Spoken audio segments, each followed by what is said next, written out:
Hello everyone, I'm the Creeps Cabin. I know you use these videos to fall asleep. So before that, like the video and subscribe to the channel. Also, where are you from and what time are you watching? Now get comfortable and relax.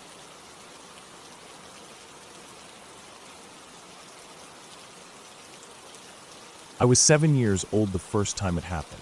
It was fall, one of those chilly, dry afternoons where your backpack feels heavier than it is, and every sound is sharper in the air. Leaves skittered along the sidewalk, and the sky was this pale, washed-out gray. I had a routine.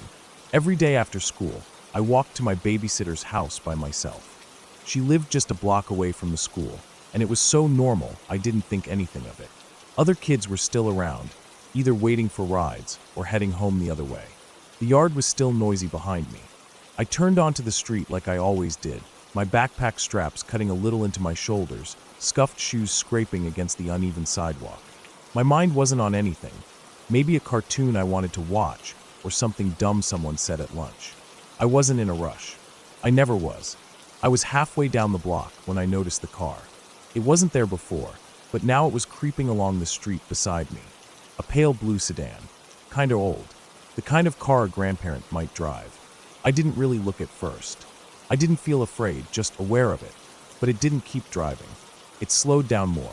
Then the window rolled down. I remember the sound of it, mechanical and slow. That low hum of glass sliding into a door. I still wasn't looking. I just kept walking. But then a voice snapped into the air, loud and sharp like it had been thrown at me. "Come here." I stopped cold. Just like that. My legs wouldn't move. My breath caught in my throat, like I'd forgotten how to breathe in and out. "Come here. Come here." The voice got louder, more angry or desperate. I couldn't tell which. I finally looked, and the man in the driver's seat was leaning toward the open window, face twisted like he was angry, but not at me, like at something else entirely. He was older, middle-aged maybe. Dark hair but going gray at the sides, kind of messy like he'd been running his hands through it all day. His face was narrow, and I remember thinking he looked like someone who hadn't slept much. His mouth moved in tight, fast words, but I couldn't really hear what else he was saying over the sound of blood rushing in my ears. I was frozen. My hands were clamped around the straps of my backpack, so hard my knuckles turned white. I shook my head hard, over and over. Just shook it. Then, out of nowhere, he said, "Stay away from Christina." Just that. Just those 4 words. And then he hit the gas and sped off. Not squealing tires or anything, just quick, smooth gone. I stood there for maybe a full minute, not moving. My stomach hurt. My heart wouldn't slow down. I didn't know what to do, so I just walked the rest of the way to my babysitter's, kind of numb. I didn't tell anyone. Not my babysitter. Not my parents. Not my teacher. Not even Christina. I didn't even think much of it after a few days. I didn't forget it, exactly. I just filed it away like a weird dream or something that didn't matter. When you're that age, your brain is still learning what danger looks like. And sometimes it gets it really wrong. Christina and I were off-again friends at the time. Same with another girl, Brianna. We'd all known each other since kindergarten. It was one of those weird triangle friendships where one week you're all best friends, and the next week 2 of you are whispering about the third behind her back. You'd sit next to each other at lunch like nothing happened. But then you'd feel the tension every time someone passed a note or invited someone else over for a sleepover. Still, it was what I was used to. I didn't know better. The years went on. We moved from one grade to the next. Sometimes I liked Christina, sometimes I didn't. Same with Brianna. We'd play together at recess, then ignore each other for days. Nothing unusual. I forgot about the man. I really did. I had other things to worry about, spelling tests, gym class, whose mom packed better snacks. Christina didn't seem that different from any other kid. She liked horses. She liked Lisa Frank stickers and gel pens. Sometimes she gave me gum. Sometimes she glared at me and refused to speak for a week. Then came 5th grade. I remember that year better than most. Something about being 10 or 11 just sharpens your memories. It was the year we all started realizing who we were in the social pecking order. Who had name brand shoes. Who brought extra dessert to trade. Who got picked first for dodgeball. It was the year you either started getting invited to birthday parties or you didn't. That winter, Brianna started being nice to me again after ignoring me most of the fall. She asked if I wanted to go get a pop with her from the machine in the back hallway. It was a weird hallway, not really part of the school layout, More like an addition they didn't finish properly. Concrete floor. Cold. Kind of echoey. The pop machine was always there, though, humming and clunking out cans when you hit the right buttons. I said sure. It felt like a peace offering. I had spare change. We went and bought sodas. She chatted with me about nothing. I remember she was smiling a little too much. I thought she was just being extra nice. We came back to class. I set my drink and lunch down on my desk and went to the coat hooks to grab something. When I came back, Christina was sitting at her desk, looking at me with this half smirk. She told me someone had messed with my stuff, hid it around the room, but she had found it and brought it back. I just kind of blinked at her. Didn't really think about it. I cracked open the soda. I took one sip. Immediately, I knew something was wrong. It hit my tongue and burned. Not the fizzy kind of burn. This was chemical. Bitter. Sharp. I spit it right back into the can, gagging. My throat and mouth felt raw. I ran for the water fountain, rinsing my mouth over and over until I could hardly stand up straight. Someone told the teacher. The nurse got involved. The principal. Eventually the cops. Turned out they had poured Lysol into my drink. Not a lot. Just enough to screw with me. Enough that if I hadn't spit it out, if I'd taken a few big gulps, I might have ended up in the hospital. Or worse. And they thought it was funny. Christina and her sister. Her older sister had come into the school building that day for something. I don't even remember what excuse they gave. They did it together. The school was small. 1 class per grade. No extra rooms to separate kids. So even after the police got involved and a restraining order was issued, I still had to sit in the same classroom with them. They got suspended. 3 days. Maybe 4. I don't remember if it was even a full week. I remember sitting at my desk the next day, trying not to cry, trying not to throw up, trying to pretend I wasn't afraid to touch anything. I remember Brianna avoiding my eyes. I remember Christina walking in on her first day back like nothing had happened. I don't think she even looked at me. Just slid into her chair, chewing her gum, flipping open her notebook. No one really talked about it. Kids whispered, sure. Teachers looked uncomfortable. My parents tried to raise hell, but the school couldn't or wouldn't do much more. It was a small town. Everyone knew everyone. Everything felt stuck in place. Years went by. I switched schools eventually. Made new friends. Got older. Learned more about people, about trust, about how some things don't have explanations. But I never forgot about that man in the car. Stay away from Christina. That's what he said. Not she's dangerous. Not watch out. Not even she's going to hurt you. Just those 4 words. Like a warning. Or a threat. Or a plea. I don't know. I still don't know who he was. I never saw him again. I've replayed it in my head 100 times. Maybe he was someone who knew Christina's family. Maybe he saw something, knew something. Maybe he tried to help in the only way he knew how.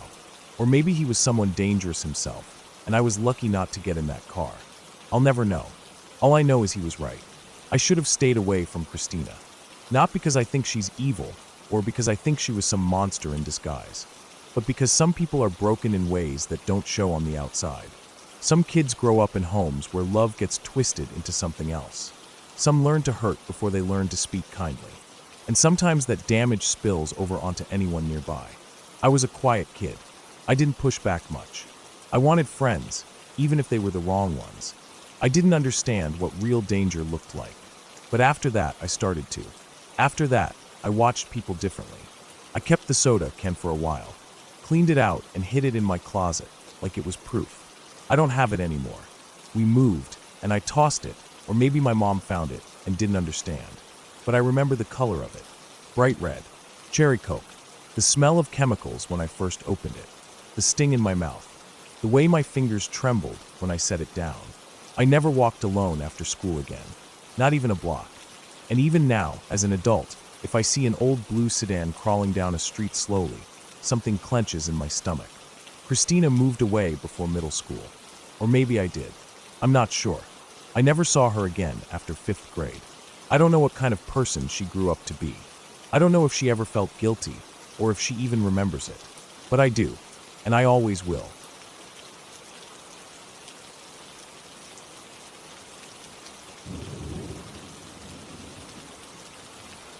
I never knew my father. That fact used to sit quietly in the background of my life like a closed door in a house I grew up in. Always there, never opened. He died when I was 4 years old, along with my stepmother and my baby brother. They were on their way to pick me up for a few months, driving down Highway 84 in West Texas, somewhere between Lubbock and Abilene. I don't remember him at all. I don't remember the man who held half my DNA, who had planned to spend the summer with me. And yet, a part of me is tied to that highway like a weed caught in the cracks of old pavement. Growing up, my mom told me what happened in bits and pieces, usually when I asked. She didn't go out of her way to bring it up, and I learned not to either. It always made her quiet. The kind of quiet where words might only make things worse. All I really knew was that there had been a crash. A semi-truck. A parked car. The baby had been crying, and they pulled over on the shoulder to check on him. The semi-driver had been driving too long. Exhausted. Probably half asleep. He drifted off the main road, going downhill at about 70 miles an hour, and slammed right into the back of their car. There was nothing left. The car caught fire. The flames took everything. No one survived but the truck driver. That's what I was told, and it settled into my mind like a blurry picture, something I could vaguely understand, but never really grasp. I didn't even cry about it growing up, not really. You can't mourn someone you don't remember. Not properly. But the story always hung in my mind like a strange fact I didn't know what to do with. It was just part of my life. A page in the book I was born into, already turned before I could read it. Years went by. I grew up, graduated high school, and ended up attending Texas Tech in Lubbock. It wasn't planned, nothing poetic about it. I got in, they gave me some money, and it was far enough from home that it felt like a fresh start. The thing was, every time I drove to and from school, especially when I was heading to DFW to see friends or go home for a holiday, I had to take Highway 84. That same road, that same stretch of highway. At first, I didn't really think about it. I mean, there's nothing especially remarkable about Highway 84. Long stretches of nothing. Flat land. Fields that look the same mile after mile. Silos, old gas stations, maybe a rusted-out pickup truck leaning into the dust beside a barbed wire fence. The land feels endless out there. The sky feels too big. You start to feel like you're shrinking the longer you drive. Most people roll up their windows, turn up the music, and just push through. But the more I made the drive, the more I started to wonder. Where exactly had it happened? That crash. That one moment that split a family apart, that stole people I never had the chance to know. Somewhere along this road, just past these fence posts, that tragedy unfolded. And no one left alive knew the exact spot. Not my mom. Not any family that was still around. It felt like something that belonged to the wind now. So one night, when I was back in Lubbock and had nothing better to do, I decided to search for it. Just to see if I could find more. Maybe there had been an article written about it. Maybe someone had remembered. It was late when I started looking. I sat in my tiny college apartment with the sound of my neighbor's TV bleeding through the wall and opened up my laptop. I didn't even know what to type at first. Eventually I put in, Highway 84 accident Texas father-stepmother baby truck fire 1990s. It took a while. Most of the results were newer crashes. There were more of them than I expected. So many people pulled off to the shoulder, just trying to make a call, or check a flat tire, or deal with a crying child. But one article finally stood out. It was from some old regional newspaper archive that someone had uploaded onto a personal website. It was grainy and old and barely formatted right. But the details matched. A young family, a semi-truck, the fire, the death. The article mentioned that the truck driver survived, and it mentioned that a local had seen it happen. The witness lived in a house not far from the highway. Apparently, he was the one who called emergency services. He heard the crash and ran out. By the time he got there, the car was already engulfed. There wasn't anything he could do. But what stuck with me most, what froze me there in my desk chair, was that in the article, he said something else. He said that over the years, he sometimes saw the young family walking along the side of the highway. Not once or twice. Repeatedly. He didn't use poetic language. He didn't call them ghosts or spirits or anything like that. He said it like someone describing deer crossing the road. He said he saw a man, a woman, and a child walking along the shoulder, always moving east, always continuing their journey, but never getting any closer to where they were headed. I must have read that line 10 times. My throat tightened up. My jaw clenched. My hand hovered over the mouse, but didn't click away. They were on their way to pick me up. They were coming to get me. They never made it. But somehow they were still walking, still trying to get there. I can't explain the way that hit me. I didn't know them.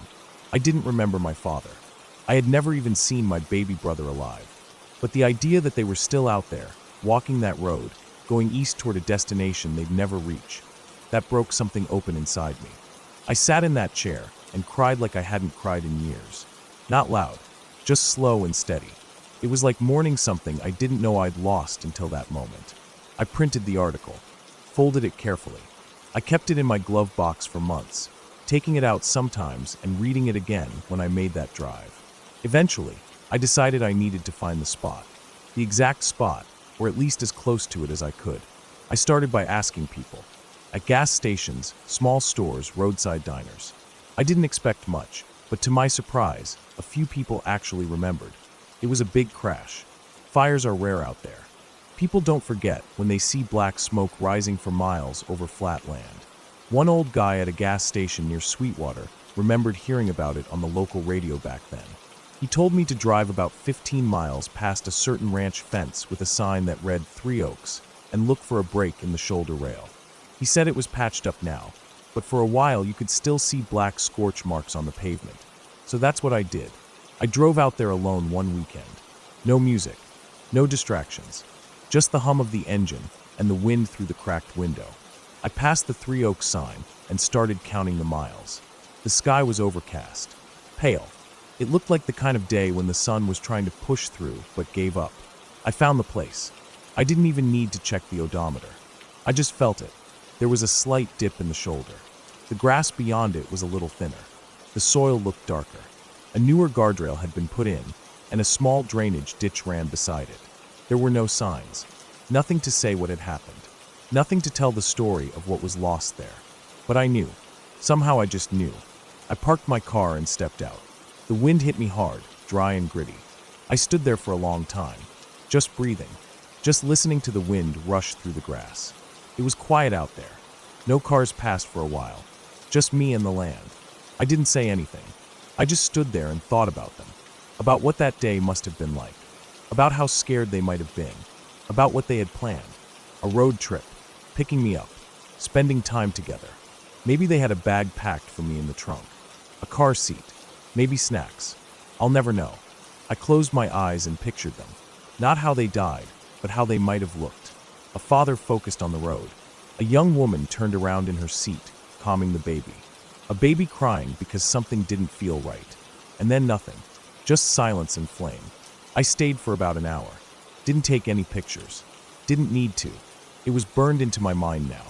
I said a quiet goodbye, though I wasn't even sure who I was saying it to. Them? That version of my life that never happened? Myself? I don't know. When I got back in my car and started driving, I didn't look in the rearview mirror for a long time. I just kept my eyes forward, kept driving east, toward a place they were never able to reach, toward a life that had kept going even after theirs stopped. And here's the strangest part of all. I don't believe in ghosts. I don't believe in spirits or haunted highways or signs from the beyond. But every time I drive past that spot now, I slow down. I glance to the shoulder. And sometimes, just for a second, I think I see movement. The shape of a man, a woman, a small child. Not clear, not sharp, just the suggestion of something still walking, still trying. It could be my imagination. It probably is. But whether or not they're out there doesn't change the truth. They never made it. I did. And part of me will always carry that weight. Not guilt, just a hollow kind of understanding. An empty space where people should have been. I don't go searching for answers anymore. I've read the article. I've stood on the roadside. I've felt the wind. There's nothing else to find. But I still think about them when I drive. I think about how quickly life can change. How a single moment can split a road into 2 paths. One where you go on, and one where everything stops. So I tell the people I care about that I love them. I try not to leave things unsaid. I never drive tired. And every once in a while, when I'm out on that highway, and the sun is setting just right, I look to the shoulder. Just in case they're still out there. Still walking. Still trying to get home.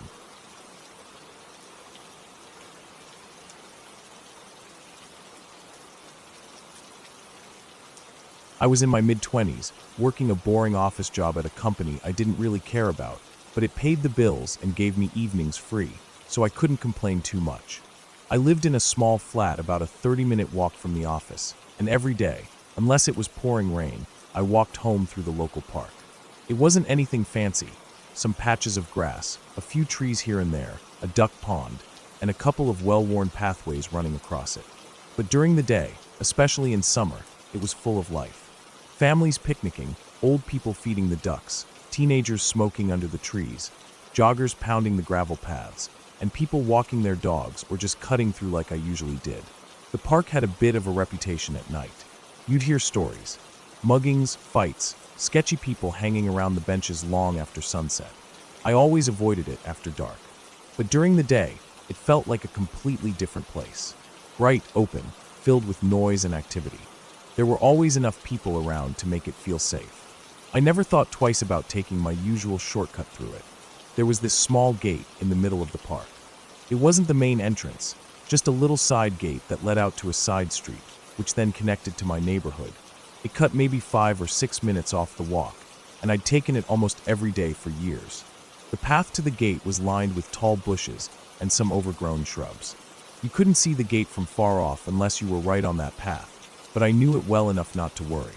It felt like a routine, something I could do half asleep. This day was warm, sunny, one of those summer afternoons where everything seems slower.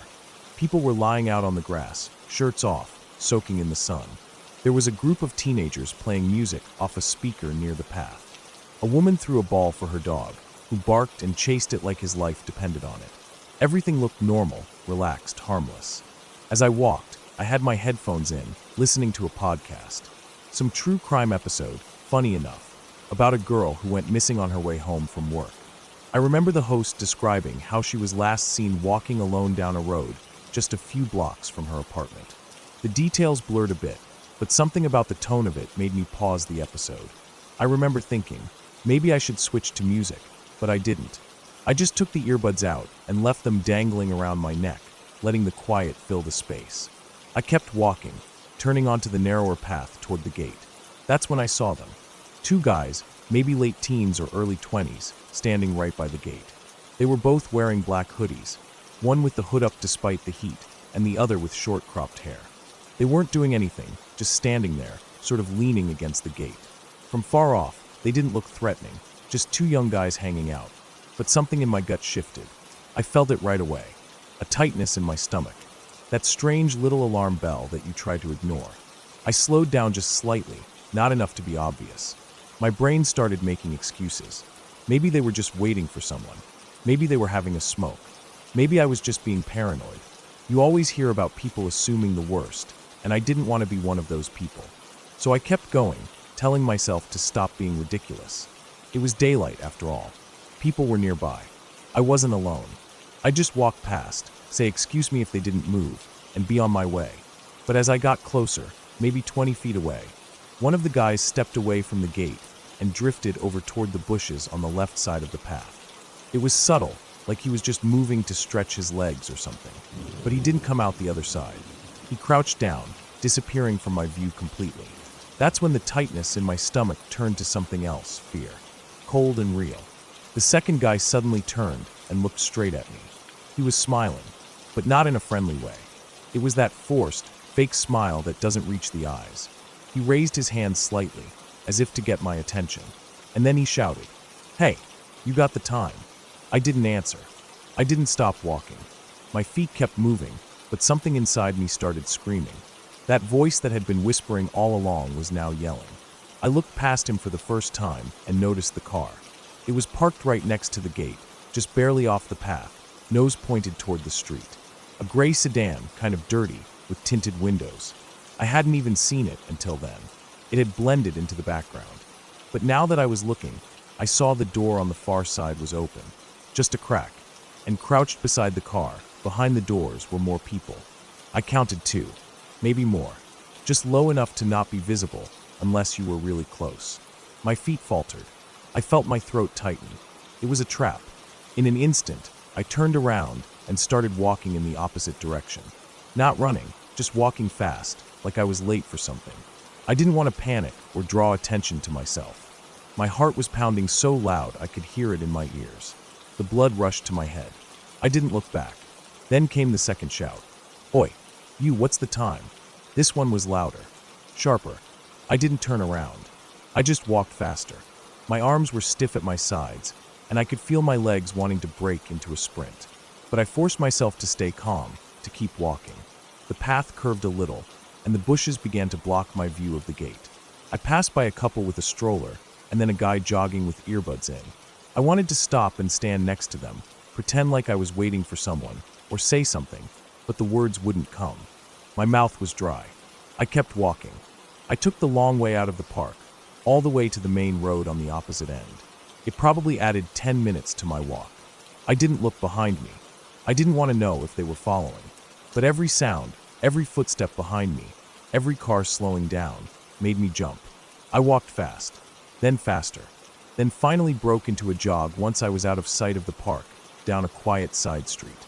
I must have looked crazy, sweating and panting, constantly glancing behind me. I kept telling myself that they hadn't followed, that I was safe now, that nothing happened. But my body didn't believe it. By the time I got to my street, my hands were shaking so badly I could barely get my key into the lock. I remember standing at the door, heart thudding, fumbling with the keys like I'd forgotten how to use them. When I finally got the door open, I slammed it shut and locked every bolt, double-checked every latch, then stood in the hallway trying to catch my breath. I didn't sit down right away. I just stood there, listening, half expecting someone to knock or try the door handle. But nothing happened. The street was quiet, nothing out of place. Eventually I went to the kitchen, got a glass of water, and sat on the couch, staring at the wall. My hands still trembled. My legs felt weak. I don't know how long I sat there, maybe an hour, maybe more. I replayed everything in my head over and over. Every step, every face, that voice, the crouched shapes behind the car, the look in the guy's eyes when he shouted the second time. I knew what that was. They weren't just hanging out. They weren't lost. That wasn't curiosity or friendliness. That was a setup. I don't know exactly what they had planned, but I know it wasn't good. Maybe they thought I'd come up to them, stop and check my phone, and they'd grab me. Maybe they'd pull me into the car. Maybe they'd follow me, wait until I was alone. I don't know, but I know it wasn't nothing. I never told the police. I thought about it, but what could I say? That a few guys were standing near a gate and asked me the time? That I felt something was wrong. No one had touched me. No one chased me. I didn't even have names or license plates or descriptions beyond young guys in hoodies. So I said nothing, but I never walked through that park again, not even during the day. I started taking the long route, even though it added time to my commute. It wasn't worth the shortcut anymore. That gate, once just a harmless detail in my day, now felt like a place I barely escaped from. For weeks afterward, I had nightmares. I'd see the gate in my dreams, hear that voice shouting behind me. I'd wake up covered in sweat, the sound of footsteps echoing in my ears. Every time I left work, I looked over my shoulder. I changed my routines, left at different times, took different routes. Eventually, the fear faded, slowly, like bruises under the skin. I stopped jumping at every sound. I stopped scanning crowds for familiar faces. But I never forgot the feeling in my stomach when I saw that guy crouch into the bushes. That cold certainty that something was wrong. People always think the worst dangers happen at night, that if it's sunny and crowded, you're safe. But that day taught me something different. You can be targeted in broad daylight, in a busy park, with people all around, and you don't need a weapon in your face to feel terror.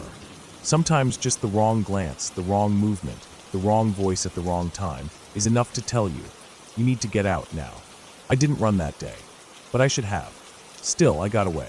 That's what matters. Nothing happened. But I know, deep down, I was one bad decision away from something that could have changed my life forever.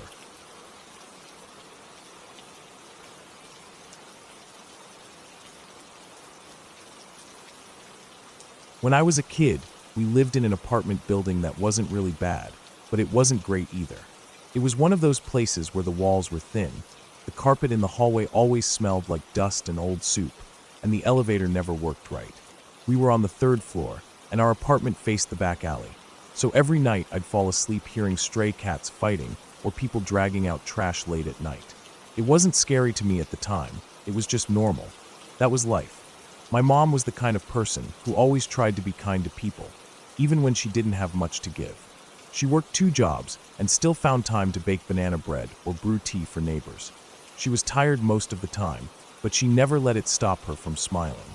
One of the people she connected with in those early days of living there was the woman who lived directly below us on the second floor. Her name was Denise. Denise was quiet. I hardly ever heard her voice through the floors, which was rare in that building. Most nights you could hear people fighting, watching TV too loud, or dragging furniture. But Denise, she was like a shadow. She lived alone, and I never saw anyone come or go from her place except for her. I didn't know much about her at first, only that she had short, messy hair and usually wore big sweaters, even in the summer. She had tired eyes, like she'd cried too many times and just didn't have any tears left. I remember the first time I actually noticed her was when she helped my mom carry groceries up the stairs. The elevator had broken again, surprise, surprise, and my mom had 2 bags in each hand, with one starting to rip at the bottom. Denise came out of nowhere and scooped up one of the bags without a word. She didn't smile, just nodded at my mom and walked up beside her. After that, my mom started inviting her up, just for coffee or tea, or sometimes just to sit in silence.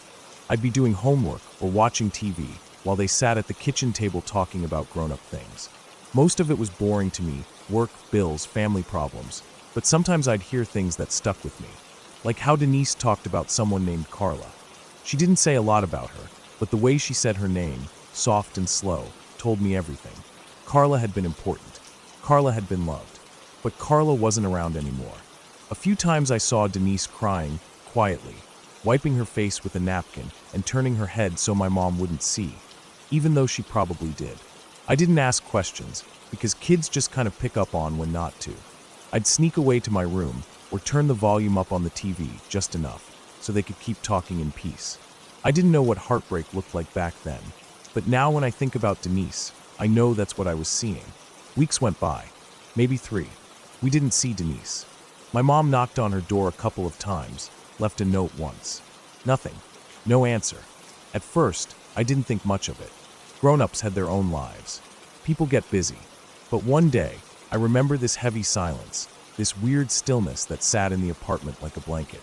Even my mom seemed off. She stood by the kitchen window looking down at the back alley, like she was trying to see something that wasn't there.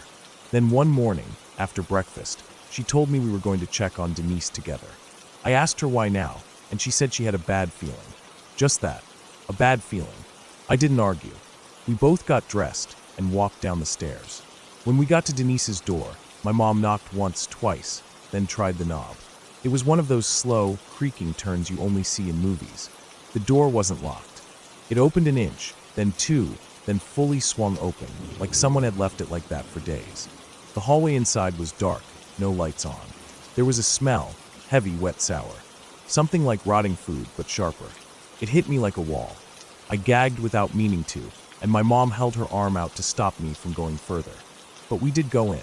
Her apartment was almost identical to ours in layout, but it felt colder. The furniture looked untouched. The coffee table had a ring from a cup that had long dried out. A plant near the window had withered to nothing. Everything was still. No sound of a fridge humming. No TV. No fan. Just this strange, awful silence. We walked slowly, step by step, the smell getting worse the deeper we went in. I kept looking over my shoulder, even though there was no one behind us. The bathroom door was slightly open, a sliver of shadow breaking through. My mom pushed it the rest of the way. That moment is burned into my brain. The bathtub was half full with what looked like muddy water, but it wasn't mud. It was blood, dark and clotted in places, smeared up the sides like someone had struggled. Denise was in there, slumped over, arms hanging loose, head tilted to one side. Her skin had gone this pale bluish gray. Her eyes were open, staring at nothing. There was blood on her legs, her arms, her stomach. A razor blade was sitting on the floor next to the tub, half sunken in a pool of brown-red water. The smell was coming from her. I remember the way my body froze. I didn't scream. I didn't cry. My brain just shut down. My mom grabbed me by the shoulders and turned me away, but it was too late. I'd already seen everything, every detail. I couldn't unsee it. We backed out slowly, my mom holding her hand over her mouth. I think she was trying not to throw up. Once we were in the hallway, she ran up the stairs with me and called the police from our apartment. They came quickly. First the regular cops, then detectives, then people in rubber gloves with cameras and bags. They asked us questions. Mostly my mom answered. I sat on the couch with a blanket over my shoulders, even though it wasn't cold. Everything felt unreal, like a bad dream you can't wake up from. Later, we found out what happened. Carla, her girlfriend, had left her. Just packed up and walked out one day, no warning. Denise had called in sick to work several times, stopped answering her phone, stopped paying bills. She'd been dead for at least a week before we found her. I had trouble sleeping after that. Every time I closed my eyes, I saw her face again. Not just the way she looked in the bathtub, but her face from before, alive, quiet, soft. I couldn't understand how someone who had sat at our table drinking tea could end up like that. How a person could hurt so quietly that nobody knew it was happening until it was too late. My mom tried to comfort me in her own way. She told me not to worry. She said Denise was our friend, and friends don't haunt friends. That was supposed to help, I guess. But it didn't. Not really. I knew there wouldn't be any ghosts or anything, but that wasn't what I was afraid of. I was afraid of how close everything had come to being missed forever. If we hadn't gone down there that day, how much longer would she have stayed there, rotting in silence? After the police cleared the apartment, they had someone come clean the place out. I saw them carry boxes out one afternoon, clothes, books, photos. I watched from our kitchen window, looking down at the men loading her life into the back of a truck. It all seemed so small, like everything that mattered had fit into 4 boxes. The apartment stayed empty for months.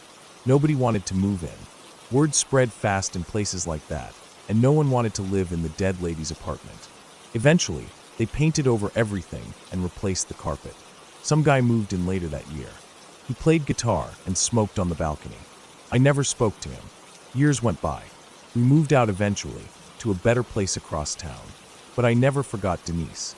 Her face still pops up in my head sometimes, especially when I see someone sitting alone in a cafe or standing by themselves at the bus stop. People carry a lot of pain under the surface, and most of the time we never notice. We never ask.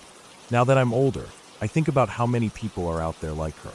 Quiet, lonely, sad in ways that don't show on the outside. It makes you wonder how many Denises are out there, walking around with heavy hearts, waiting for someone to care enough to knock on the door. I still don't believe in ghosts, not really. But there's something else that stays with you. A weight, a presence. Not in a haunted way, but in a real human way. The kind that lingers in your chest long after the memory fades from your mind. The kind that makes you look twice at people, wonder how close they are to the edge. Denise died alone, but at least someone found her. At least she wasn't forgotten in that place forever. That thought is the only thing that makes it all feel a little less cruel. And I guess, in a way, my mom was right. Denise hasn't haunted me in the way people think of ghosts. But the memory of her, the weight of it, that's something I still carry. I always will.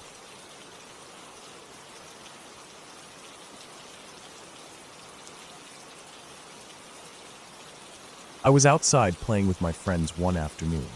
It was warm out, and the sun was starting to drop lower in the sky, casting that kind of orange light that makes everything look softer.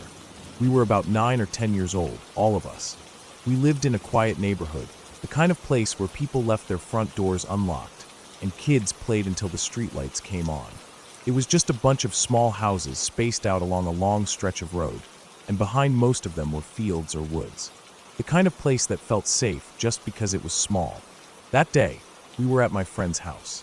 His yard was wide and open, and we were running around with a ball, taking turns kicking it across the grass, making up rules as we went. There was a calm breeze blowing, and the trees lining the road rustled gently. You could hear birds in the distance, and the occasional bark of a dog. It felt like any other lazy day we'd had a dozen times before. We were sweaty, laughing, not really paying attention to anything beyond our game. That was when we noticed the truck. It wasn't the sound that caught our attention first. Cars went up and down that road from time to time, mostly neighbors or someone heading into town. But the way it moved, slow, way slower than it should have been for someone just passing through. It was an older truck, blue maybe, or dark green. It had those wide mirrors sticking out from the sides, and a little rust near the bottom edges of the doors. We watched it go by the first time without thinking much of it. Maybe someone lost or looking for a house. But then it came back. A few minutes passed and we saw it again, rolling past even slower this time. It didn't stop, just crawled by, the engine low and steady, like it was trying not to draw attention. But we were already watching. It passed the house again and kept going.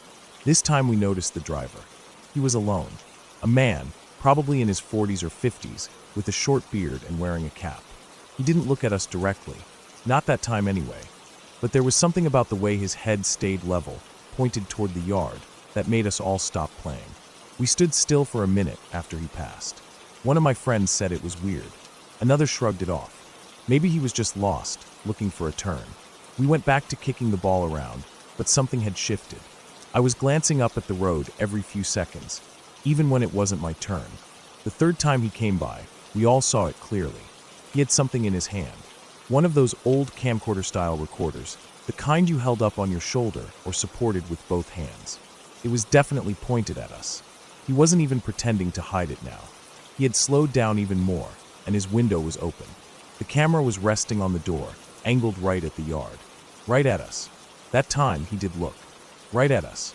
Not just a glance, he stared. That's when everything in me turned cold. It's a hard thing to describe, that feeling. It wasn't panic, not yet. But it was like a knot tightening in your stomach, something in your body, knowing something was wrong before your brain had fully caught up. It was a warning. Every hair on my arm stood up. The moment he passed the house and disappeared down the road again, we ran. We dropped the ball and sprinted to the front door, not even talking to each other. We didn't have to. We all knew. Inside, we found my friend's mom and told her everything. She got serious real quick and told my friends they had to stay inside. Then she looked at me and said I should go home. I remember blinking at her, confused. I tried to explain that my mom wasn't home, that she had gone into town, and I didn't know when she'd be back. But she just said it was best if I headed home now. Maybe she thought I was exaggerating. Maybe she didn't want to deal with someone else's kid. Or maybe she thought it wasn't that serious and I'd be fine. Either way, she opened the door, told me to head out, and closed it behind me. I stood on the porch for a second, stunned. The sky was still orange, but now it looked harsh. The same breeze that felt nice earlier now made me feel exposed. I turned toward the road and started walking. It was about 1.5 miles to my house. Not that far if you're in a car, but on foot, especially at 10 years old, it felt like forever. The road wasn't completely empty, but it was quiet. Most houses were set far back from the street with long driveways and tall fences or trees blocking the view. There were no sidewalks, just a narrow strip of grass on each side, and then ditches. There were no kids out, no people watering lawns, no one walking their dogs. It was just me. I started walking fast, looking over my shoulder every few steps. I kept hearing sounds I wasn't sure were real, the crunch of tires on gravel, the hum of an engine, something rustling in the trees. I kept turning around, expecting to see that truck rolling slowly behind me, creeping up without a sound. But it wasn't there. Still, I couldn't shake the feeling. I knew he could be nearby. Maybe he had parked somewhere. Maybe he had turned around and was watching from the woods. Maybe he was waiting for me to be out in the open, alone. Every driveway I passed felt like a threat.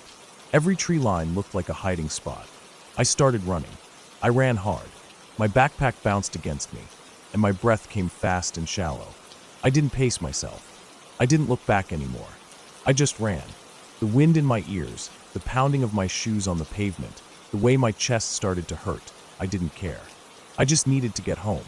Every part of the road looked the same after a while. Just the long stretch of cracked pavement, the dull sound of my steps, the pounding in my head. I passed a field on one side and a tall wooden fence on the other, and for a second, I thought I saw a movement in the corner of my eye. A shape, maybe. Something darker than the shadows. I didn't stop to check. I was wheezing by the time my house came into view. My legs felt rubbery, and I was drenched in sweat, but I didn't stop. I ran straight up the driveway, yanked open the front door, and slammed it behind me. The house was quiet. The kind of quiet that didn't feel peaceful. Just still. I locked the door, then locked it again. I ran to the windows and pulled the curtains shut. Then I stood there for a while, just listening. Nothing. No truck, no tires, no sounds at all.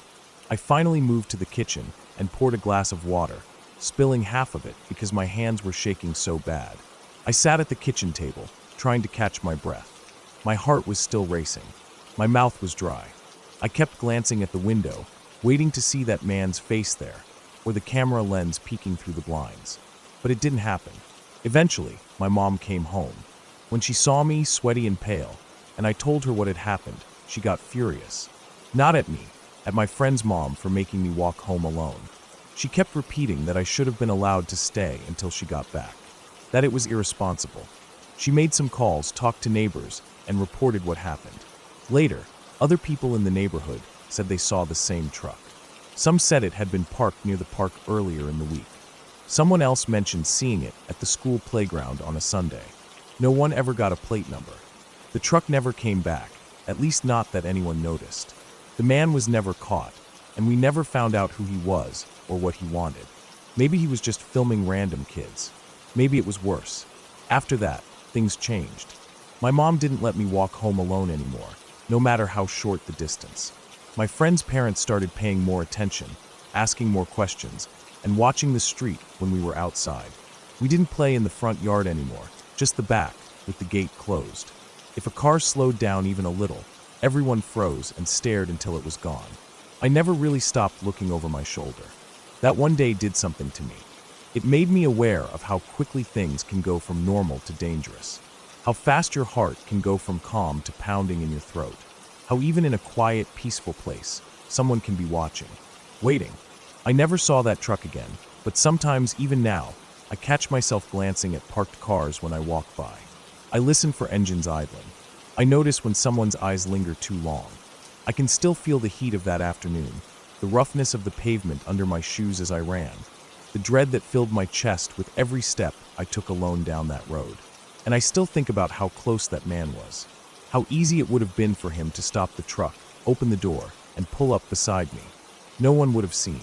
No one would have heard. Just a mile and a half of road with nothing but trees and empty driveways. And I still can't believe she made me walk home.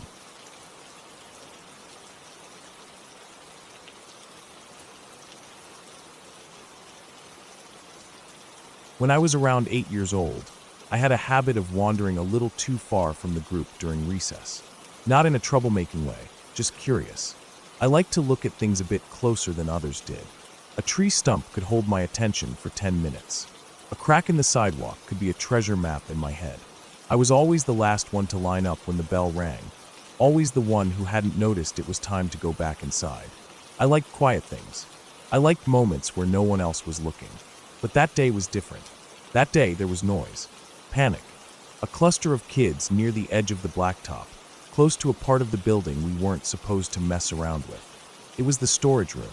Teachers always said to stay away from it. Not in a dramatic way, just that it was off limits. I never had any reason to go near it before. It was just a gray metal door near the side of the gym, with a rusted handle and one of those old circular keyholes you don't see much anymore. No windows, no signs, just a dead-end space that didn't concern us. But that morning, something was going on. A bunch of kids had gathered in a half circle a few feet from the door. Some were whispering, some yelling. One of the boys was waving his arms, warning others not to get too close. I couldn't hear everything from where I was, but the words eyeball and staring caught my attention like a hook. I walked up, weaving through the crowd slowly, curious more than anything else. The kids weren't faking it. Their faces were pale.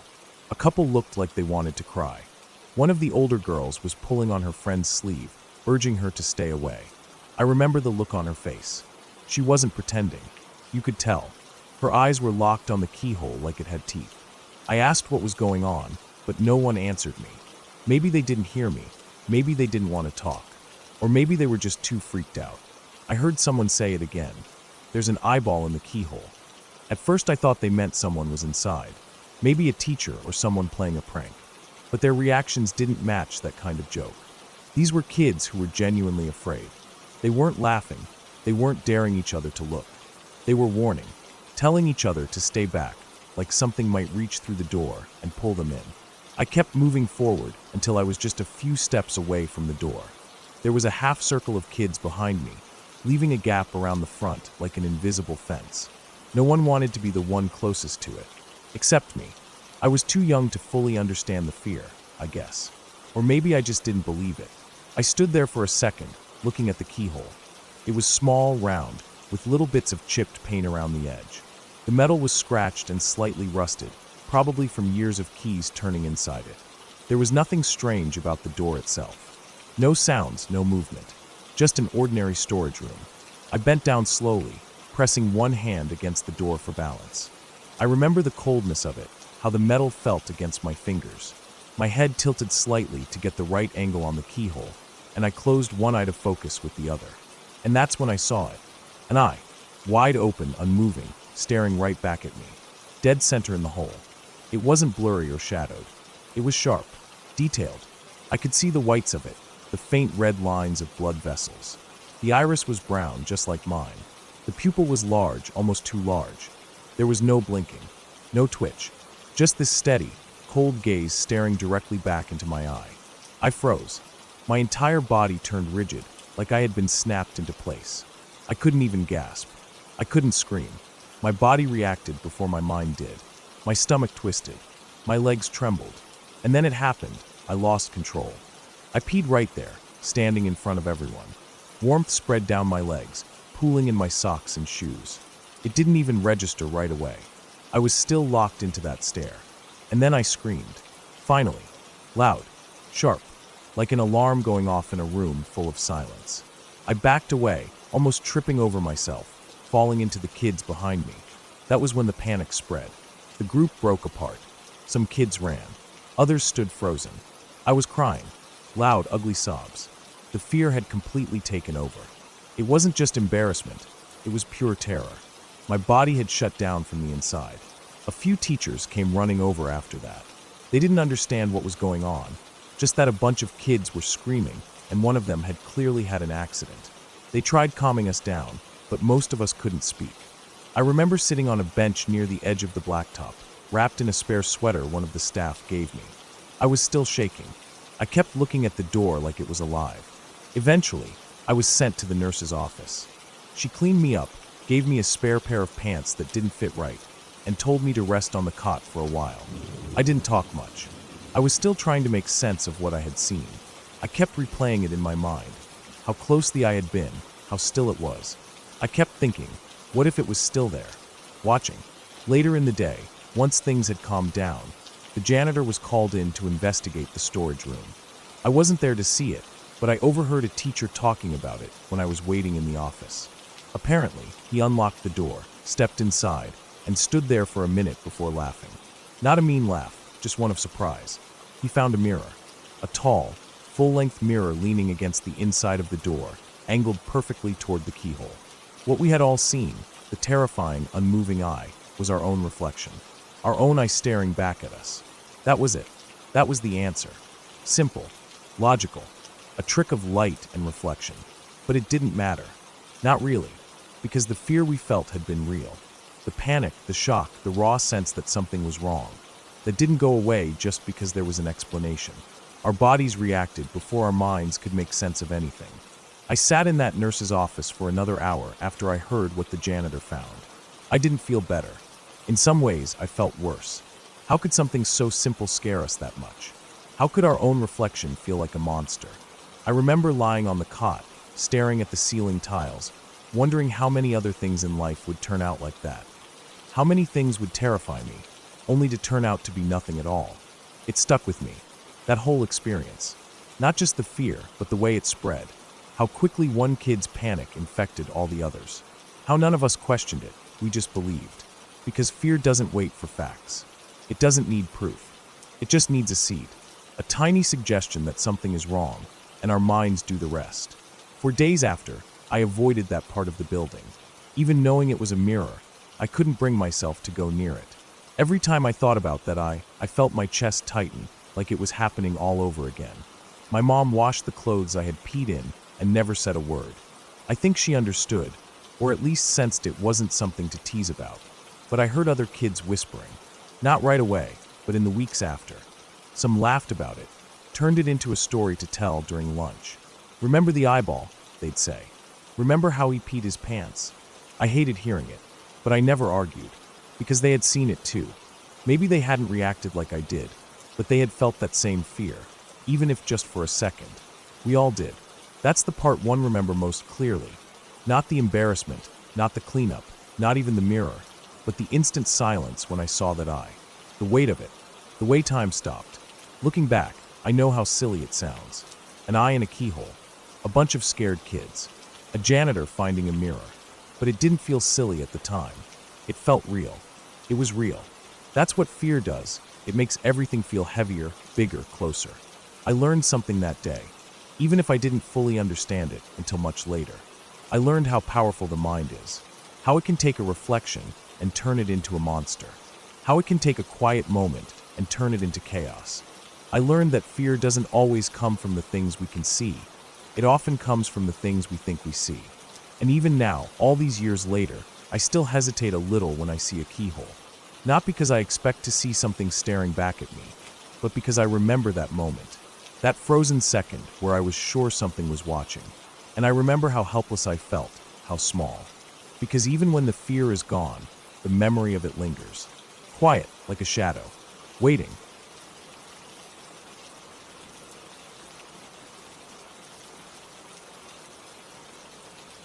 Back when I was in 3rd grade, I didn't really understand what it meant when adults said something felt off. I didn't have that instinct developed yet, or maybe I did, but didn't know how to listen to it. Kids are like that. They notice things, they feel things, but they don't always know how to explain them. They go by what feels good or bad in the moment, and I guess that's what made me such an easy target. Mrs. Todd was short. That's one of the first things I remember about her. Not just a little short, noticeably short. Like, even as a kid, I remember thinking how tiny she seemed. She had this wiry frame, thin arms that seemed too long for her body, like she should have been taller, but then her shoulders sloped down, and it made her look like she was always leaning forward. Her voice, though, was soft, high-pitched but smooth, kind of sing-songy. The first week of school, she immediately singled me out in the best way possible. At least, that's how I saw it. Every time there was something fun to do, like passing out supplies or reading a story aloud, she picked me. She always gave me the best markers, the clean scissors, the job of feeding the class fish. And when I did even the smallest thing right, like putting my books away neatly or finishing a worksheet, she would make a big show of complimenting me in front of everyone. And I ate it up. I didn't get that kind of attention at home. My parents weren't cruel or anything, just busy. My mom worked nights as a nurse, and my dad was a mechanic who often stayed late at the shop. I had 2 older brothers who were always off with their own friends, and no one really had time to make a 3rd grade kid feel like they were the center of the universe. But Mrs. Todd did. She called me her little star. She said it so often that other kids started teasing me for it. But I didn't care. I liked it. I felt seen, special. I remember coming home and telling my mom all about her. How great she was. How I wanted to be in her class forever. I even drew a picture of her once, with me standing next to her, both of us smiling, and gave it to her one morning before class started. She put it up on the board and said it made her heart melt. Looking back now, that moment sits in my memory like a bruise. The weird part started maybe a month into the school year. I sat at one of those old metal and wood desks with the lift-up lid, but ours had the pull-out drawer too. That morning, I came in like normal, sat down, pulled out the drawer to put in a pencil or something, and there it was, a Victoria's Secret catalog. At the time, I didn't really know what it was, just that it was full of pictures of women in underwear. That was enough to make me panic. I thought it was something dirty, something bad, and I instantly looked around like I'd been caught stealing. I was so scared I'd get in trouble. The kid sitting next to me, Evan, leaned over and saw what I was staring at. He let out this quiet laugh and said something like, "Whoa," and that made it worse. It wasn't even mine. I hadn't put it there, but I felt guilty anyway. Then Mrs. Todd came up. She must have seen us looking at something, because her voice came sharp. I remember how fast my heart started beating. She asked what I had, and I told her it was just sitting in my desk when I got there. I expected her to believe me. She always believed me, but she didn't. Instead, she turned to Evan and started saying things like, "You must have put it there. That's what happened, right?" She said it again and again, not yelling but repeating it in that same tone over and over. Evan looked confused too, but eventually I got so uncomfortable that I said, "I guess maybe he did," just to end it. I still remember Evan glancing at me after that, like I'd betrayed him. Maybe I had. I don't know. I was scared. Mrs. Todd never brought it up again, and neither did Evan. We just moved on. A few days later, she pulled me aside after class. Everyone else had already left. She knelt down to my level and told me I was doing so well in class, better than anyone else. and that she had something special in mind for me. She said if I kept it up, she'd take me on a field trip. Not a regular class field trip, but something just for me and her. She said it would be a weekend trip to the Gulf of Mexico. We'd see dolphins, collect seashells, go out on a boat. I was thrilled. To a third grader, that sounded magical. My family didn't take vacations. The idea of going to the beach, just me and my favorite teacher, seemed like the best thing that could ever happen. I didn't even question it. She told me not to tell anyone else, said it was a surprise, and she didn't want the other kids getting jealous. I didn't say a word. Then one day, maybe a week after that, she was just gone. No warning, no announcement. I walked into class, and there was a substitute. The next day, we had a new teacher entirely, Ms. Dawson. She was older, strict, and didn't like me much. At least, not the way Mrs. Todd had. I was crushed. I kept waiting for Mrs. Todd to come back. I even asked my mom about it, and she just said that sometimes teachers leave, and the school doesn't explain why. The field trip never happened. At the time, I didn't think too hard about it. I was just sad. I didn't know what disappointment like that meant, not in the bigger picture. I just missed my teacher. It wasn't until years later that I realized how strange, how wrong, all of it was. I was maybe 17 when the memory came back hard. I don't know what triggered it. I think I was watching some documentary about child abuse in schools, and they were talking about grooming. That word stuck with me. The signs they described, the favoritism, the secret gifts, the isolating of the child, the encouragement to keep things private, it hit me like a truck. I sat there in silence for a long time. I remembered that catalog. I remembered how she kept insisting Evan put it there, even when it didn't make sense. I remembered her offering to take me on a weekend trip, out of state, just the two of us, and how she made it sound so fun, so innocent. And I remembered how she vanished overnight. Back then, no one talked to us kids about that kind of danger. We had those weird assemblies where they told us not to talk to strangers or accept candy from people in vans. But they never told us that sometimes the danger didn't come from the people outside. Sometimes it was from the ones smiling at us every day, the ones we trusted. I thought about what would have happened if she hadn't left, if someone hadn't intervened. Maybe another teacher noticed something. Maybe a parent complained.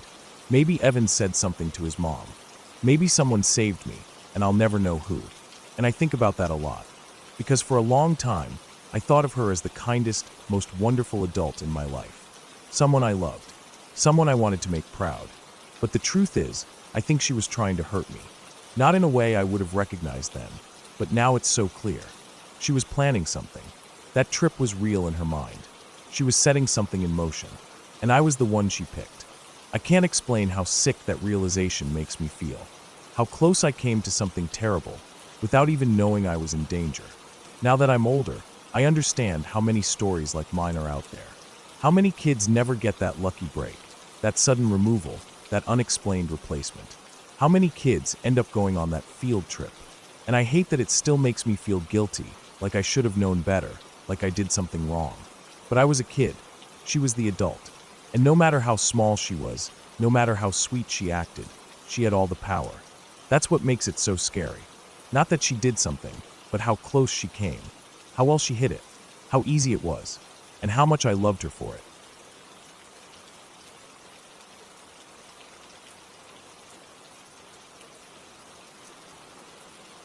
I was 11 years old.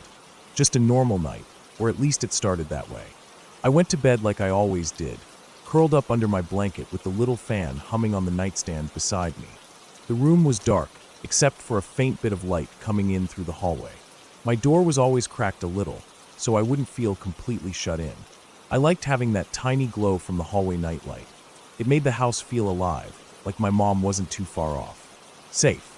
I remember lying there, half awake, listening to the creaks of the house settle. I could hear the refrigerator humming faintly, a car passing by every so often out on the road beyond our driveway. It was quiet otherwise. Nothing strange. Nothing that told me anything was going to happen. I closed my eyes and eventually drifted off, thinking about whatever random things kids think about before they sleep. It was late. Must have been past midnight when it happened. I woke up all of a sudden. I didn't know why at first. It wasn't a noise, not something outside. It was more like my body sensed something. That heavy, suffocating feeling of someone watching you. My eyes opened, confused at first, blinking slowly. It was dark. Too dark. The hallway light wasn't glowing anymore. That faint comfort I always had, gone. Just pitch black. Before I could even move or really understand what was going on, I felt it. Weight. A heavy pressure on my chest and stomach. Something, or someone was on top of me. At first I thought I was dreaming. Sleep paralysis, maybe. I'd heard of that. But no, this wasn't that. This was real. I could feel the pressure, the heat of breath. Then I felt his hand. A big hand. It was rough and dry and strong. It clamped down hard over my mouth and my nose all at once, pushing down so tight I couldn't breathe. It was like suddenly being thrown underwater without warning. My chest jerked up, and I couldn't get any air in. The panic hit me all at once. Sharp and cold. I couldn't scream. I couldn't move. My hands shot up and grabbed his wrist, but he was too strong. I started thrashing under him, kicking my legs, trying to twist my body. He didn't say anything at first, just pressed harder. Then, in a low, shaking voice, he told me to roll over. Don't scream. That's all he said. Roll over. Don't scream. He didn't yell it. He didn't sound angry or even loud. It was almost calm, but something in the way he said it made my stomach turn. I was frozen. My head was spinning, and my lungs were burning from the lack of air. My body wasn't listening to me. It was like every nerve had shut down. But I rolled. I did what he said. I rolled hard to my side, and my body hit the floor with a thud. That small moment, falling off the bed, was enough to jolt me back. Like it snapped me out of that frozen, terrified state. I gasped, pulling in a sharp breath. And that's when I tried to scream. Nothing came out.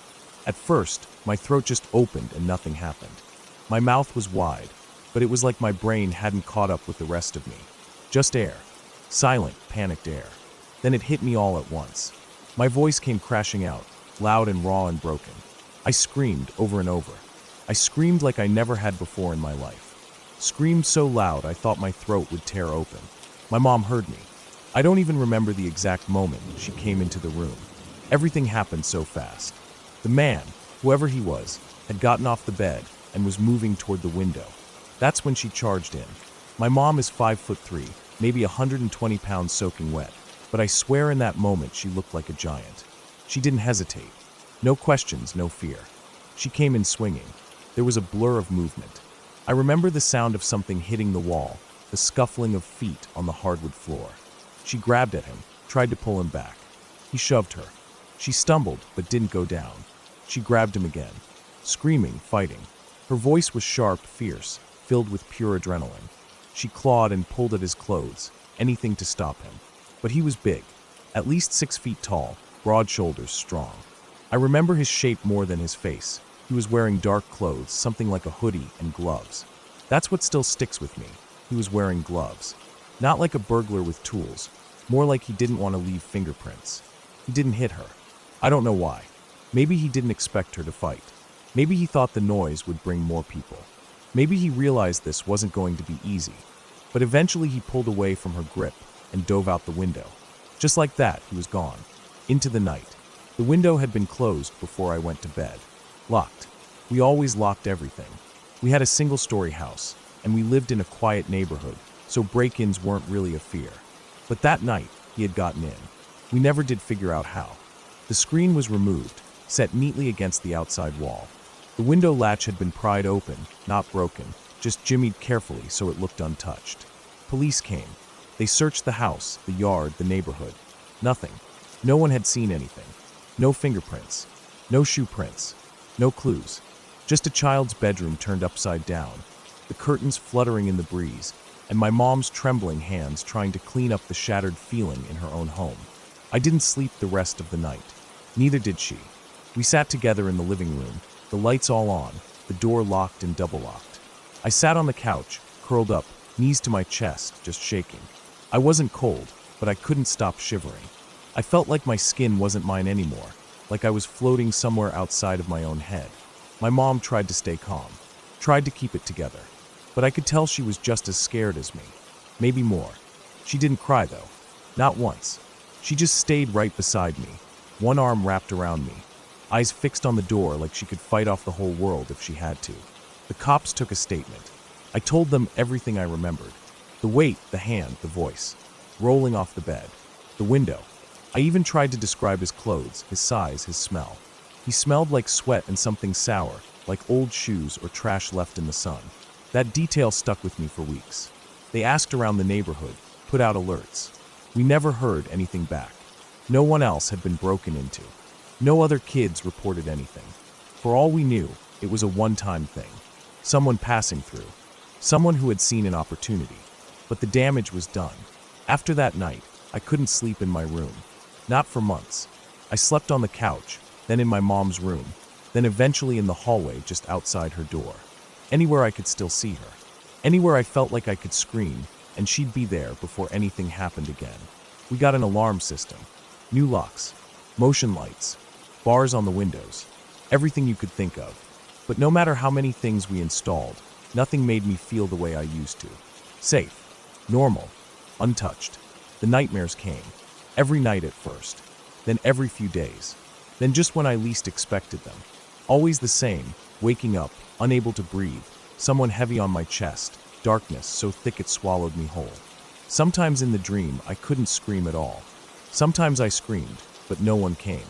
And I'd wake up, heart racing, drenched in sweat, staring at the ceiling wondering if he was still out there. We moved a year later. It wasn't just because of that, but I know it played a part. My mom said it would help. A new house. A new start. I think she needed it just as much as I did. She never said it, but I could see the way she looked at the windows at night.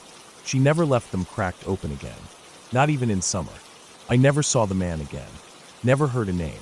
Never got closure. But sometimes I still think about him. What he was doing there. Why he picked our house. Why he didn't do worse. Why he ran. I think he thought I was alone. Maybe he didn't think anyone would hear. Maybe he thought I'd be too scared to scream. And he was almost right. Almost. But my mom was there. And she fought. And I found my voice. We weren't broken, even if we were changed. And that night, whatever he came for, he didn't get it. He left with nothing. Not even his silence. Because we took that from him, too. We screamed. And the whole world heard.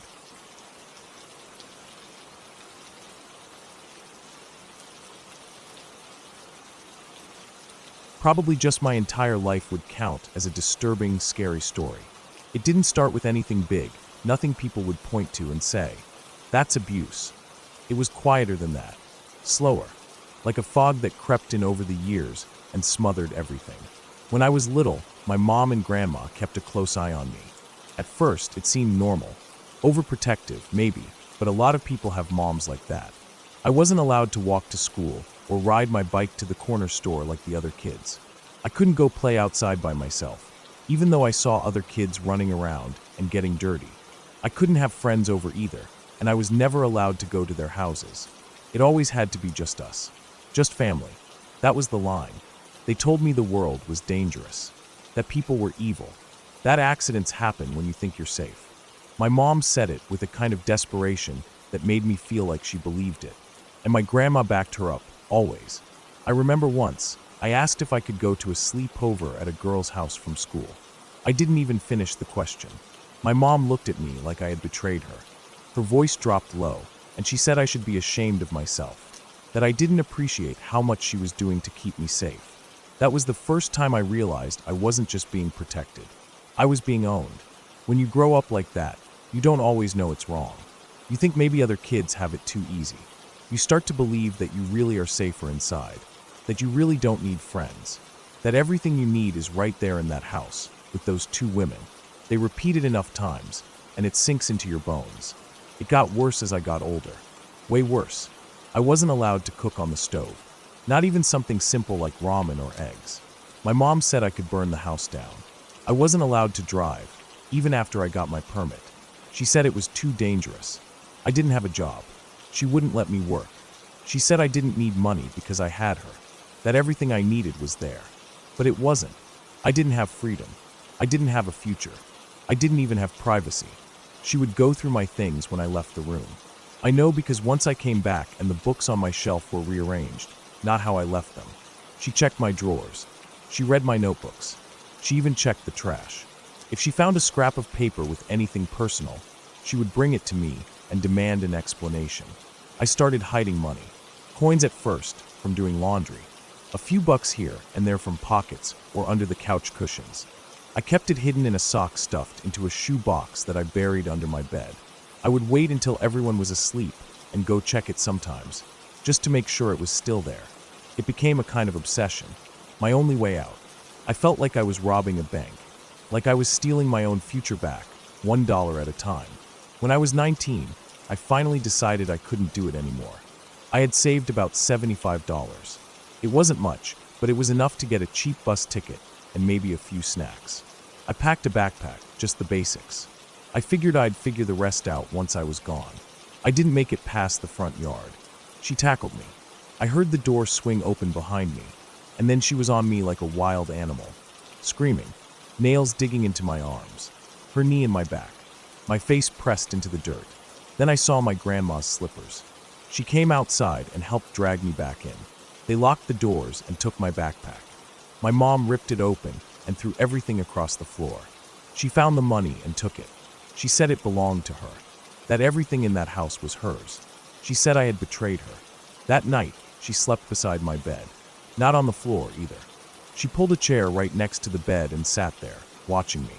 The lights were off, but I could see her shadow. Every time I moved, I heard her shift too. I didn't sleep at all. She took my phone, reported it stolen so I couldn't reactivate it. I couldn't make calls, couldn't contact anyone. She made sure of that. She started going through my room even more, checking everything. I think she was afraid I had another stash of money somewhere. Then she took me to church. It wasn't the regular church we used to go to. This one was different. Holiness, she called it. They had loud music and people shouting. They made a big deal about demons and sin. That day, she told the pastor I was possessed, that I was rebellious, that I had tried to run away. They held me in the middle of the floor and prayed over me for 3 hours straight. My mom cried and shouted, telling them to get the darkness out of me. The pastor kept his hand on my head the whole time, pressing so hard it hurt. I don't even remember what they said most of the time, just noise and heat and humiliation. I was shaking by the end of it. They said I was free now, healed, that I would see the truth. But I didn't. I saw a cage. Weeks later, I got another chance. I found a few dollars in Grandma's sewing kit and sold an old bracelet I had managed to hide. I bought a cheap bus ticket again. I didn't tell anyone. I waited for the right time. My cousin showed up at the house that day. She said she wanted to take me for ice cream. Said she missed me. Said she wanted to talk. I believed her. I got in the car, and as soon as the door shut, I heard the locks click. Child safety. I couldn't open it. She didn't even look at me. Just drove. I realized where we were going when we turned onto our street. My mom was standing on the porch when we pulled up, smiling like nothing had happened. They took me inside and locked the door again. That time, they didn't let me go anywhere. Not even in the yard. They took my shoes, my bags, anything that might help me escape. They turned the TV up loud, so I couldn't hear what was going on outside. For an entire year, I was a ghost in that house. I stopped talking much. I didn't eat unless they gave me food. I just sat, waited, watched the days go by. Some of my relatives started parking in the driveway randomly. I think they thought I might run again, so they blocked me in. They made it impossible for me to even try. I had no phone, no ID, no cash, no shoes. I had no proof I even existed outside of that house. But I watched. I waited. I listened. I knew I had to find a real way out, not just a desperate run. I started memorizing the phone numbers of local shelters when they came on commercials. I watched where they put the keys. I listened to their schedules when they went to sleep, when they went to church, when they took naps. I played the part. I smiled when they wanted me to. I said thank you. I told them I was sorry. I said I saw the truth now. I made them think I had given up. One night, my grandma fell asleep on the couch while watching her shows. My mom was upstairs taking a bath. I walked into the kitchen, took the spare house key from under the sink, and walked right out the front door. I didn't run. I walked. I walked 5 miles to a gas station that I remembered seeing once years ago. It took almost 2 hours. I didn't have shoes, so my feet were bleeding by the time I got there. I asked to use the phone. The clerk hesitated, but let me. I called the number I had memorized, a women's shelter hotline, told them my name, told them what happened, told them I didn't have ID or shoes or anything. They came and got me. That was 2 years ago. It took almost a year to get my documents back. Birth certificate, social security card. I had to file reports and statements. I had to talk to police and counselors and lawyers. My mom told them I was mentally unstable, that I had always been that way, that she was only protecting me. She even said I was a danger to myself. But they didn't believe her. They saw through it. They talked to doctors. They saw the patterns. They recognized the signs. Now I have a job. I have an apartment. I have shoes. Sometimes, I still wake up at night thinking she's sitting beside my bed, watching me. I check the closet. I check the door. I turn on the lights just to be sure. But I'm okay. I'm here. I'm alive. And I'm free. For a long time, I thought my life wasn't mine, that I belonged to her, that I would never leave. But I did. It took everything I had, and more than I thought I could give, but I made it out. No ghosts. No monsters. Just people. People who think they own you. And the long, slow fight to prove them wrong. It still scares me to think how close I was to disappearing in that house forever. But now, when I walk down the street with the sun on my face, and no one telling me what to do, I know I made it. I know I won.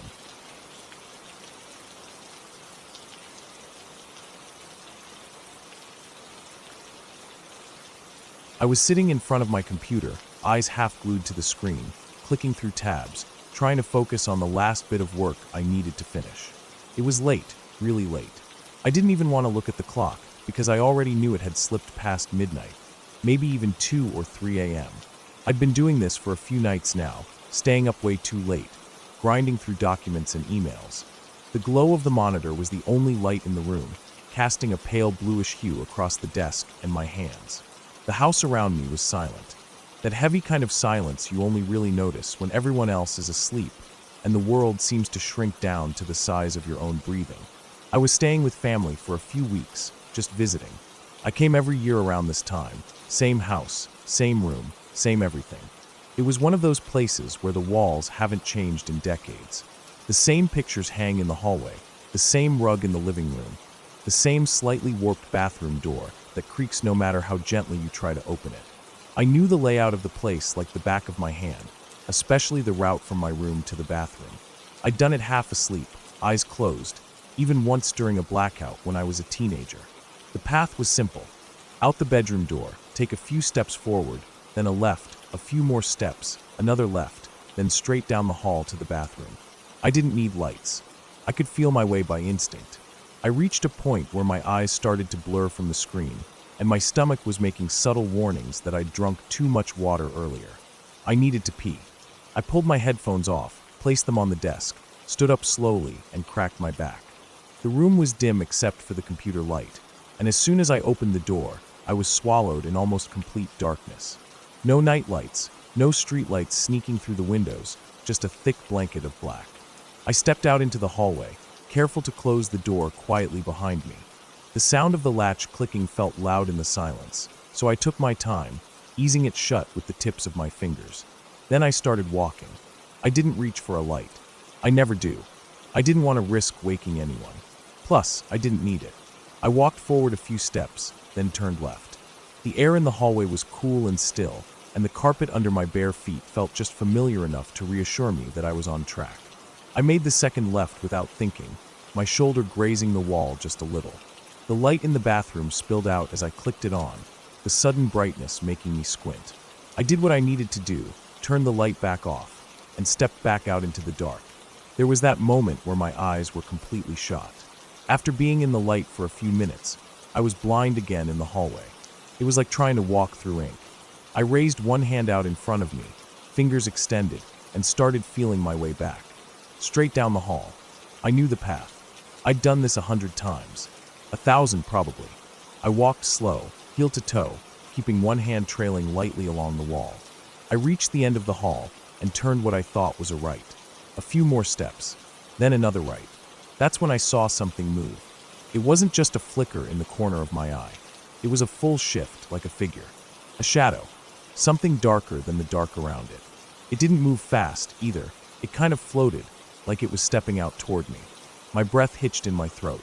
I stopped moving, standing dead still in the hallway, heart thumping. Everything went quiet again. I stood there for a long second. Then I told myself I was just tired, that it was probably nothing, that it could have been the light from my computer reflecting off the doorframe, or something stupid like that. But I couldn't shake the feeling that it was there, right there, something between me and my room. I took another step forward, this time more carefully. My hand found the edge of what I thought was the door frame, and I reached for the doorknob. That's when it happened again. The shadow moved. It came toward me, bigger this time. Closer. More distinct. I still couldn't focus on it exactly. My eyes weren't adjusting fast enough, but it was right there, inches away from me. It wasn't just something I saw. I felt it. I felt pressure in the air, this weird static-like sensation that made the hairs on my arms stand up. My stomach turned. My hand froze halfway toward the doorknob. I stood still again, barely breathing, listening for anything at all. A creak, a breath, a whisper of clothes moving. But there was nothing. The silence was just as complete as before. I started to question myself. Maybe it was a trick of the dark, or maybe my mind playing games because I was exhausted and alone in a quiet house. But it didn't feel like that. It felt real, tangible, like it had weight to it. I didn't want to call out. I didn't want to make noise and wake anyone up, especially not over something I couldn't even see clearly. So I took another slow step forward, this time fully reaching out to grab the doorknob. And that shadow moved again, right up to my face. I flinched back, stumbling slightly, reaching out with both hands like I was about to be grabbed or hit. I couldn't breathe. My chest locked up with fear, every childhood nightmare I'd ever had flooding back all at once. I thought about how I used to dream that my dad was coming after me with a knife. How those dreams felt just like this, silent, dark, slow, and terrifying. I hadn't had those dreams in years, but suddenly the memory of them felt fresh and too close. I stood there shaking. My hands were sweaty. My knees felt weak. It didn't make sense. I had just walked this path. I knew this hallway. Still, the shadow didn't move again. It just hovered there, in the dark. I leaned forward slightly, squinting, trying to make out details, trying to understand what the hell I was looking at. That's when my nose bumped into something cold and flat. Glass. It startled me more than it should have. I jerked back instinctively, completely confused for a second. Then I reached out with my hand and felt the surface. Smooth. Vertical. I moved my hand to the side and felt the edge of a frame. It hit me all at once. I wasn't at my bedroom door. I never made the second right turn. Instead, I had walked straight past it, like an idiot, disoriented in the dark, and ended up standing directly in front of the mirror that hangs next to my door on the adjacent wall. It was at a 90-degree angle, so when I turned and thought I was seeing something move toward me out of the door, I was actually just seeing my own reflection in the glass. The faint shape, the movement, the size, everything was just me, cast faintly in the hallway's ambient light. My own body, half illuminated by the glow of the computer screen leaking through the crack in my door, had been mistaken for something else. Something terrifying. Something other. I leaned my forehead against the mirror and exhaled. I didn't realize how hard I'd been holding my breath. My heart was still racing, and I felt this weird mixture of embarrassment and relief sweep over me. I wanted to laugh, but I didn't. I just stood there for a second, letting my nerves settle, wiping the sweat off my hands on the front of my shirt. Eventually, I took the real right turn, found my actual bedroom door, opened it, and slipped back inside. The monitor light welcomed me, familiar and comforting. I sat back down in my chair and stared at the screen for a long moment, trying to collect myself. I didn't even feel tired anymore. I didn't feel like working either. I ended up just sitting there for a while, eyes drifting across the screen, brain still halfway in that dark hallway, still replaying the moment when the shadow came at me. It had felt so real. It reminded me how much your mind can turn nothing into something when you're alone in the dark. It reminded me how being in a familiar place doesn't always mean you're safe from fear. Sometimes, even in your comfort zone, even in a house you've known your whole life, your brain can betray you. I didn't leave the room again until the sun came up.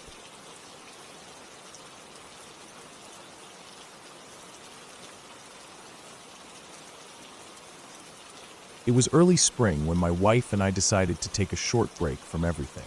We'd both been under a lot of pressure, me with work, her with some family stuff, and we figured a few days away in a quiet place might help. We chose a small rental property on the edge of Bath, England. It was one of those listings that didn't stand out at first, but something about it seemed peaceful. A single-level cottage with a stone front, gravel walkway, and a little black iron gate that led up to the entrance. Nothing fancy. Just private and quiet, which is all we really wanted. The place was cozy, smaller than the photos made it look, but that's to be expected. There was a living room with 2 old but clean couches, a small kitchen with a round wooden table tucked against the wall, and a single hallway that led to the bedroom and bath. It had a cold feel, the kind you get in old stone buildings, but the radiators worked well enough, and we spent the first day relaxing. We walked around Bath during the day, visited the Roman baths, stopped for coffee at a little shop tucked behind a church, and came back just before sundown. We had groceries and wine. We ate pasta and played cards until we were too tired to keep going. By 11 p.m., we were in bed, lights off, the place silent. The bedroom window looked out directly onto the small front garden and the gravel path. Just beyond that was the gate. The road past the gate wasn't busy, just a narrow country lane with hedges on either side. No traffic, no pedestrians after dark. It was perfect in theory. I wasn't fully asleep when I heard the gate. It was a soft metal click. Not loud, not dramatic, just the sound of it unlatching. I heard the gentle creak as it swung open and then shut again. That single moment, between the opening and closing, snapped every bit of sleep from my body. I was suddenly wide awake, my skin prickling, my body locked in stillness. The kind of stillness that only happens when your brain starts to shout that something isn't right. I didn't want to move too fast and wake my wife if it was nothing. But I knew deep down that it wasn't nothing. The sound was real, and someone had just come through the gate. I turned my head slowly and looked toward the window, not moving my body yet. The curtains were mostly closed, just a thin gap in the middle where the fabric didn't quite meet. I couldn't see anything through it, but I listened. And that's when I heard it, the unmistakable crunch of gravel. Whoever it was, they were trying to be quiet. But gravel doesn't allow that. Every step gave them away in a soft, uneven rhythm. It was slow, deliberate, not someone just passing through by accident. They were walking toward the front door. I sat up slowly, careful not to creak the bed, and put my feet on the floor. I kept still, listening as the steps moved closer. Then, suddenly, the motion sensor light outside flicked on. The whole side of the cottage lit up in a pale yellow glow, flooding through the gap in the curtains. My eyes shot toward the wall where the light from outside cast shadows, and that's when I saw it. A figure. Just a brief flash of their shadow against the wall outside, darting quickly, like they were trying to avoid being seen. The movement wasn't natural. It was jerky, nervous. They were caught off guard by the light. My heart was slamming in my chest now. My hands were shaking, but I stood up and moved carefully out of the bedroom. I didn't even glance back at my wife. She stirred slightly, but didn't say anything. I moved quickly and quietly through the small hallway and into the kitchen. The entire front of the cottage was still lit from the outside. I grabbed the largest knife from the wooden block on the counter. It felt ridiculous at first, holding a kitchen knife like I was in some kind of thriller movie. But the fear was real, and the adrenaline was stronger than the self-consciousness. I moved toward the front door, careful not to let the floorboards creak too loud under my weight. I pressed my back against the wall beside the doorframe, knife gripped in my right hand, and listened. Nothing, just silence. No footsteps, no gravel crunching, no sound of movement. The motion light was still on. It usually stayed on for about 20 or 30 seconds. I remembered reading that in the guest booklet. Then it shut off, and in that exact second, the moment the light went out, I heard it. Running. Fast, uneven steps sprinting back down the gravel walkway. The sound was heavy, not soft like before. Full-on panic mode. A few seconds later, the gate slammed hard. Not the soft, careful push from before. This time it was fast and loud, like they were in a rush to get away. I stayed frozen, knife raised, still listening. Then I stepped closer to the door and pulled the curtain on the small window to the side. Nothing. No one. A few seconds later, I heard my wife behind me. She was whispering, her voice low and unsure. She'd seen the same thing I did, the shadow, the light, the sudden burst of running. Neither of us slept the rest of the night. We sat in the living room, lights on, wrapped in blankets, the knife still close by. The police weren't worth calling. Nothing actually happened. No break-in, no damage, no clear crime. And it wasn't like we could describe anyone. We didn't see a face, just a shadow, a shape, something that didn't belong. By morning, the yard looked normal. The gate was shut. The gravel was undisturbed except for a few slightly deeper footprints that I noticed near the path. They could have been ours from earlier in the day, but but they seemed fresher. I couldn't be sure. We stayed one more night, mostly because we were too tired to pack up and move. But neither of us slept. We kept the lights on. I kept the knife on the bedside table. And the motion light, every time it flicked on during the night, I was up, standing, heart racing, checking the window. But nothing else happened. The next morning we left, exhausted. My nerves were shot. Every noise on the way to the car made me jump. Every person walking their dog or trimming a hedge seemed suspicious. I was looking at everyone like they might be the one from the night before. I still think about it. A lot. It's not the fear of what happened that sticks with me. It's the unknown. Why were they there? What were they planning to do? Why so quiet? Why retreat the moment the light turned off? It felt calculated, like they were waiting to see if we were awake, or testing something. And I keep going back to that moment, knife in hand, standing by the front door. If they had come through it, if they had pushed their luck just a little further, I would have used that knife. No doubt in my mind. My body wasn't just ready to defend. It was on edge, set to strike at the first sign of a threat. It was too close, too real, too deliberate. I've stayed in dozens of rentals before. Never thought twice about safety. Never even locked some of them. But after that night in Bath, everything changed. Now I check every lock twice. I put something heavy against the door. I scope out exits. I look at every motion light, every gate, every gravel path. My brain won't stop running the possibilities. My gut won't let it go. That shadow on the wall, it's etched in my memory. Not because of what it was, but because of what it almost became.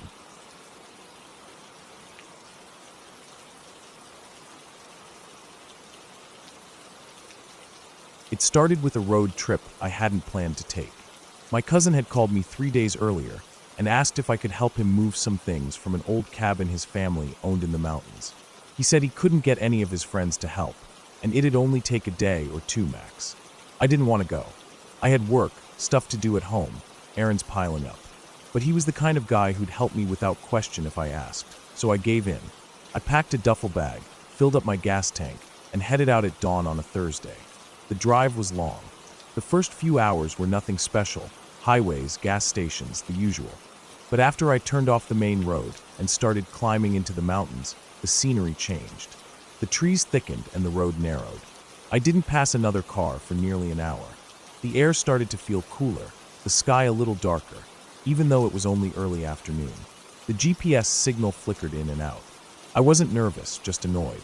Eventually I reached the cabin. It was a squat wooden building with a metal roof, surrounded by trees so thick they looked like they were leaning in. There was a small clearing out front with an old gravel driveway, and a tiny side shed half covered in vines. I didn't see my cousin's car. I checked my phone, no signal. That was weird, but I figured maybe he hadn't arrived yet. Maybe he was delayed. I parked and got out. The air was dead silent. No birds, no wind, nothing. Just the sound of my own boots crunching the gravel. I walked up to the front door. It wasn't locked, so I pushed it open and called out his name. Nothing. The inside looked like it hadn't been used in a while. Dust on everything. A few old chairs, a rolled-up rug, a wood stove. Boxes stacked near the back wall. Some of them were labeled, others weren't.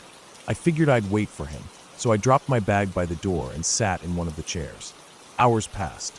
I read a book I brought. Ate a snack. Still no sign of him. By evening, I started feeling uneasy. Not scared exactly, just not right. I walked outside to get some air. The sun was already sinking behind the trees, painting everything in this weird gold light. I kept thinking I was hearing something move behind the trees, little cracks and rustles. But every time I turned my head, nothing was there. Probably deer or squirrels. I told myself that, but it didn't help. I waited until full dark before finally deciding to call it a night. There was a mattress on the floor in the back room. I laid out my sleeping bag and tried to sleep, but I kept waking up. Every time I dozed off, some small noise outside the cabin would snap me awake again. A branch snapping, something brushing the side of the building, the creak of wood shifting. I kept telling myself it was normal. Old building, forest animals. But still, I couldn't shake this crawling feeling in my stomach, like something wasn't right. Around 2 a.m., I heard something different. It wasn't an animal sound. It was more deliberate. Heavy, slow crunches on the gravel outside. Someone walking. My heart started pounding. I held my breath, straining to hear. The steps stopped near the side of the cabin. Then silence. I waited, every muscle in my body tensed. Then I heard it, 3 knocks. Not on the front door. On the wall. Like someone knocking just to see if anyone was inside. I didn't move. I didn't breathe. I didn't even blink. I just stared at the wall, barely lit by the moonlight coming through the window. Minutes passed. Nothing happened. Then more knocks, closer this time. A little lower on the wall. I wanted to move, to get up, to grab my flashlight or the pocket knife in my bag, but I was frozen. Then the sound stopped again. I stayed like that until dawn.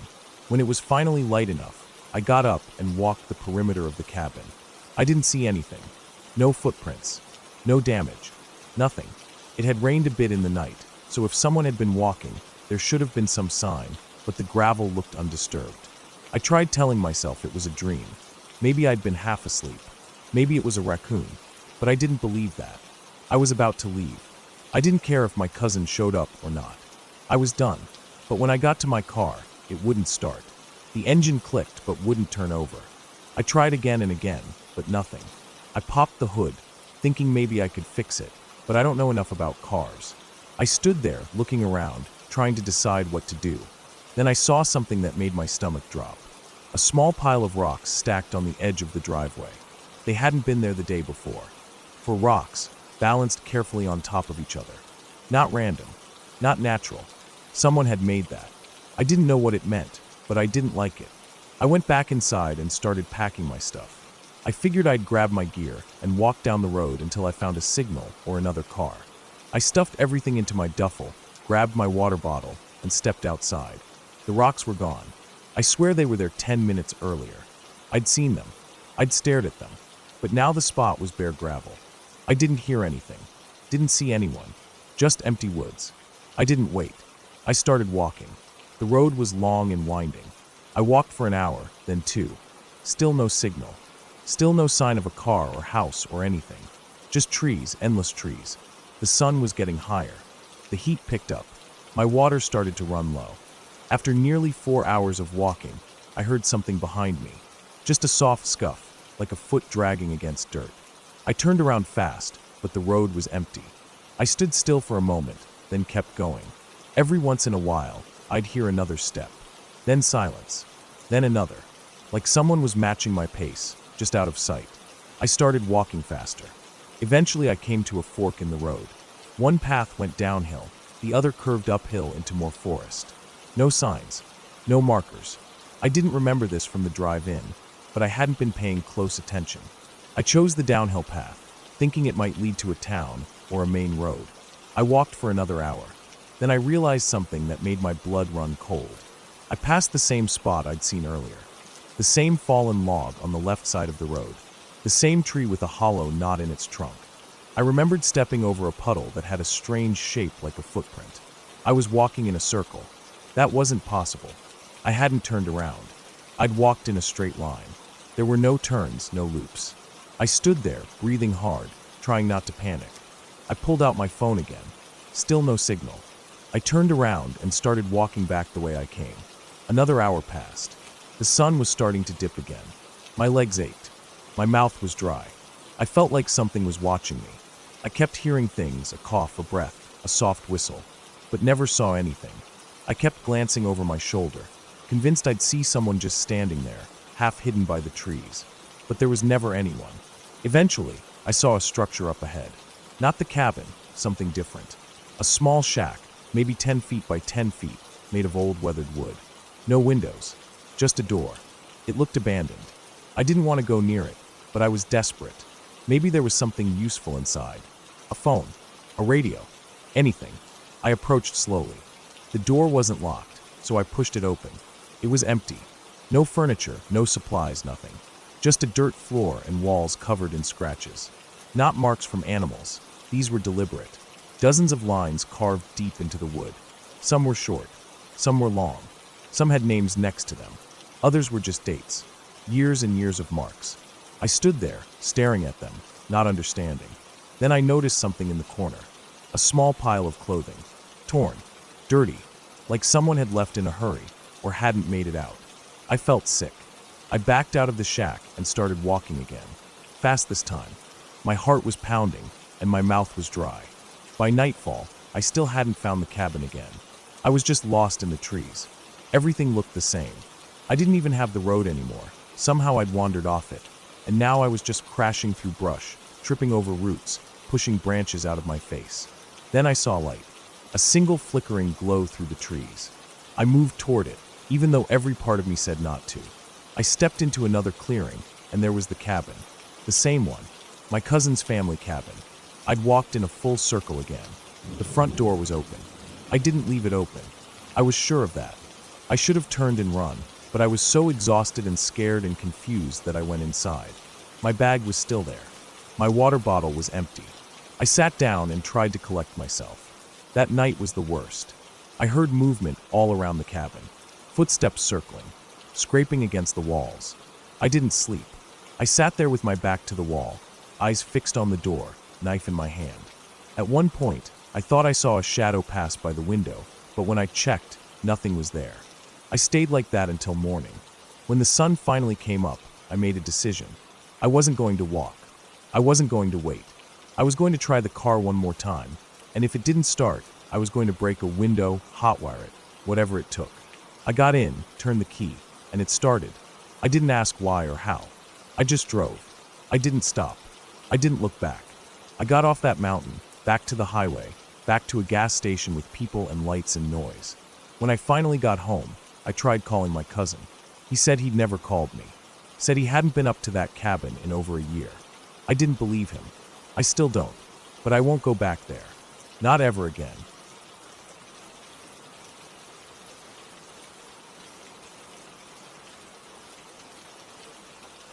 The dirt road to the cabin was barely wide enough for my car. Dry leaves crunched under the tires, and the branches overhead blocked most of the sunlight. I'd taken the day off to get away from the noise of the city, hoping the silence of the woods would help clear my head. Work had been a nightmare for weeks, and I hadn't really slept in days.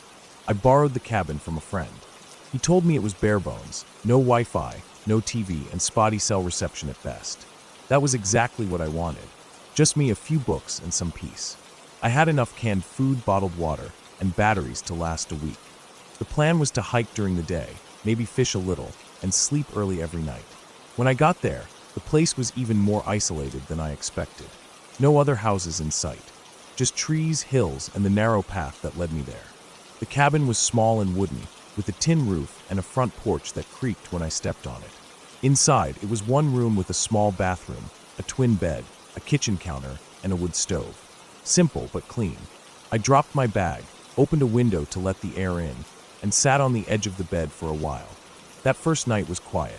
Too quiet, almost. No car horns, no sirens, no hum of traffic through a window.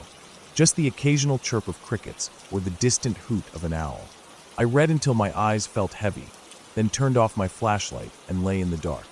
The mattress was thin, but I didn't care. I finally felt alone, in a good way. But I didn't sleep well. Around 2 or 3 in the morning, I woke up in a sweat. Not from a nightmare. I didn't remember dreaming at all, but just this weird feeling like something wasn't right. The air in the room felt thick. Not hot, just heavy, like the pressure had dropped. I turned on my flashlight and scanned the room. Everything was as I left it. The door was still locked. The window was open, but the screen was intact. Nothing moved. I stayed awake for maybe an hour, then fell back asleep. The next morning, I went for a hike. I followed a marked trail for a while, but then got curious and started exploring some unmarked paths. Nothing too far. I was careful to keep track of where I was, but I liked the feeling of wandering where no one else had walked in a while. I saw deer tracks in the mud, some squirrels, a fox. No people, no voices, just me and the trees. I was out for about 5 hours before heading back to the cabin. My legs were sore and my shirt was damp with sweat. I made some ramen on the portable stove, ate on the porch, then spent the evening reading again. When the sun went down, the air cooled fast. I closed the window and crawled into bed early. That night, I heard something. It started with soft crunching outside the cabin, like footsteps but slow. I froze under the blanket, listening. There were no other cabins nearby. No cars. No reason anyone else would be out here. I told myself it was an animal. A deer. A raccoon. Maybe even a bear. But it didn't sound like a 4-legged animal. It sounded like a person, walking around slowly, careful not to make too much noise. I sat up and reached for the flashlight. I didn't turn it on right away, just held it in my hand, staring at the door. The cabin had no curtains, just wooden shutters on the windows. They were closed. I waited. The footsteps stopped. I stayed like that for almost an hour. Still nothing. No sounds. No movement. Eventually, I laid back down, but I didn't fall asleep for a long time. In the morning, I checked around the cabin. Nothing unusual. No footprints, though the ground was mostly dry and covered in leaves, so it'd be hard to tell anyway. I shrugged it off. I hadn't seen a single person since I got here. Probably just an animal. I went about my day, another hike, some journaling, and more reading. That night, it happened again. More footsteps. But this time, they didn't stop. I was lying in bed, trying to fall asleep, when I heard them again. Slow, deliberate steps circling the cabin. They'd stop for a minute, then pick back up. It was like whoever, or whatever, it was knew I was listening. It was trying to mess with me. This time, I got up. I turned on the flashlight, grabbed the small hatchet I'd brought for chopping firewood, and stood by the door. I didn't open it. I just waited. Eventually, the sound stopped again. But now I was wide awake. Every sound outside felt louder. The wind through the trees, the creaking of the porch, even the rustle of leaves, it all felt intentional. Like someone was trying to scare me. I didn't sleep at all that night. In the morning, I decided to hike a bit less. I stayed near the cabin, checking the area more carefully. Still nothing. No broken branches, no fresh prints, no trash left behind. I started to feel like I was losing it. Maybe the isolation was messing with me. Maybe I'd just imagined it. But I didn't want to leave. Not yet. I'd told myself I'd stay for a week, and it had only been 3 days. I was stubborn like that. That evening, I sat on the porch until it got dark. I kept the hatchet by my side and watched the woods. I wanted to see something, to prove to myself that I wasn't going crazy. Around midnight, I heard it again. This time, it was louder, closer. It started on the side of the cabin, near the bathroom window. Slow steps, then a pause. Then more steps, toward the front. I stood up, holding the flashlight and the hatchet tight. My heart was beating so hard I felt it in my neck. Then came the sound of something brushing against the wall, like a hand dragging along the wooden siding. I snapped. I ran to the door, yanked it open, and shined the flashlight outside. The beam cut through the dark like a blade. Nothing, just trees and shadows. But then I saw it, just for a second, at the edge of the woods, maybe 30 feet out. A figure, not clear, just the outline of someone, standing still, watching. I stepped out onto the porch, aiming the flashlight at them. But as soon as the light touched where they'd been, they were gone. I didn't sleep that night either. I locked the door, shut the shutters, and stayed sitting up with my back to the wall, watching the door. The next morning, I made up my mind. I was going to leave. I packed up everything, threw it into the car, and got ready to go. I didn't care if I had to eat the remaining cost of the trip. I needed out. But as I backed down the dirt path, I realized something that made my blood run cold. There were tire tracks in the dirt. Not mine. A different set. Slightly wider. Deeper tread. Coming in from the main road and stopping not far from the cabin. Then turning around and heading back out. Someone else had driven up here. Recently. I looked around but saw nothing. The woods were still. Too still. I told myself it was just someone exploring. Maybe another cabin owner checking the area. But I hadn't seen another structure for miles. I drove out fast, heart racing the whole way. Once I hit the highway, I stopped at a gas station and tried to calm down. I bought a coffee, sat in the car with the engine running, and just tried to make sense of it. Maybe I was paranoid. Maybe it was all just wildlife and coincidence. But then I checked the back of the car. There were scratches on the trunk. Long, thin lines that hadn't been there before. Like someone had dragged a key, or a knife, along the metal. 3 deep grooves. That night, I stayed at a motel near the edge of town. Cheap place, but it had lights, locks, and other people. I double-checked all the locks, pulled the curtains tight, and tried to get some sleep. But I couldn't. Not because of noise. Not because of fear. Because at some point during the night, my phone buzzed. I picked it up from the nightstand and saw an airdrop request. From an unknown device. The name was just nearby. No picture, just the prompt to accept or decline. I clicked decline and turned off Bluetooth. I didn't think much of it. Probably someone nearby trying to send something by accident. But then I opened my camera roll the next morning. There were 3 photos I didn't take. All of them were of me.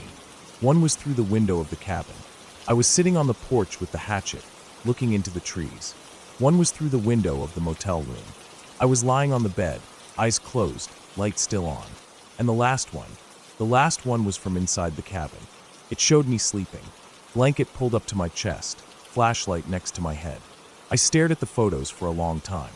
Then I threw the phone in the motel sink and smashed it with the heel of my boot until the screen cracked and the back popped off.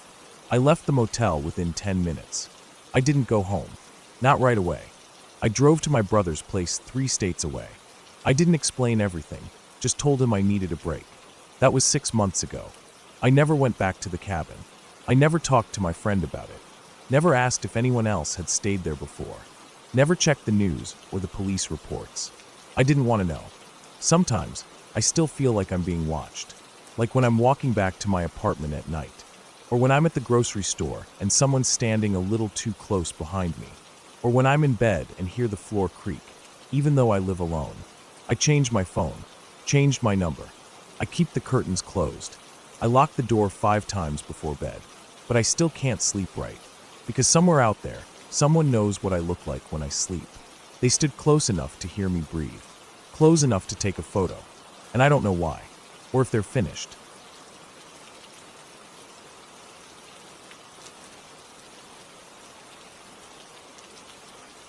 I remember that whole stretch of time too clearly, even though I try not to. The images still come back on quiet nights, dull, colorless flashes, like watching a CCTV recording in my own mind. It wasn't supposed to be anything out of the ordinary. Just a quick favor, that's all. A simple drive, for hours south to help my cousin pick up a busted 4-wheeler he bought off some guy online. Nothing more. It was late November. The air had that dry bite to it that made your lips crack and your fingers stiff. I had just gotten back from a work trip the night before and hadn't even unpacked, but I owed my cousin. He had helped me with so many things over the years, especially after my dad passed. So when he called asking if I could tag along for the drive and help load the 4-wheeler into his trailer, I didn't even hesitate. I grabbed a jacket, filled my thermos, and we hit the road just after sunrise. We headed down south into the edge of the mountains, a more rural and wooded part of the state, dotted with small towns that didn't even show up right on GPS. The 4-wheeler was sitting in a barn behind a guy's property way off one of those thin roads that turns to gravel after a few miles. It wasn't in great shape, but it had good bones, my cousin said, and the guy was practically giving it away. We strapped it down to the trailer by mid-afternoon. The guy seemed normal enough, older, quiet. Told us to be careful driving back, because the road twisted up through the woods and got narrow in places. It wasn't until we were already on the way back that the trouble started. About an hour into the drive, the trailer started wobbling a bit.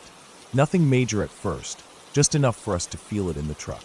My cousin pulled off to the side to check it. One of the trailer tires was looking soft. Real soft. He swore he had checked the pressure before we left. There was no cell signal, not even a bar. We tried driving a little further, but the tire went flat completely within a few miles. We were lucky we found a spot wide enough on the side of the road to pull over. We got out and started trying to figure out if we could change the tire there. My cousin had a spare, but it wasn't great. Still better than nothing. The sun was dropping fast, and the temperature came down with it. I could see my breath while holding the flashlight. We took turns cranking the jack and getting the bolts loose. The whole process took longer than it should have, mostly because the bolts were rusted and frozen stiff. By the time we finished and lowered the trailer, it was nearly dark. There were no houses anywhere in sight, just trees. Trees so thick and tall they leaned in on both sides of the road, making everything feel narrower. I could tell by the way my cousin was breathing that he didn't like it either, though he never said it out loud. The air was totally still. No birds, no wind. Just that kind of dead quiet that makes your ears ring a little. We got back into the truck and started driving again, slower this time. The spare on the trailer was small and wobbly, and the road felt rougher somehow, like it had changed under us while we were working. The pavement was cracked and uneven, and in the dark, it felt like we were bouncing along a dirt path. We didn't see any other cars. No headlights behind us. No oncoming traffic. Just blackness on both sides and the weak beam of our headlights in front. After about 30 minutes, the GPS went completely blank. Screen frozen. Then it just reset. It showed we were off-road, even though we hadn't turned once. My cousin tapped the screen and muttered under his breath. I kept my eyes on the trees. Something about them felt wrong.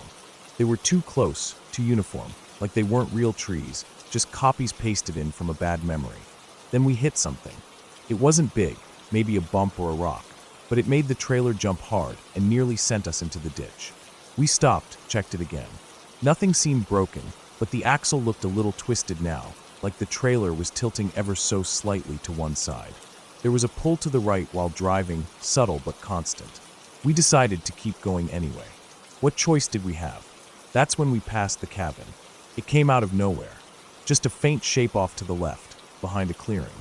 We wouldn't have even noticed it if the high beams hadn't caught a sliver of reflective glass. It was set back a bit, probably 30 or 40 yards off the road, surrounded by tall brush and more trees. The structure looked old, roof sagging, chimney crumbling. One window was boarded up. Another had a curtain, torn and limp, barely hanging. My cousin slowed down without saying anything. I could feel him thinking. Maybe someone in there had a phone. Maybe they could give us directions or tell us how far we were from the nearest town. But something about it, it just didn't feel right. He pulled into the clearing anyway. We parked, headlights pointing toward the cabin. The brush was thick around it, but there was a path of dead grass leading to the front steps. No lights inside. No movement. Just that same stillness from before. I told my cousin I didn't like it. He said it'd be quick. Just knock, ask, and leave.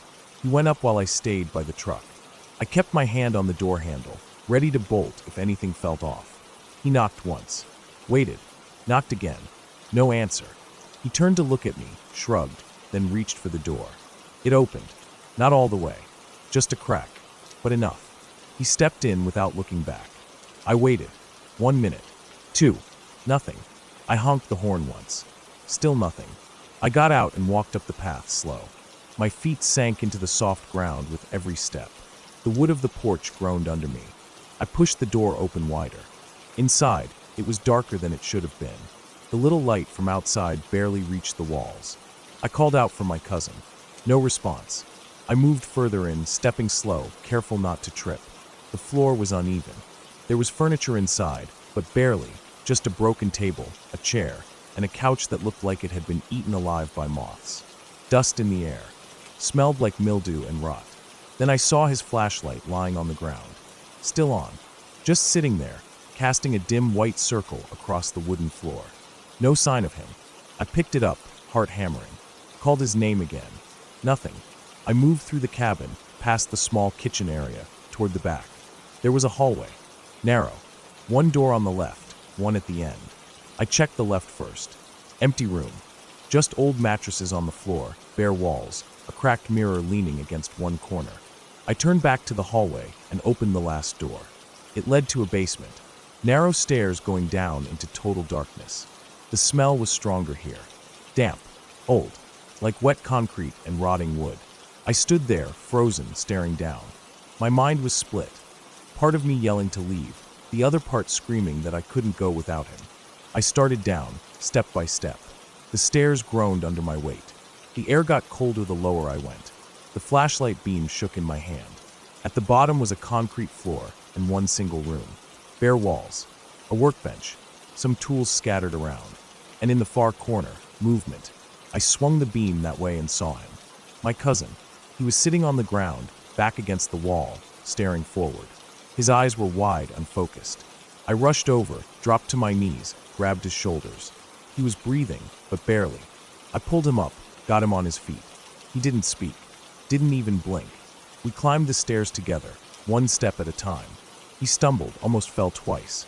I dragged him out of the cabin, across the clearing, back to the truck. Got him in, slammed the door, started the engine and drove.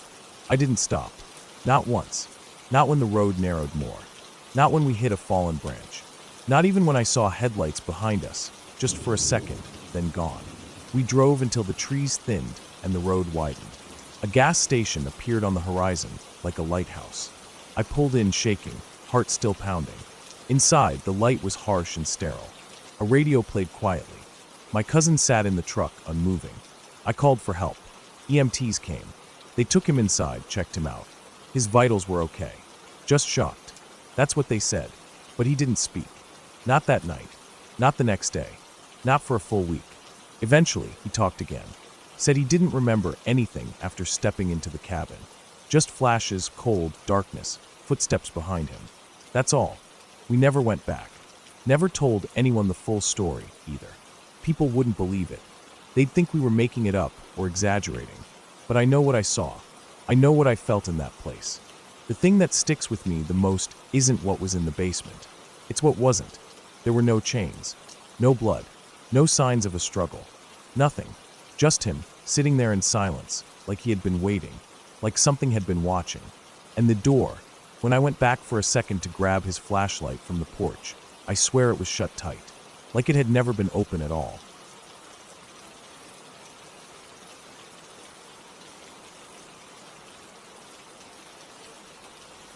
The sky was still a deep blue when I pulled my old truck into the parking lot at the base of Miller's Ridge.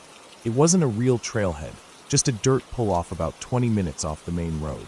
I'd been here a few times over the years, but not recently. I remembered it being quiet, remote, the kind of place people forget exists. That's exactly what I wanted. I had taken a week off work after quitting my job at the garage. I didn't even tell anyone I was going. I just packed my gear, tossed it in the bed of the truck, and drove. I had my tent, some food, 2 big jugs of water, and a few other essentials. It wasn't anything special, just a solo trip to clear my head. I locked up the truck, threw my pack over my shoulders, and started walking. The first part of the trail was easy, a wide dirt path with trees flanking both sides. Crickets buzzed somewhere in the underbrush, and a warm breeze rustled the leaves. It was peaceful. I didn't see another car, didn't hear another voice, not even in the distance. That was the whole point. Get away. No phone. No internet. Just me in the woods. After about 2 hours, the trail narrowed into something more rugged. Branches scraped at my arms, and my boots kicked up dry dust. I passed a rusted old fence post sticking out of the ground at an odd angle. It wasn't connected to anything anymore, and I figured it had once marked the edge of someone's land. A long time ago. I paused just long enough to sip from my water bottle, then moved on.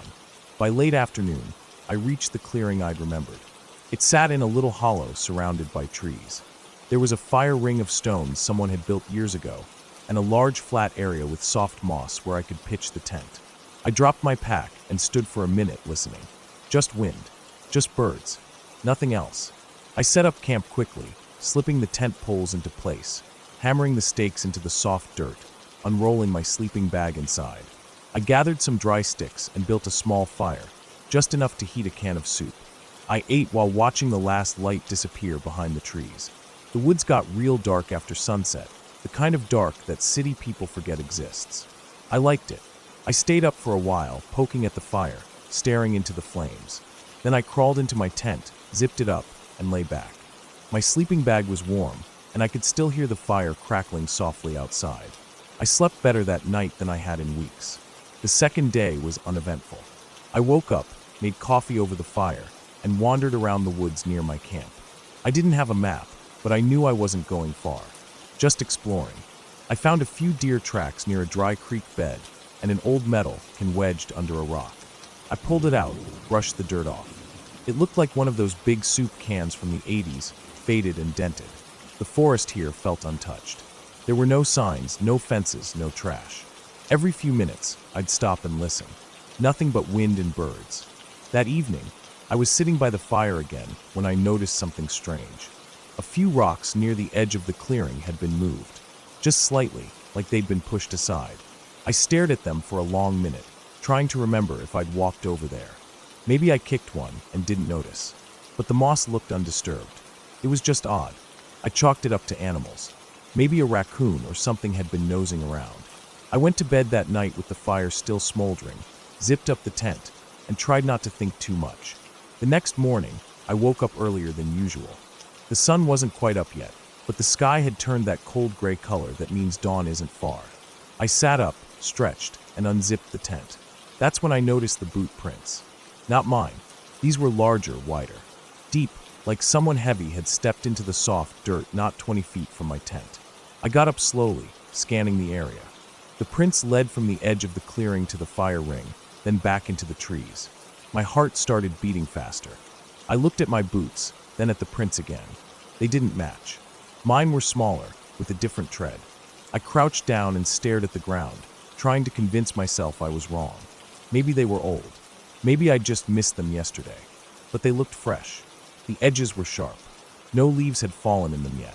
I didn't hear anything during the night. I didn't wake up once.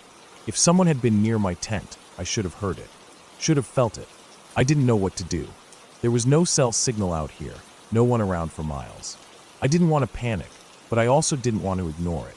I packed up my food and gear and sat by the cold fire pit, just watching the woods. I didn't move for over an hour. Just listened. Waited. Nothing.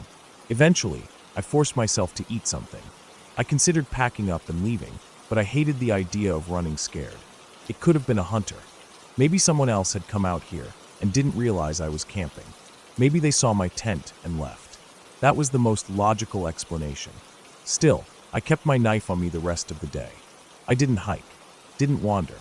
I stayed near the tent, kept my ears open. Every sound in the forest felt louder. Every bird call made me jump. When night came, I didn't light a fire. I didn't want to draw attention to myself. I just lay in the tent, knife in my hand, eyes wide open. I listened to the wind, the creaking branches, the soft rustle of something moving through leaves every so often. I didn't sleep much that night. The next morning, the prints were gone. Not like they were erased, just no new ones. Nothing near the tent, nothing near the trees. But I found something else. A torn piece of black fabric stuck to a branch near the clearing. It was maybe 4 inches long, caught on a jagged twig. I pulled it down and turned it over in my hands. Looked like part of a jacket. The kind of material you find on work coats. It was damp, a little muddy. I didn't recognize it. Something about that fabric unsettled me more than the footprints. It meant someone had been close enough to brush against a branch, close enough to tear something. I told myself it still didn't mean danger. Maybe someone got lost. Maybe they came through after dark and didn't see me. Still, I made the decision to leave the next morning. I just needed to make it one more night.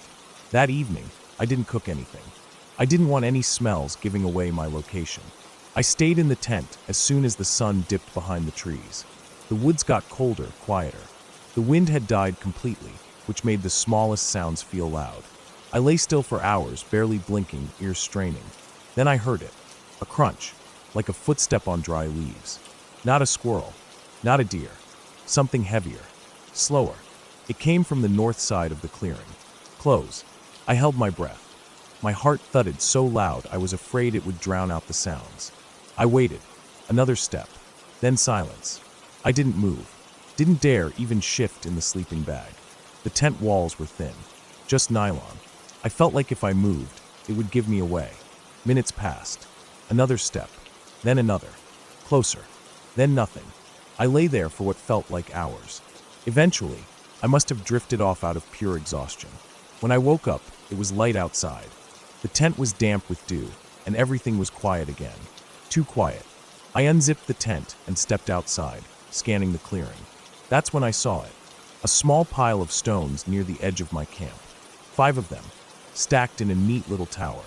Not natural. Not random. Someone had placed them like that. I stared at it for a long time. It wasn't threatening. Not really. But it felt deliberate. Like a message. I couldn't explain why, but my gut twisted into knots. That was it. I wasn't waiting around another night. I tore down the tent, stuffed everything into my pack, and started hiking back. I moved fast, barely stopping to drink water. The trail felt longer than I remembered.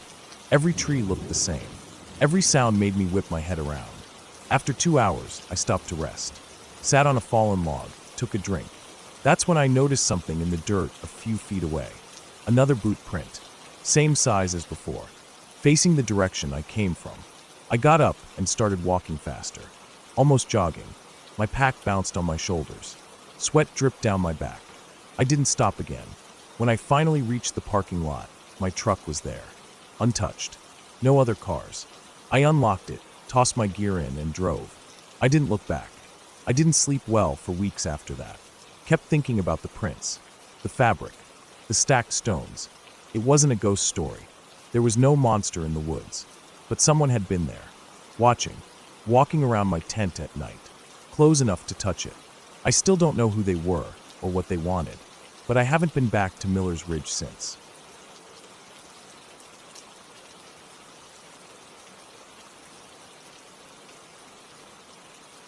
The night I truly understood fear didn't happen in some far-off place or haunted location. It happened during a solo drive through a part of the country I thought I knew. I didn't tell anyone where I was going, and no one expected me back for a couple of days. That was probably the biggest mistake. I had taken a few days off work. I was burned out, tired of sitting at a desk, tired of emails, tired of people. I didn't want to go to some resort or a tourist-heavy place where I'd just be swapping one kind of noise for another. I just wanted quiet, open roads, peace, and isolation.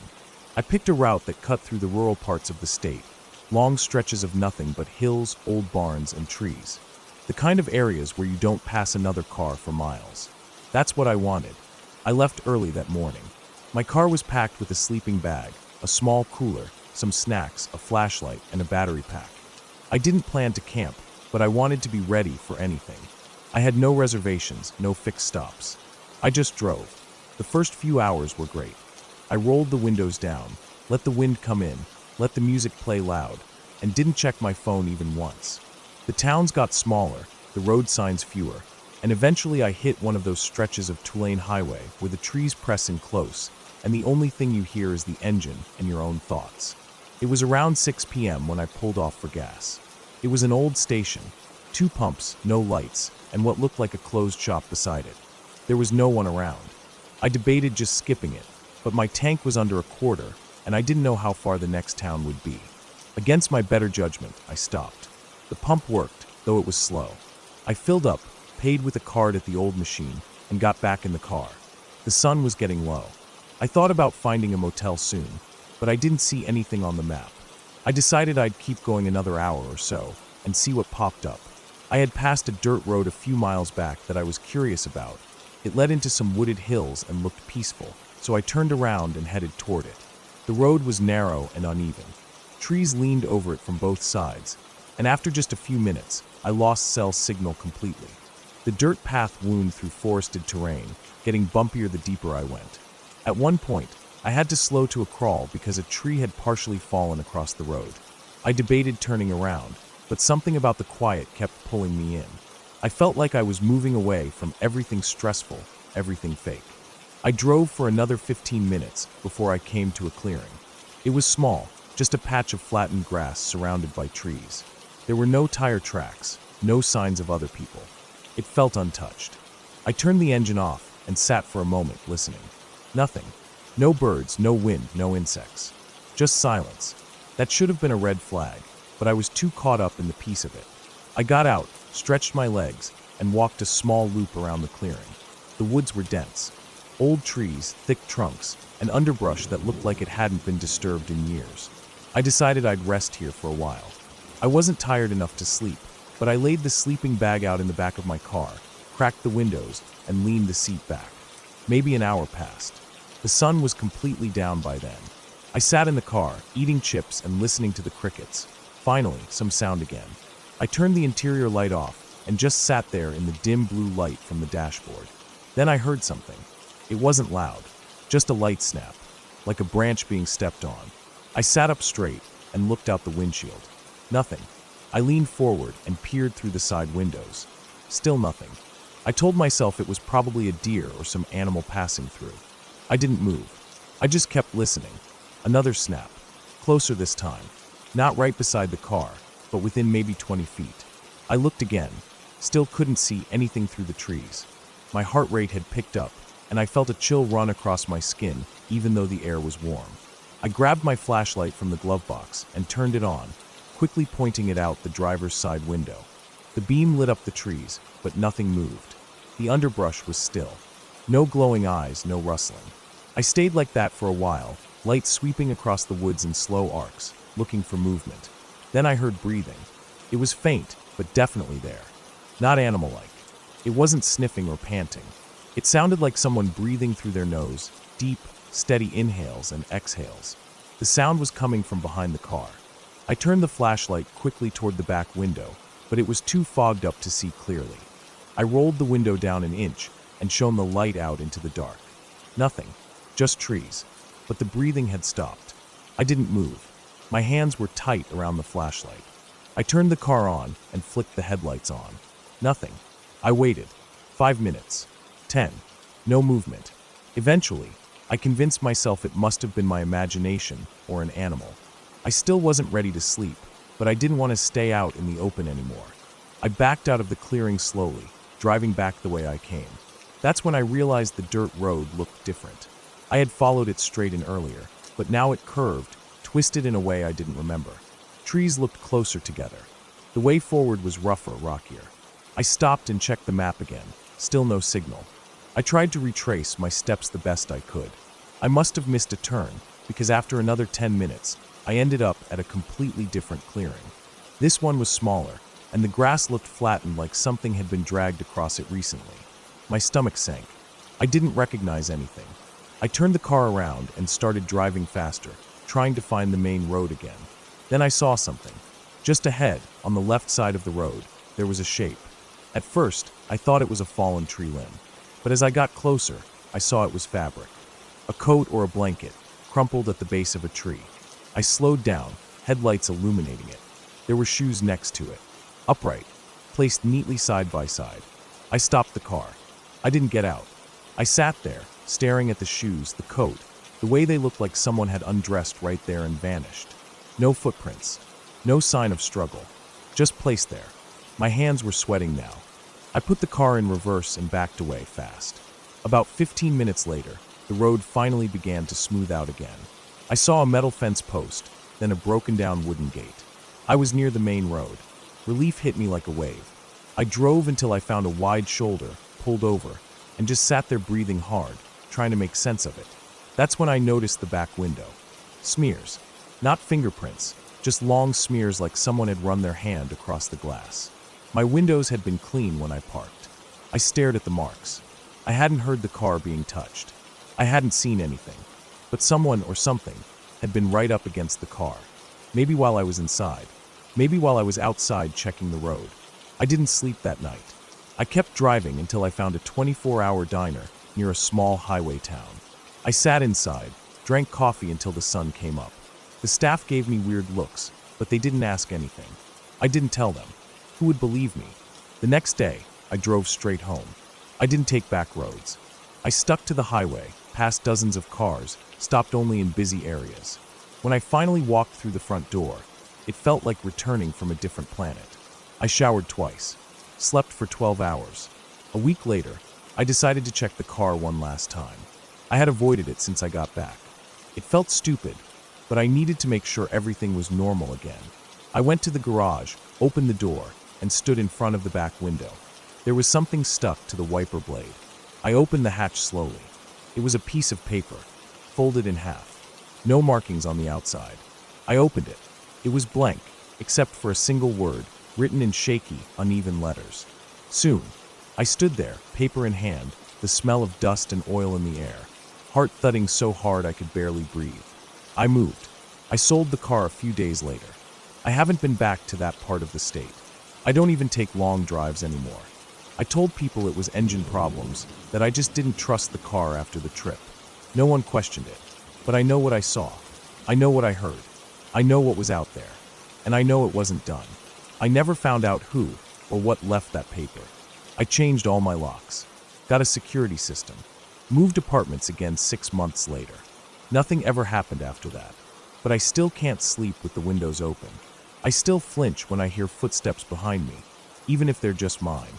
And sometimes late at night, I get the feeling that someone's standing just outside the window, watching, waiting, just like they did before.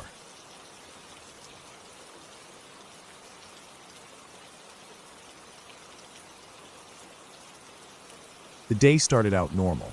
I remember that clearly. It was the kind of day where everything feels so plain, you don't expect anything unusual to happen. I had the whole weekend free and decided to drive out to this old piece of land my grandfather used to own. It was about 2.5 hours from where I lived now, tucked into the edge of a wide forest that hadn't changed much in the last 50 years. He passed away almost 10 years ago, and the property sat there untouched, still in the family, but no one visited anymore. There wasn't much to see, just a rusted gate, an overgrown gravel path, and what was left of a shed and the old barn foundation. I don't know what made me want to go there. Maybe it was boredom, maybe it was nostalgia. I hadn't been out that way since I was a teenager. My plan was simple: drive out there, walk around a bit, maybe take some pictures, eat a sandwich in the truck, and come home. I didn't even tell anyone I was going. It felt that casual.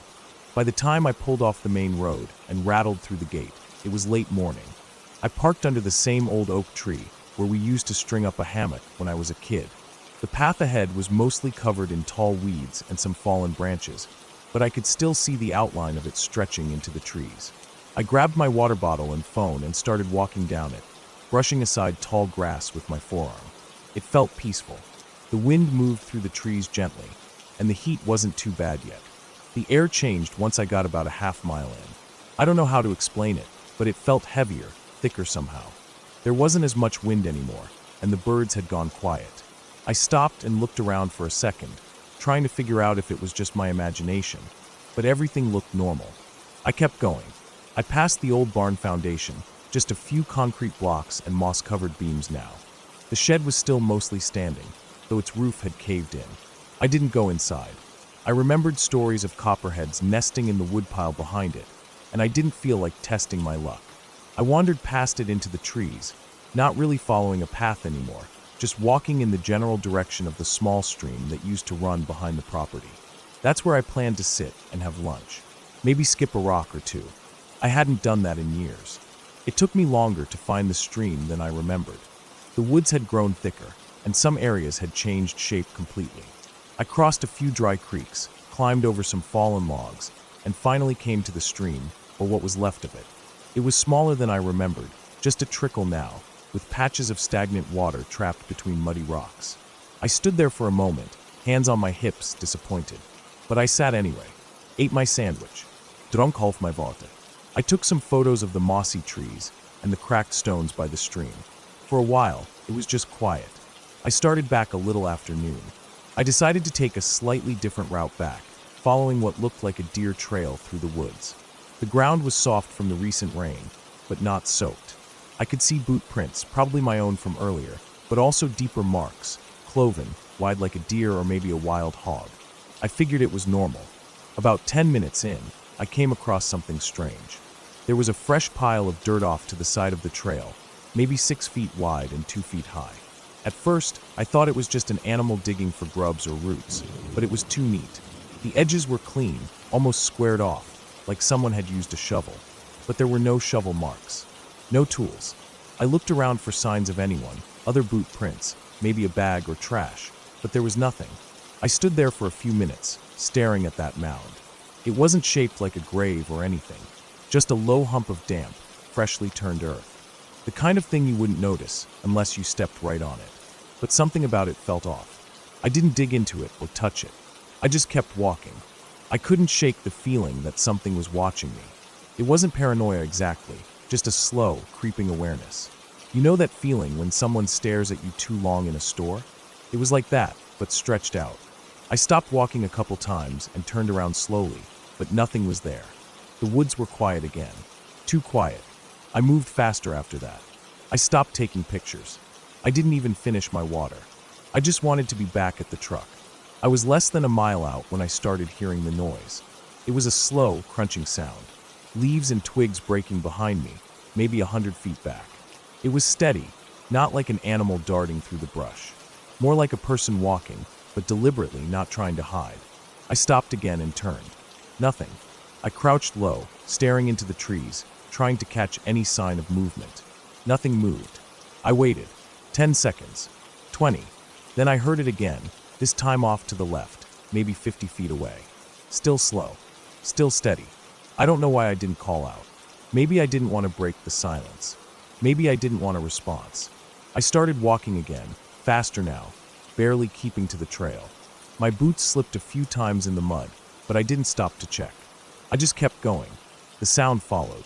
Always behind, always just far enough that I couldn't see the source. I started running. Branches slapped my arms and face. I tripped once, skinned my hand, kept running. My heart was pounding. My lungs burned. I burst out of the trees into the clearing near the shed and didn't stop until I reached the truck. The truck was untouched. Everything inside was the way I left it. I locked the doors the second I climbed in and started the engine. I backed out so fast, I almost hit the gate post. I didn't even bother closing the gate behind me. I didn't stop driving until I reached the main road. My hands were shaking. My shirt was soaked through with sweat. I looked in the rearview mirror over and over, half expecting to see someone step out of the trees. But there was nothing. I told myself it was just an animal. Maybe a hog. Maybe a stray dog. But the footsteps, they were too even. Too slow. No rustling, no darting, no growls. Just crunch, crunch, crunch. I didn't sleep that night. Every time I closed my eyes, I saw trees. I saw the dirt mound. I heard footsteps. The next day, I called the county office. Asked if anyone else had reported trespassers out near that part of the woods. The woman on the phone was polite, but said no. No recent calls. No hikers. No squatters. I didn't go back. I tried to forget about it. I pushed it out of my head for months. But it didn't leave me. About 6 months later, I got a call from my cousin. She had gone out there with her boyfriend to camp. I hadn't told her what happened. I never told anyone. She asked if I remembered where the old shed was, and I said yes. Why? She said they found something strange. Fresh dirt, soft and piled. No tools. No tire marks. No prints. Just a mound. She said they left early. 2 days after that, I drove out there again. I don't know why. I told myself it was to get closure, to prove to myself there was nothing to be afraid of. I brought a shovel this time. I found the same mound. A little flatter now, like time had started to level it out, but still distinct. I walked a wide circle around it for 30 minutes. No footprints. No trail cameras. No gear. No signs of recent activity. Just the mound. I stood over it and hesitated. My grip on the shovel was tight. My palms were sweating. I didn't want to dig, but I did. The top layer was soft, like it had been turned not long ago. The smell was heavy, earthy, not rotten.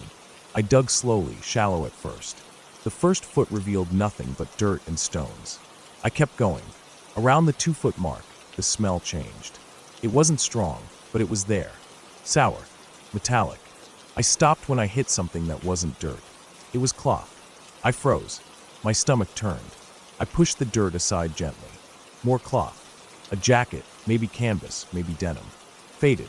Dirty. I kept digging until I uncovered what was unmistakably a shoulder. I couldn't breathe. I backed away and dropped the shovel. My legs went numb. I didn't know what to do. Eventually, I called the sheriff. They came out, taped it off, asked me questions, took my statement.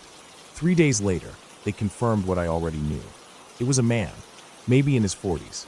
No ID, no wallet, no phone, no missing person report that matched.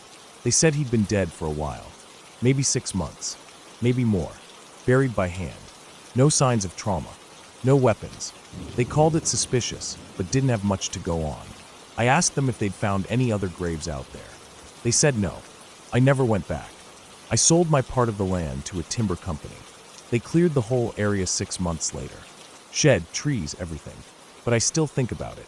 I think about the footsteps, the silence in the woods, the way that mound looked so fresh, so precise, like it had just been made. I wonder if the person who buried that man was still out there when I walked past. I wonder if I'd stayed 5 minutes longer, what would have happened. And most of all, I wonder how many other mounds are out there, just waiting, hidden beneath leaves and time.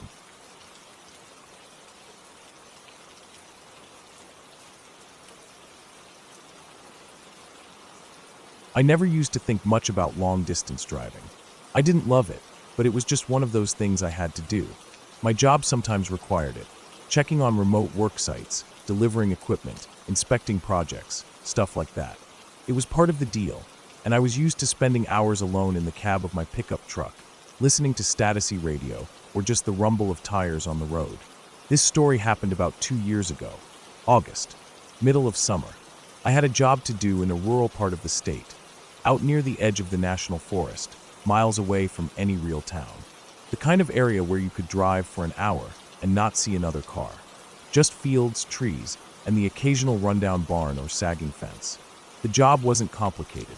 One of our subcontractors had delivered some material to the wrong location, a whole load of steel beams, and I needed to confirm their condition and help coordinate moving them to the right site.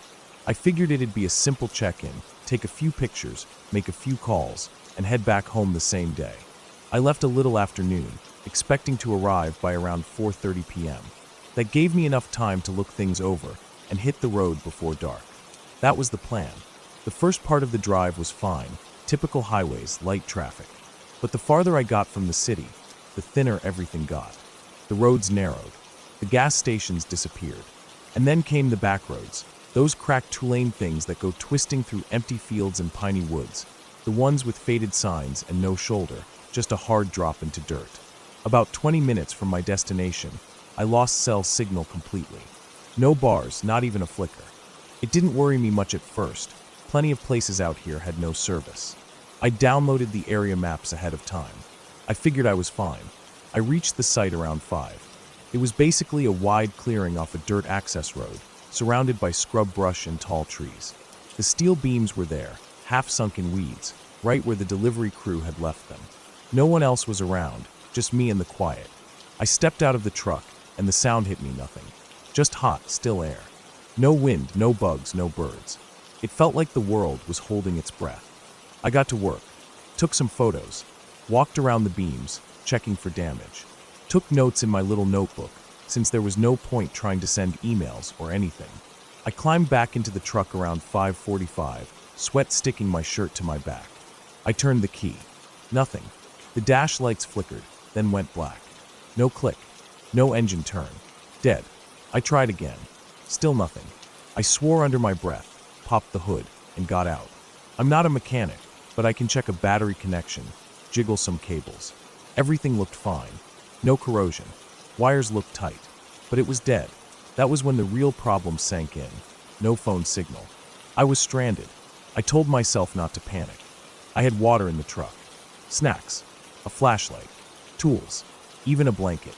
Worst case, I'd sleep in the cab and figure it out in the morning. But that thought, spending the night out here, made my stomach twist. I checked the map on my phone. Even though there was no signal, the GPS still worked. It showed a road about 3 miles south that looked a bit more traveled. If I could make it there, maybe someone would drive by. Maybe I could catch a signal.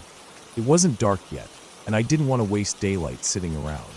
I locked up the truck, stuffed my essentials into a small backpack, and started walking. The dirt road was rough and overgrown. I kept having to dodge branches and push through waist-high grass. After a while, the trees thickened. The light started to dim, even though the sun wasn't down yet. Everything started to feel closer, like the forest was pressing in. I kept walking.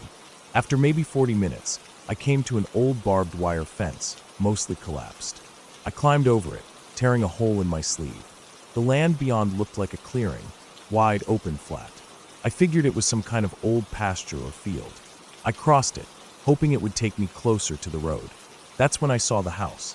It wasn't on the map, wasn't mentioned in any of the property reports. But there it was, half hidden in the trees on the far side of the field. Small, plain, one story. Looked abandoned. The windows were dark, and the porch sagged like it hadn't been walked on in years. I don't know why, but I felt pulled toward it. Maybe I was hoping someone lived there. Maybe it was instinct, or maybe it was just the idea that shelter, even an old shack, was better than being alone in the woods. I walked up slowly. No signs of life. No car, no path, no mailbox. The yard was wild, the grass up to my knees. I stepped onto the porch and knocked. Nothing. I tried the door. It creaked open. Inside, the air was stale. Dust floated in the light from the doorway. The floorboards creaked under my boots. There was furniture, a table, a chair, an old couch. But everything was coated in dust and grime. The kitchen looked like no one had touched it in years. But it didn't feel destroyed, just left behind. I looked around for a landline phone. Nothing. Then I found something strange. On the table in the living room, there was a single piece of paper. Clean. No dust on it. It was lined notebook paper, like from a school notebook. And in the center, written in big blocky letters, was one word. Leave. That was it. No signature. No explanation. My stomach dropped. I backed away from the table. Suddenly the silence of the house felt louder, heavier. I turned around and walked out fast, down the porch steps, across the field. I didn't run, but I wanted to. The trees seemed thicker on the way back. I didn't take the exact same path. I was walking faster, almost jogging, scanning for that road. The sky had started turning orange. I was getting tired. The backpack felt heavier. My shirt clung to me with sweat. I wiped my face, but my hands were dirty, and now my face was too. I kept moving. Then I heard something behind me. It was faint, but it was there. A rustle. A snap. I stopped walking and held my breath. Nothing. I turned slowly. The trees behind me were still. Empty. But I couldn't shake the feeling that someone was there watching. I kept walking. Faster. The sound came again. Closer. A definite step. I stopped again. Looked back. Still nothing. I told myself it was a deer. A raccoon. Anything. But I couldn't ignore how it seemed to match my pace. When I stopped, it stopped. I kept walking. This time I didn't stop. The sun was almost gone now. The woods were filling with shadows. I pulled out my flashlight and flicked it on. The beam was weak, but enough to see the trail ahead. That's when I heard the whistle. Short, sharp, like someone calling a dog. I froze. Another whistle. Closer. My breath caught in my throat. I turned in a slow circle, flashlight scanning the woods. Nothing. But then I saw it.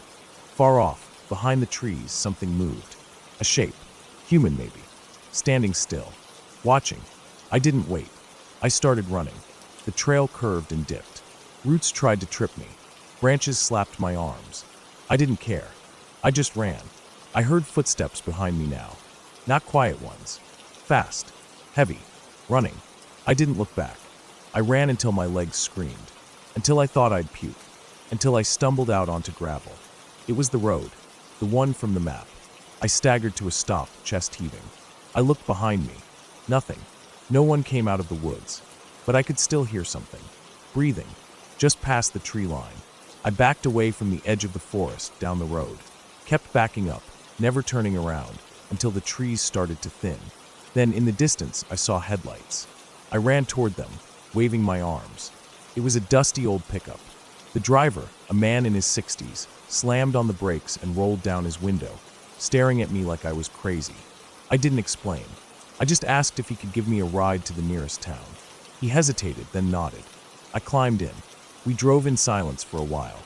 I kept looking back, half expecting to see someone chasing us. When we got to town, just a gas station and a diner, I thanked him and went inside. My phone still had no signal, but they had a landline. I called a tow service.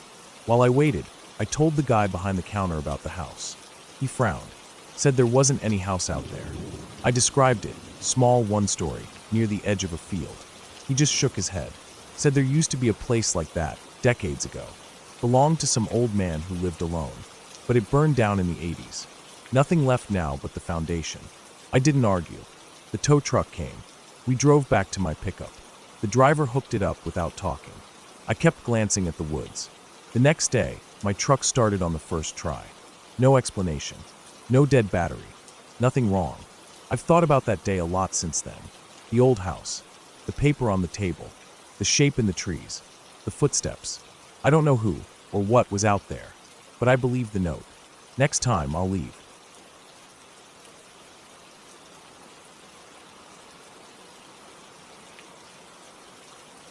It started with something as normal as needing a break.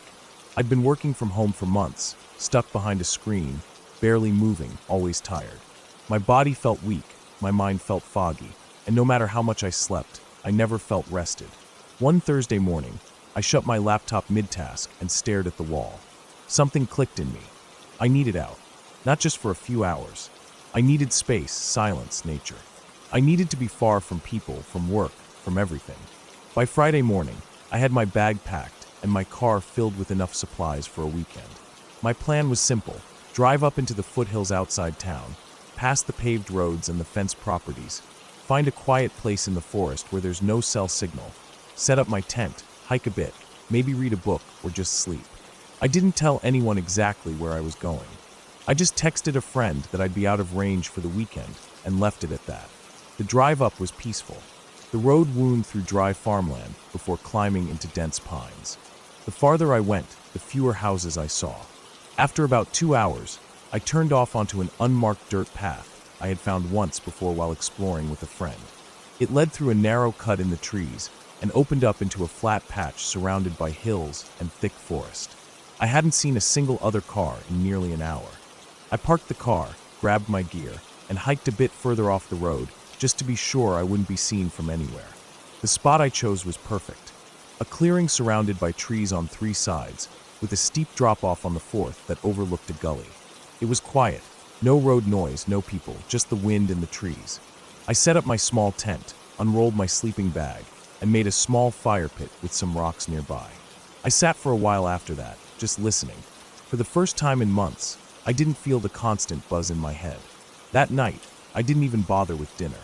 I ate a granola bar, drank some water, and climbed into my sleeping bag early. It was still warm out, so I left the rain fly off the tent and just stared up at the sky through the mesh. The stars were unreal. I must have drifted off sometime around 9 or 10. I woke up around 1:30 a.m. My bladder was screaming at me. I climbed out of the tent half asleep and walked a few yards away to relieve myself. The air was colder now, and the forest felt different. I couldn't explain it, but it felt heavier. The way the wind moved through the trees sounded more like breathing than rustling. When I turned to head back to the tent, I noticed something weird. There was a light, just a faint, barely there glow, off in the woods, maybe 200 feet away. It was low to the ground, like someone had dropped a flashlight and left it on. It didn't flicker, didn't move. At first, I thought it might be a reflection or some kind of weird moonlight, but the moon wasn't even out. My stomach tightened. I stood still, staring at it, waiting for something to happen, but it just stayed there. I backed into my tent and zipped it up, heart pounding. I tried to tell myself it was nothing. Maybe a reflection off some trash. Maybe a glow stick someone dropped long ago. But then the questions started piling up. Who would have been out here? This wasn't a campsite. There were no trails nearby. I hadn't seen a car or person for hours. Eventually, I fell asleep again. When I woke up at sunrise, I unzipped the tent slowly and peeked out. The forest looked normal. Bright, green, peaceful. No sign of the light. I made some coffee on my little camp stove and ate a protein bar. I debated walking over to where the light had been, but I didn't want to mess with it. I didn't come out here to play detective. I just wanted space. That morning, I hiked a few miles out along a dry creek bed, following deer trails. I found a rocky outcrop that overlooked the valley and sat there for hours. I didn't see a single person or animal the entire time. When I got back to camp around mid-afternoon, I noticed something that made my skin crawl. The rocks around my fire pit had been moved. Not all of them, just enough that it was obvious. A few had been pulled outward like someone was trying to dismantle it. My first thought was an animal, but there was no sign of digging or paw prints. No scattered trash. Just the rocks, moved by hand. I stood there, staring, not moving, feeling the heat drain from my body. My ears were ringing. Something about it felt off. Way off. It wasn't damage. It wasn't chaos. It was methodical. I checked my tent. Nothing looked disturbed. My bag was still zipped. Food was still in the bare canister. No sign of anything stolen or messed with. But still, I couldn't shake the feeling that someone had been there. I walked a slow circle around my campsite, looking for tracks. The ground was dry and packed, not ideal for footprints, but in a softer patch behind the tent, I found something. A single heel print. Human. Facing the tent. I stared at it for a long time, not knowing what to do. It was old enough that it could have been mine, but I didn't remember walking there. I usually came from the other side. That evening, I didn't cook dinner. I just sat in my camp chair, my eyes scanning the trees, the brush, the shadows. Every sound made me jump. I tried to act normal, but my body was on high alert. I debated packing up and leaving, but the sun was already dropping. Driving those back roads in the dark wasn't a great option. I told myself I'd leave first thing in the morning. I didn't sleep much that night. Every time I closed my eyes, I thought I heard something. A stick breaking, a shuffle in the dirt, breathing. I kept unzipping the tent, shining my flashlight out into the trees, but saw nothing. Around 3 a.m., I heard something that froze me. A whistle. Not a bird call. Not wind. A long, slow, high-pitched whistle. From the direction of the gully behind the tent. Maybe 100 feet away. It didn't repeat. It was just once. I laid there, barely breathing, my heart hammering so loud I thought it would shake the tent. I didn't move until daylight. When the sun rose, I got out fast. I packed up everything, not even caring how sloppily I shoved it into my bag. I just wanted out. As I hoisted my pack and turned toward the direction of the car, I noticed something new. Something that hadn't been there before. Tied to a small branch near the edge of the clearing was a piece of string, about 2 feet long. It looked fresh, bright white, no dirt or weathering. It was tied in a loop. Not just a knot. A loop. Like a snare. A trap. It wasn't there the day before. I stared at it for a long time, then kept walking. The hike back to the car felt longer than before. Every rustle made me jump. I kept spinning around, sure I'd see someone behind me. But there was nothing. When I finally reached the car, I threw my gear in the back, locked the doors, and drove. I didn't even stop to eat. I didn't look back. I made it home that afternoon. I took the longest shower of my life, turned on all the lights in my apartment, and sat on the couch shaking. I told myself it was nothing, that I had spooked myself, that it was all explainable. But that night, as I emptied my bag to air out my gear, I found something I couldn't explain. Inside the side pocket of my backpack, one I never use, was a small rock. Smooth, flat, black. It wasn't mine. I hadn't picked it up. It wasn't there when I packed. There was something scratched into the surface. Faint but clear. A straight vertical line with 2 diagonal slashes crossing it. Almost like a tally mark. That was the last time I ever went camping alone. I didn't report anything. I didn't tell my friend who I had texted. I didn't post about it online. I didn't want to think about who or what might have been out there. Maybe someone lives off-grid out there and doesn't like visitors. Maybe it was some twisted prank. Or maybe someone was waiting for something, or someone else. Maybe I left just in time. Since then, I always check my car twice before I drive. I make sure no one follows me home. I leave lights on even during the day. I haven't felt safe since, and I don't think I ever will again.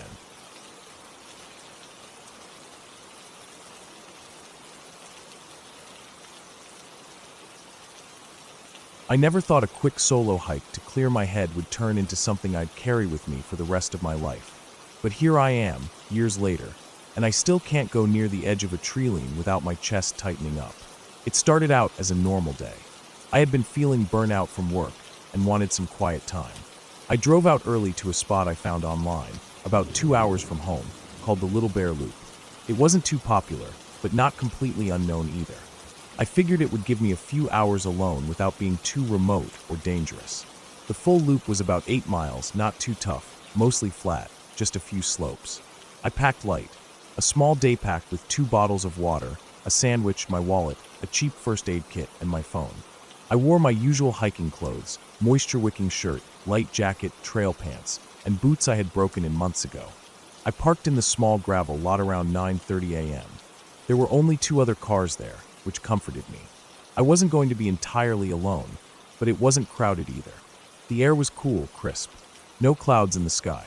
It felt good to stretch my legs and breathe clean air for once. The first few miles were peaceful. Birds chirped from the canopy above, and small lizards darted across the trail as I walked. I passed a small creek around mile 2, and the sound of water was calming. I took my time, stopping occasionally to take pictures or sip water. Every so often I'd hear a branch snap in the distance, probably from deer or maybe even a raccoon. I didn't pay much attention to it. By the time I hit mile 4, the halfway point of the loop, the trail narrowed and dipped into a shaded patch of thicker forest. I noticed it got colder there, and the sound seemed different, not silent, just duller. The way the trees crowded and made the light feel odd, even though the sun was still out. I felt a little uneasy, but I chalked it up to the isolation and pressed on. Around this point, I realized I hadn't seen another person all day. No hikers coming the opposite direction, no one passing me. I started glancing over my shoulder more than usual, just checking. I told myself not to be paranoid, but still, I listened more carefully to the woods. A little after that, I came to a fork I didn't remember seeing on the trail map. There was no sign, no marker. Just 2 trails splitting off like AY. The left looked more worn in, like the main path. The right was narrower, overgrown, but it curved slightly uphill and looked like it might reconnect. I took out my phone to check the map app, but of course, no signal. I tried to load the offline map I downloaded, but it wouldn't open. I stood there for a while trying to make sense of it. Eventually, I decided to stick with the left path. It seemed more traveled. I figured even if I was off the loop, it would eventually lead somewhere.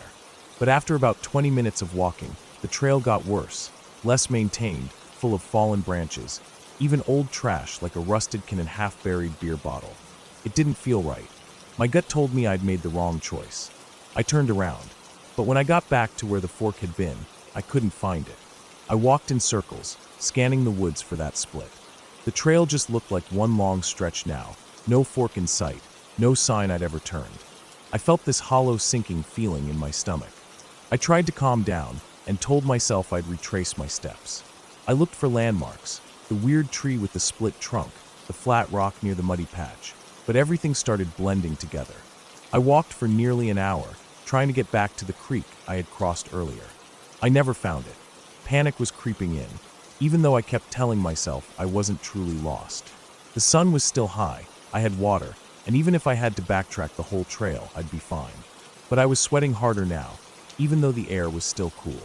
My ears started ringing a little, and every crack or snap in the woods sounded louder. Then, I started to notice something that made my skin crawl. Footprints. Not mine. Someone else's. A pair of boot prints ahead of me, going the same direction I was now walking. I squatted down to look at them closer. They were fresh. The ground wasn't muddy, but soft enough to hold the shape. I hadn't noticed them earlier. They weren't from a deer or animal. Definitely human. At first, I felt a wave of relief. Maybe someone else was nearby. Maybe I wasn't alone after all. I followed them. They stayed ahead of me, just enough that I couldn't see whoever made them. But I heard no voices, no footsteps, nothing. Just the occasional rustle in the trees that could have been wind. I called out once, just a hey, but my voice sounded strange in the thick woods, and I regretted it immediately. No response.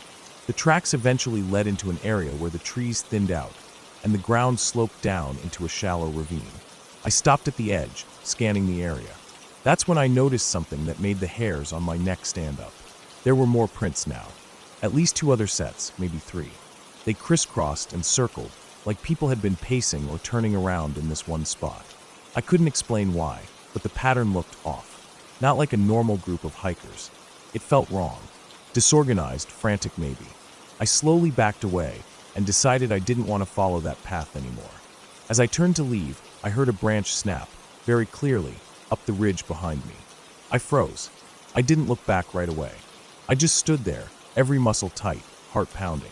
The snap was followed by the sound of leaves shifting, slow, deliberate.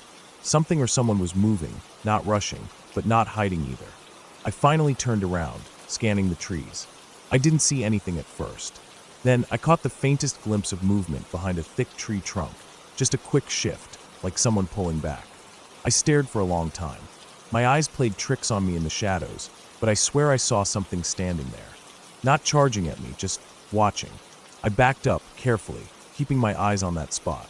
Then I turned and walked fast, not running, but close to it. I didn't look back again. The trail felt different now. Narrower. The trees leaned in. I kept glancing behind me, certain I was being followed, but I never saw anything. Still, the footsteps in the undergrowth never completely stopped. They were faint, slow, but there. I tried to stay quiet, even controlled my breathing, but the rhythm of those steps never matched mine. They were always just a second behind or off to the side. Eventually, I saw a small clearing and rushed toward it, thinking it might help me get oriented. But what I found was worse than anything so far. In the center of the clearing was a tarp, old, dirty, sun-faded. Next to it, a small fire pit, long cold. Scattered around were crushed food wrappers, a rusted camp chair, and what looked like bones, animal, I think. But they were too clean, bleached almost. I stepped forward carefully, the air around it eerily still. Then I noticed the smell. Not strong, not like rot. More like mildew, wet dog, and something sour. It hit me suddenly, and I had to cover my mouth. That's when I saw it, nailed to a nearby tree, almost at eye level. A boot. Just one, tied by its laces, hanging like some kind of warning. The tread was worn out. I don't know why, but I knew it belonged to someone who didn't leave here willingly. I turned and ran. I didn't care about the trail anymore. I just ran in a straight line, dodging trees, branches whipping my arms and legs. I ran until my lungs burned, until I tripped over a root and hit the ground hard. My knee screamed, but I forced myself up. I didn't know where I was anymore, just deeper in the woods, no idea which way was north. I started walking again, limping. Every few steps, I thought I heard movement behind me. When I stopped, it stopped. When I moved, it started again. The worst part, there was never a clear sighting, never a figure stepping out from the trees. Just that constant feeling, being watched, being followed. I started talking to myself, quietly, just to hear a voice. I wanted to feel like I wasn't going insane. Hours passed. The sun dipped low. The air turned colder. I still hadn't found the trail, and my water was gone. My lips were dry, and I was starting to feel dizzy. That's when I saw the fence. A chain-link fence, bent and rusted in places. Not tall, maybe 6 feet.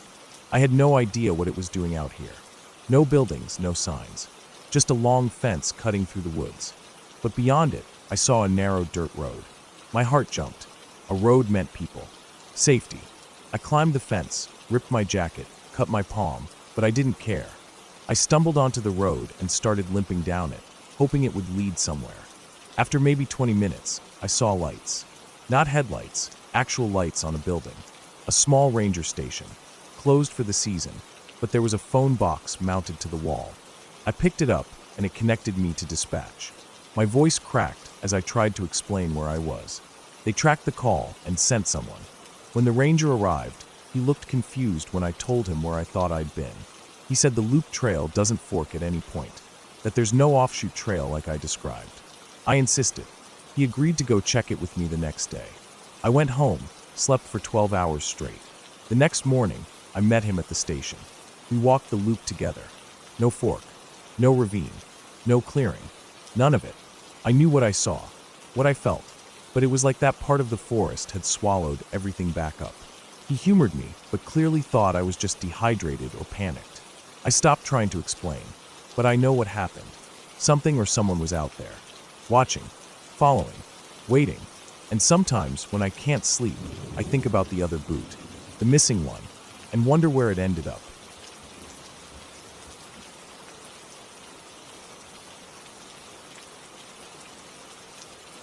The land looked flat from the road, but once I stepped off the gravel and started hiking toward the property line, I realized it wasn't.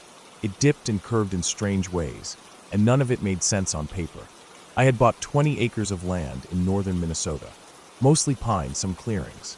The satellite photos showed a couple of overgrown trails and what looked like the remains of an old cabin tucked in the farthest corner near the creek. That part had caught my eye. I wasn't interested in building a home out there or turning it into anything fancy. I just wanted to get away from people and maybe build a little off-grid place, just for myself. No running water, no power, nothing. Just quiet. The first time I walked the property, it was in early October. Cool air, yellow leaves falling, the whole cliché. I parked my truck off the gravel road near the rusted-out barbed wire fence that marked the west edge. I left it running for a bit while I laced up my boots in the driver's seat. I remember watching the exhaust curl up in the rearview mirror and feeling this strange calm settle over me. It was the kind of place where you could just vanish into the trees and not see another person for weeks. That was what I wanted. That's why I paid cash. I brought my pack, some water, a paper map I'd marked up from the county survey, and a machete to cut through anything overgrown. The first few hundred feet were easy enough. An old ATV trail, probably used by hunters or whoever owned the place before me. The deeper I went, the more the land changed. It didn't slope up or down, really. It just shifted. Like the kind of unevenness you don't notice with your eyes, but you feel in your knees and ankles. The ground felt soft, even dry as it was. Pine needles built up thick on the forest floor, and in some places, the trail vanished under them completely. I kept heading east, following the line I'd drawn on the map, using the angle of the sun to guide me. I'd been hiking through woods my whole life, scouting, hunting, camping. I knew how to move without getting turned around. But after maybe 2 hours, I stopped walking and realized I had no idea where I was. That was the first time I noticed it. The quiet. Not the normal kind of quiet you get in the woods. This was different. No wind, no birds, no bugs. Just silence. Like a padded room. I thought it might just be the way the trees were packed in. Maybe the sound was being muffled somehow. But it got to me. I tried shaking it off, kept moving forward. I figured I was just overthinking it. I'd get to the old cabin site near the creek and circle back. Only I never found the creek. I walked and walked, and the trees stayed the same. Pines, some birch. No slope, no opening. And I started seeing the same tree formations again. A broken branch in a Y shape hanging from a low limb. A pile of rocks by a stump. A half-buried tire near a patch of thick moss. I'd already passed all of them. I stopped, pulled the map out, checked my compass. The needle was jittering, not spinning, but shaking side to side, like it couldn't decide where north was. I stood still for a long time, longer than I should have. I listened for something, anything, but it was still completely quiet. I looked at the trees around me and realized I couldn't tell which direction I'd come from. I tried to calm myself. Sat down on a fallen log, drank some water, ate a protein bar. I told myself it was just nerves. I wasn't lost. I was just disoriented. All I had to do was backtrack. Use the sun again. Even if I didn't make it to the cabin site, I could still make it back to the truck. I gave myself 15 minutes to rest, then stood up and started moving west, where the sun had been behind me earlier. I told myself if I just kept walking that way, I'd hit the fence again. I walked for hours. The trees didn't change. The quiet didn't lift. I checked my watch over and over, but the sun barely moved in the sky. It didn't make sense. I should have at least heard something, wind, birds, anything, but it stayed dead quiet. I started to panic a little. My breaths got short. I had to force myself to stop again, sit down, and breathe slow. I marked the spot I stopped in by sticking my machete in a tree, just to make sure I wasn't looping around. Then I walked straight in one direction for 20 minutes, watching the compass the whole time. I turned around to check if the machete was gone from view. It wasn't. I could still see it sticking out of the tree behind me. I hadn't gone anywhere. That was when I started walking faster. Not running, just faster. My legs ached, but I didn't care. I needed to get back to the truck before it got dark. I didn't want to be out here overnight. I didn't even care about the land anymore. I just wanted out. The sun started to drop, finally. The sky turned pink through the treetops, but it felt fake, like I was inside a snow globe and someone painted a sunset on the top. I couldn't explain it, but it felt wrong. Then I saw something. Up ahead, maybe 50 yards, I saw a shape through the trees. It wasn't a person, not an animal either. It was something man-made, tall, rusty. I pushed through the brush, my heart beating fast. As I got closer, I saw it clearly, a watchtower, or what was left of one. The kind forest rangers used back in the day. The bottom supports were rotted out, and it leaned badly to one side, but it was real. It was something. I climbed the base carefully. The steps groaned and swayed under my weight. At the top, there was a half-collapsed platform with just enough space to sit. From up there, I could see above the trees. That should have made me feel better. But all I saw were trees. Trees in every direction. No road, no fence, no creek, no clearings. Just endless pine forest in every direction. That was the first night. I slept in short bursts, waking up cold, stiff, and terrified every time I heard a creak or sway. I saw no lights, no stars, just thick clouds. In the morning, I climbed down, ate the last of my food, drank the rest of my water. Then I started walking again. The second day felt longer. The silence pressed harder. My mouth dried up fast. I tried to chew pine needles for moisture, but it only made my tongue raw. Around mid-afternoon, I saw a rabbit, first sign of life since I'd gotten out there. I tried to follow it, thinking maybe it would lead to water, but it vanished quick. My legs started to shake from exhaustion. My boots felt like lead. I knew I couldn't make it through another night. Then I saw smoke, just a thin column, rising straight up from behind a small hill. I didn't even think, I just moved. I didn't care what it was. I just wanted people. Anything. When I got close, I found a small clearing with a half-collapsed cabin in the center. The smoke was coming from a metal chimney, crooked and blackened. Someone had made a fire inside. I moved up slowly, heart pounding. The front door was gone, just a dark opening. The roof was half missing. Inside, there was a fire burning low in a stone hearth, but no one around. No chairs, no supplies, no gear, just smoke and ashes and the smell of burnt wood. I stepped inside, called out, but there was no answer. I looked around, found an old bucket in the corner and a tin cup on the floor. I scooped ash out of the hearth, hoping to find a log still burning. I broke off part of it and carried it out, thinking I could use it to light a signal fire. That's when I saw the footprints. Fresh ones, leading away from the cabin. Bare feet. No shoes, no socks. Deep impressions in the soft dirt. like someone heavy had walked straight into the woods. I froze. It didn't make sense. The fire was burning. Someone had to be here. But they left barefoot, and I never saw them. I didn't want to follow the prints. Everything in my gut told me not to. I turned and walked the other way, away from the cabin. I figured I'd build a signal fire in a clearing, stay there until someone found me. I walked until I found a patch of open grass and dry wood. I built the fire as big as I could, using the ember I'd carried from the cabin. The smoke rose fast, black and thick. I sat by it and waited. And waited. No planes. No people. No change in the trees. Just the fire, and the smell of pine, and the terrible silence. That night, I didn't sleep. I sat up, back to a tree, gripping a broken branch like a club. I thought I heard footsteps, but they were faint, too faint to be sure. At one point, I saw something move in the trees. Just for a second. A flash of pale skin. Then it was gone. By morning, the fire had died, and my throat was dry enough to make me dizzy. I knew I had to find water.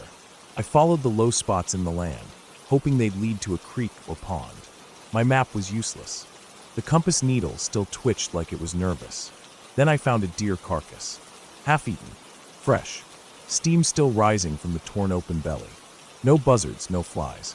Just meat and blood and torn fur. Something was close. I backed away slowly. Moved off at an angle. I didn't run. I didn't want to make noise. My legs ached with every step. My mouth felt like sand. I started chewing leaves, sucking dew off them. I didn't care anymore. I just needed to survive. At some point that afternoon, I stumbled across an old fence line. Posts mostly rotten, barbed wire twisted and sagging. But it was something man-made. I followed it. 2 hours later, I saw the road. It was the gravel road I'd come in on. My truck was gone. I didn't know how many days had passed. I staggered out of the woods, fell onto the gravel, and laid there for what felt like forever. A passing car finally stopped. I couldn't even speak. Just pointed, gasped, and collapsed again. They took me to a hospital in Duluth. I'd been gone for 5 days. I went back with search and rescue 2 weeks later. They couldn't find the tower, or the cabin.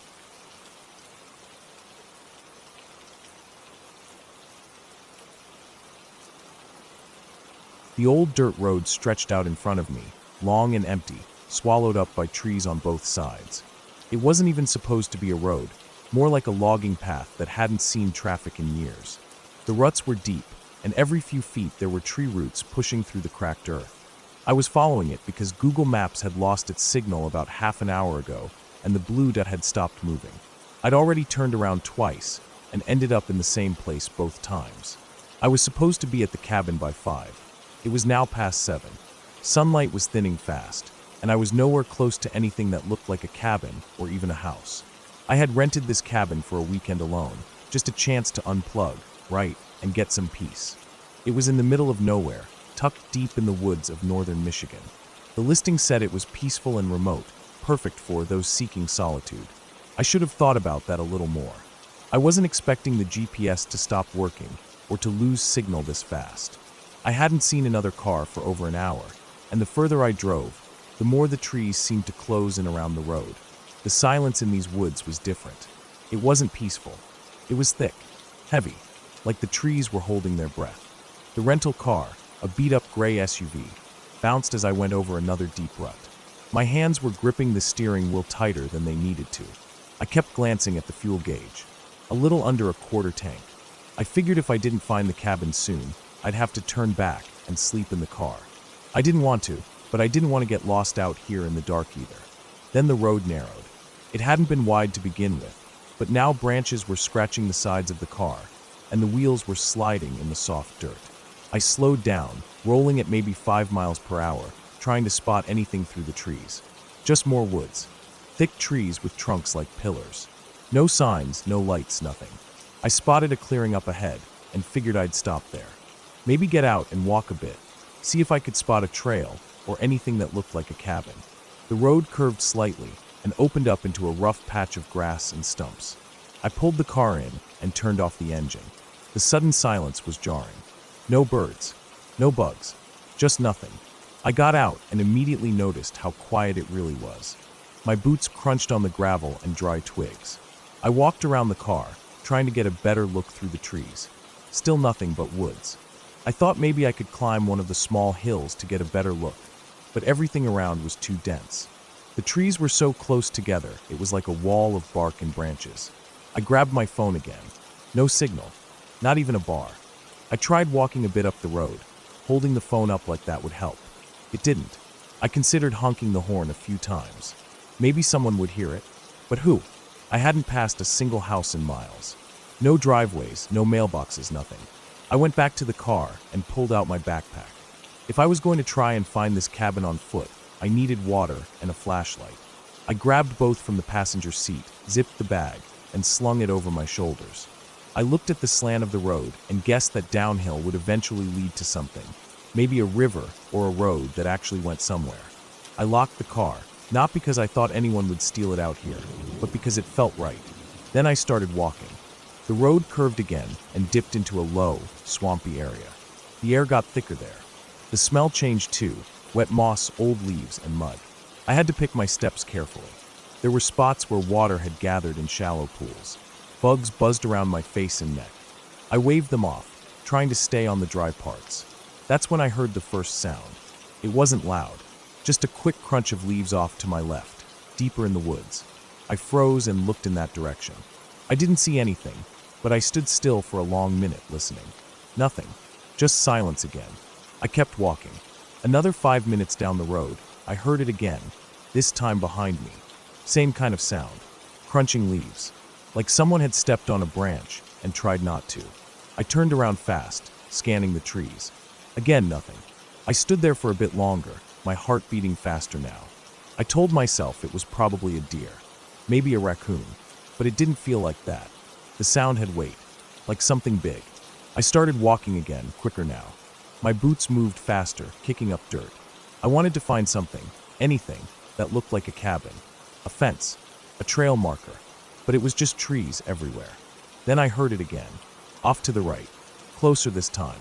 I didn't stop walking, but I pulled the flashlight from the side pocket of my bag and clicked it on. The beam cut through the dark between the trees, but it didn't reach far. The woods were thick, way too thick. I was sweating now, even though the air was cool. I kept walking, faster now. I didn't want to run, not yet. But I was close. The sun was almost gone. The sky above the trees had faded to a dark gray blue. The road was nearly invisible now, just a faint line of dirt between the trees. Then the road ended. It didn't gradually fade. It just stopped, like someone had built this path halfway and then walked away. Trees had started growing where the road should have gone. No signs, no trail, just an abrupt wall of forest. I stopped, breathing hard, trying to make sense of it. That's when I heard it again. Behind me, clear this time. Not just a crunch. It was a footstep. And then another one. Not fast. Just one, then a pause. Then another. Steady. Measured. Human. I turned and shined the flashlight into the trees. Nothing moved, but I kept hearing it. Slow steps, just far enough back that I couldn't see what was making them. I backed up, almost stumbling. I was being followed. I didn't think. I just ran. I turned and pushed into the woods, away from the road, dodging trees, snapping branches with my legs and arms. The beam from the flashlight swung wildly with each step. I kept running until I couldn't hear the steps anymore. Then I stopped, breathing hard, my legs shaking. I turned off the flashlight and crouched low behind a fallen log. The woods around me were pitch dark now. I could barely make out the shapes of the trees against the sky. My heart was pounding. I waited, listening. Then I heard it again. Closer. Footsteps. Careful. Like someone was trying not to make noise, but the ground gave them away. The sound moved slowly through the woods, passing maybe 20 feet from where I crouched. I didn't move. I barely breathed. Whoever it was didn't use a light. That scared me more than anything. Because who walks through the woods at night without a flashlight? Unless they know the woods. Unless they've done this before. The footsteps faded again. I stayed crouched for a long time. I didn't know how long. My legs started to cramp, and the cold started sinking into my clothes. I finally turned the flashlight on again, holding my hand over the beam to dim it, just enough to see. I had no idea where I was. No trail. No road. Just woods. I stood slowly and started walking in the opposite direction of the footsteps. My body was sore from running, and my boots were wet. I moved slowly, stopping every few minutes to listen. At some point, I reached a slight rise. I climbed it and looked around. Through the trees far off, I saw a faint light, a single orange-yellow glow. I headed toward it, moving fast again. I didn't care what it was. Light meant something human. A porch, a lantern, anything. The trees started to thin slightly, and I saw it, an old wooden structure, maybe a shed or a small cabin. The light was coming from inside. I stopped at the edge of the trees and looked closer. The building looked old, leaning slightly. No car, no signs of life except that light. I didn't know what to do. Then I saw movement, a shape moving past the window. Not quickly, just walking, back and forth. I crouched again and waited, watching. The shape passed by the window again. Then the light inside turned off. Darkness swallowed the woods again. I backed away slowly, every instinct in me screaming to leave. Then I heard a new sound, a voice, not words, just a sound, low, almost a hum, coming from the trees behind me. I ran again. I didn't care about being quiet. I just ran. I didn't even know where. My legs were on fire, my chest tight. I tripped twice, once slamming my shoulder against a tree, once hitting the ground hard and scraping my hands. But I kept running. Eventually, I saw the reflection of metal in the dark. My car. I had somehow looped back around. I fumbled for the keys in my bag, hands shaking. Found them. Hit the unlock button. The headlights flashed once. That was a mistake. I heard the sound again. Closer. Branches snapping. Not just footsteps now. Running. I jumped in the car, slammed the door, and locked it. Threw the bag in the back and jammed the key into the ignition. The engine took a second to turn over. Then it roared to life. I slammed it into reverse, backed up fast, nearly hit a stump, then shifted into drive and tore down the dirt road. My tires slid in the mud, but I didn't stop. I didn't look back. I drove until I found pavement. I didn't stop until I hit the main highway. I pulled into a gas station lit up like a football field and sat there in the car for almost an hour, engine running, trying to stop shaking. I never found that cabin. I don't know who or what was in those woods, but I know this. Someone was following me, on foot, without a light, and they knew those woods better than I ever could. I canceled the reservation and never looked back. The listing.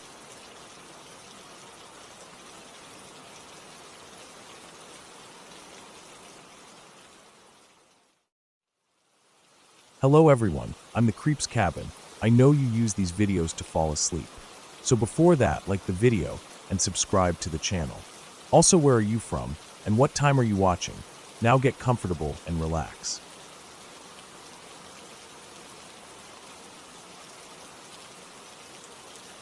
When I was around 13, one evening stands out to me more clearly than most of that year. It wasn't a special night or a holiday or anything you'd expect to remember a decade later. My mom and dad had invited over our old neighbors from the block of flats we used to live in until I was about 5 years old. At that point, I barely remembered anything from back then. We'd moved when I was still really young, and apart from a few hazy memories of gray concrete stairwells, the smell of old carpet in the corridors, and a noisy playground surrounded by metal fencing, most of it had faded into the background. They were all sitting in the living room that night, drinking tea and catching up, while I was told to head to bed. I didn't argue. I wasn't particularly close to those neighbors. They were just familiar adult faces from old photo albums and a few birthday parties I couldn't fully recall. I went up to my room, pulled the door nearly shut behind me, and lay on my bed fully clothed, just listening. The walls in our house were thin. Voices carried easily. I could hear the low hum of the adults talking, the occasional burst of laughter, the scrape of a chair against the floor, and spoons clinking against ceramic mugs. Nothing unusual. But then I heard something that made me freeze a little. The woman, I later remembered her name was Sheila, said something that stood out sharply against the rest of the normal chit-chat. She said something like, "Hey Digsy's mom, do you remember when Digsy used to say there was someone in his room? Well, there's a new family upstairs from us now, just moved in. They've got a little boy, about 3 years old, and he's saying the same things. The exact same things Digsy used to." At first, I thought I misheard. The name Digsy was their nickname for me when I was little. I don't remember how it started, probably some toddler thing I did that stuck. But no one had called me that in years. Hearing it again made my ears tune in harder, and I waited, expecting someone to say more. I heard Mum give this kind of half-laugh, and then her tone dropped lower. I couldn't hear every word, but she sounded surprised, like genuinely taken off guard. I picked up some murmurs, footsteps, gone missing, and something about a record player, but that was all. Dad said something that made everyone laugh again, and the moment passed. But I couldn't let it go. I just lay there, staring up at the ceiling, trying to make sense of what I'd heard. The next morning, it stuck with me. It's weird how sometimes things that seem confusing or creepy late at night feel totally different in the daylight. But this didn't fade. If anything, I felt more pulled to it. I didn't remember ever being scared in that old flat. I didn't remember saying someone was in my room. I didn't remember anything weird. But the way they talked about it, it sounded real. Not a joke, not some ghost story for fun. Real. I asked Mum about it later that day. She was folding laundry in her room when I brought it up. I tried to be casual, just saying I'd overheard something last night. When I told her what I heard, she stopped folding, looked at me, and said something that still sticks in my head. She said, "You don't remember?" That hit me harder than I expected, because that reaction told me right away that this wasn't something small. This was something she'd expected I'd never forget. She sat down on the bed and told me everything. She said it started gradually when we lived in the flat. I would have been around 3 or 4. I started saying things about someone being in my room. She didn't think much of it at first. Kids have vivid imaginations. I was at that age where imaginary friends, fears of the dark, and monsters in the closet weren't unusual. But it kept happening. She said I didn't act scared, just kind of bothered. Like I was annoyed. I'd complain that someone walked into my room during the night, stood near the bed, then walked out. Sometimes I said they sat on the floor or stood in the hallway. Then she said things started going missing. Small things. A spoon, a roll of tape, my socks, keys. Always little things that could be easily misplaced, but they kept turning up in strange spots, like inside the laundry basket, behind the toilet, once even in the microwave. That last one made her feel off. She said she started checking doors and windows more carefully after that. The weirdest thing, though, was the footsteps. She said that was the moment she realized it wasn't just a kid's imagination. She and Dad would both hear them. Light steps, slow ones, pacing the hallway outside the bedrooms. But every time they got up to check, nothing. No one. Once or twice they thought maybe it was the neighbor's kid upstairs, but the layout of the building meant there wasn't an apartment directly over our hallway. The building was oddly shaped, an old design where flats stacked like offset bricks. Our hallway ceiling backed onto another wall, not a floor. She said the final straw happened during the day, when she was home alone with me. I was playing with blocks in the living room, and she was listening to music on the record player. Something old and slow, one of her favorites. She was folding laundry, always folding laundry, it seems, and the record started to drag. Not scratchy or skipping, just slowing down. Like someone was holding the edge of the vinyl lightly, pressing down to stop it.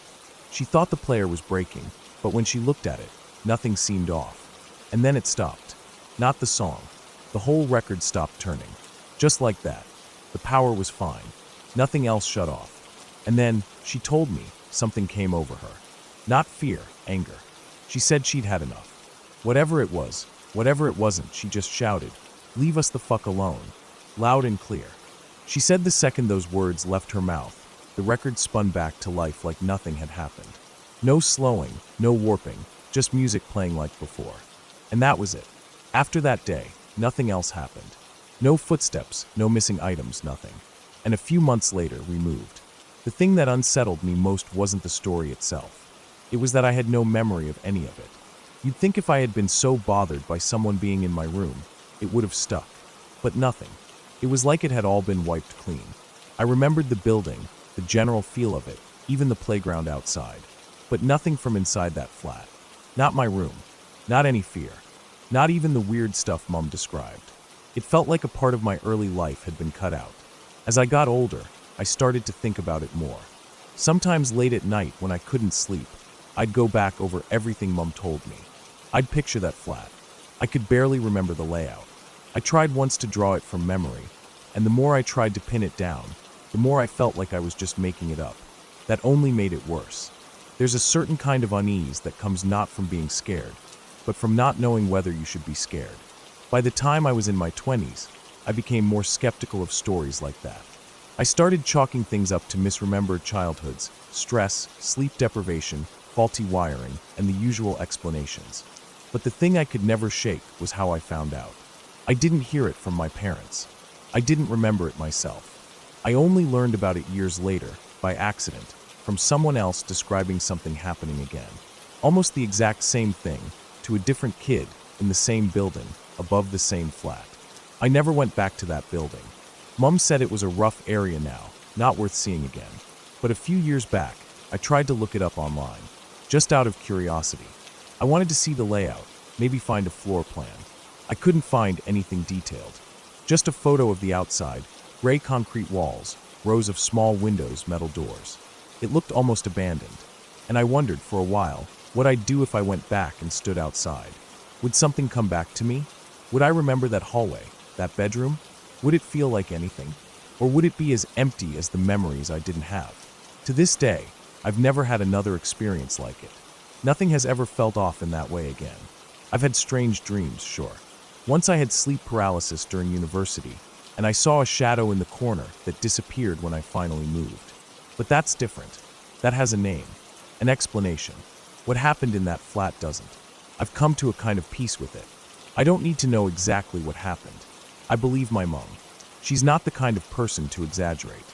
And even if there was a logical explanation, it doesn't change the fact that something happened that stayed with her for years.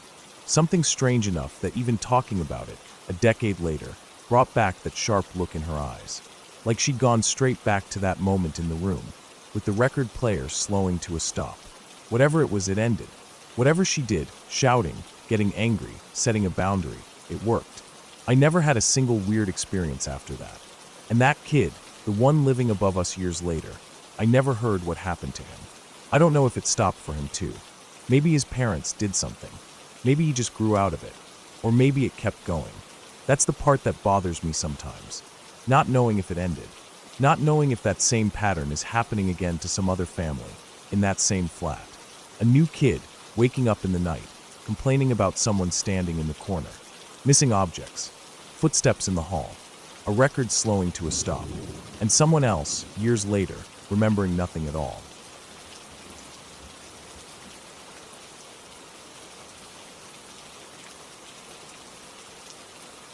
When I was about 10 years old, there was this one night that stayed with me all my life, like a splinter under the skin that never works its way out. Not because anything violent or terrible happened in the obvious sense, but because something did happen that I've never been able to explain. And that quiet, creeping confusion, combined with the feeling that something about the world doesn't quite add up, has stuck with me longer than most of the loud, chaotic memories ever could. My dad had gone duck hunting that day with 3 of his buddies. Men I knew just enough to recognize by voice or silhouette, but didn't really talk too much. They were a rough bunch, country men like my dad, the kind who wore the same old flannels year-round, smelled like tobacco and gunpowder, and told loud stories that were half-lies even before the beer started. I remember watching them load up in the truck that morning, the sun not even up yet, steam from their breaths rising in the cold air, the dull clatter of guns and gear in the back, dogs barking from the crates in the bed. It was the kind of day where everything seemed ordinary. My mom made pancakes. I played with some plastic army men on the living room rug. The house was quiet in that special way it only was when Dad was gone, like it had more room to breathe, less tension stuffed in the corners. My mom seemed more relaxed too. She was still herself, but lighter somehow, less bracing for something. She let me stay up late, not too late, but later than normal. We watched a movie together, something on VHS, and I remember her nodding off halfway through, her legs tucked under a blanket on the couch. Around 10, she blinked herself awake and told me it was time for bed. I didn't argue. I never really did. I was a quiet kid, observant, and mostly stayed in my own head. I think a part of me liked my room anyway. It was mine, it was predictable, and it had a little reading light clipped to the bedpost, which gave just enough glow to read comics without Mom noticing. I got into bed, pulled the blankets over my head like always, listened for the old furnace clicking on and off downstairs, and waited for sleep to come. I drifted off at some point, I'm not sure when, but it wasn't that deep kind of sleep where you dream and forget you're dreaming. It was light, scattered. The kind where every creak of the floorboards or pop from the walls makes you shift and half wake up. Somewhere around midnight, I heard the truck come back. The familiar crunch of tires on gravel, the slam of doors, the bark of one of the dogs, muffled by the distance. Then the voices started, faint through the walls at first, but getting louder as they all came into the house. I sat up in bed, rubbing my eyes, trying to shake off that heavy, slow feeling that comes from waking in the middle of the night. I wasn't scared or anything, just curious. It was rare for me to be awake when the grown-ups were talking, and I had always liked the low hum of their voices from the kitchen, like some distant radio station that played stories instead of music. I crept out of bed, careful to avoid the one floorboard that creaked outside my door, and sat down with my back to the wall, ear turned toward the kitchen down the hall. The door was cracked open just a bit, and I could see a slice of yellow light spilling onto the floor. Their voices were clearer now. My dad was laughing about something, and then one of his friends, a guy named Earl, I think, started into a story about the boat nearly capsizing that morning. I could picture the scene even though I hadn't been there. 4 men in camo, scrambling around in a little aluminum boat, gear sliding across the floor, one of them yelling while the dog panicked. But it was as the story went on that something strange started happening. I knew what Earl was going to say before he said it. At first, I thought it was just one of those weird déjà vu feelings. Like you get this flash that you've lived a moment before, even though it's impossible. But then it happened again, and again. I heard the words in my head. 2, maybe 3 seconds before they came out of Earl's mouth. My first thought was that maybe I had overheard this story before. Maybe Earl had told it years ago, and I just didn't remember consciously. Maybe it was a story my dad had repeated, and the details were buried in the back of my mind. But then my dad started telling a different story, one I had definitely never heard before, about how he and Greg, another one of the guys, had gotten separated in the marsh and started calling out like idiots, thinking one of them had fallen in. I hadn't heard that one. I was sure. But as he was talking, the words were already forming in my mouth before he said them. I found myself mouthing the phrases, almost like I was reading from a script, and then hearing him say them exactly, word for word. At some point, I started whispering them aloud, soft, just enough for me to hear, mouthing the next part of the story before my dad got there. It wasn't like guessing. I wasn't predicting. I knew what came next. It was like remembering a dream, just as it starts to happen again. I remember my whole body feeling cold. Not the kind of cold from the air, but the kind that spreads out from your chest and stomach when you realize something is very wrong, but can't name it yet. My fingers were shaking. I had to put my hand over my mouth to stop myself from whispering out loud. I suddenly felt like I wasn't supposed to be doing that. Like if anyone heard me, something worse than getting in trouble would happen. I pulled my knees up to my chest and just sat there, staring at the crack of light from the kitchen. The voices kept coming, stories and laughter, little side comments, beer bottles clinking on the table. And every single line I already knew. It was like I had already lived that conversation, like I had dreamed the whole thing. Every word, every pause, every tone, sometime before I woke up. But I couldn't remember doing that. There was no memory of a dream. Just this overwhelming familiarity as it unfolded. I stayed there a long time, maybe an hour or more. After a while, I stopped listening to the words. I stopped mouthing along. I just sat still, staring down the hallway, feeling like the whole house had tilted a few degrees off its foundation and nobody had noticed but me. The laughter from the kitchen didn't sound comforting anymore. It sounded hollow, like something trying too hard to seem normal. Eventually, the voices started fading. I think they all decided to go out to the shed or the back porch to smoke or clean gear or something. I took the chance to get up, legs numb from sitting, and crept back into bed. I lay there stiff as a board, eyes on the ceiling, too afraid to even blink hard. Sleep didn't come easy. I kept thinking about what had just happened, trying to explain it to myself. Maybe I really had dreamed the whole thing. Maybe my brain had pulled fragments of stories I'd overheard before and stitched them together in my sleep. But that didn't explain how I had known exact phrases, whole sentences, that I'd never heard before. It didn't explain the timing, how I always whispered the line a few seconds before the person said it, like I was reading subtitles ahead of a dubbed movie. Even in my 10-year-old mind, I knew this wasn't normal. When I finally fell asleep, it was out of exhaustion, not comfort. The next morning, I didn't say anything. I never told my mom, never mentioned it to my dad. I went downstairs, poured cereal, and acted like nothing was wrong. But something had changed.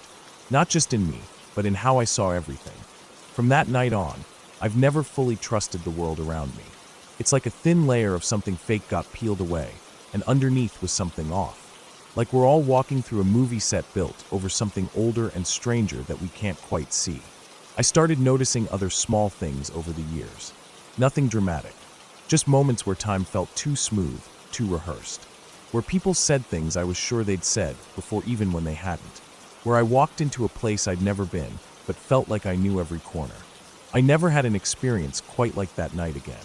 Not with the word-for-word prediction, but that sense of pre-existence, that the moment I'm living has already been lived by some earlier version of me. It's never left. I don't know what caused it. I don't believe in psychic stuff or ghosts or any of that. I don't think it was a vision or divine message. If anything, I think it was just a crack in the machine. A moment where whatever keeps time and reality glued together slipped, and I got a peek behind the curtain. Maybe it was a glitch in my brain. Maybe I dreamed it all in some deep, hidden part of sleep that only surfaced when the real moment caught up. But I know what I experienced. I know the feeling of whispering someone's words just before they speak them. I know the cold panic of realizing you're not supposed to know what comes next, and knowing it anyway. And ever since then, I've carried the quiet fear that none of this is as real as we think. That maybe we're just following tracks already laid down. That maybe we're not making choices so much as reenacting them, over and over, in loops we'll never quite recognize until it's too late. And I'll tell you this, if it happens again, if I ever find myself predicting reality word for word, I don't know if I'll be able to just sit and listen next time. I think I'll need to find out who or what is really writing the script.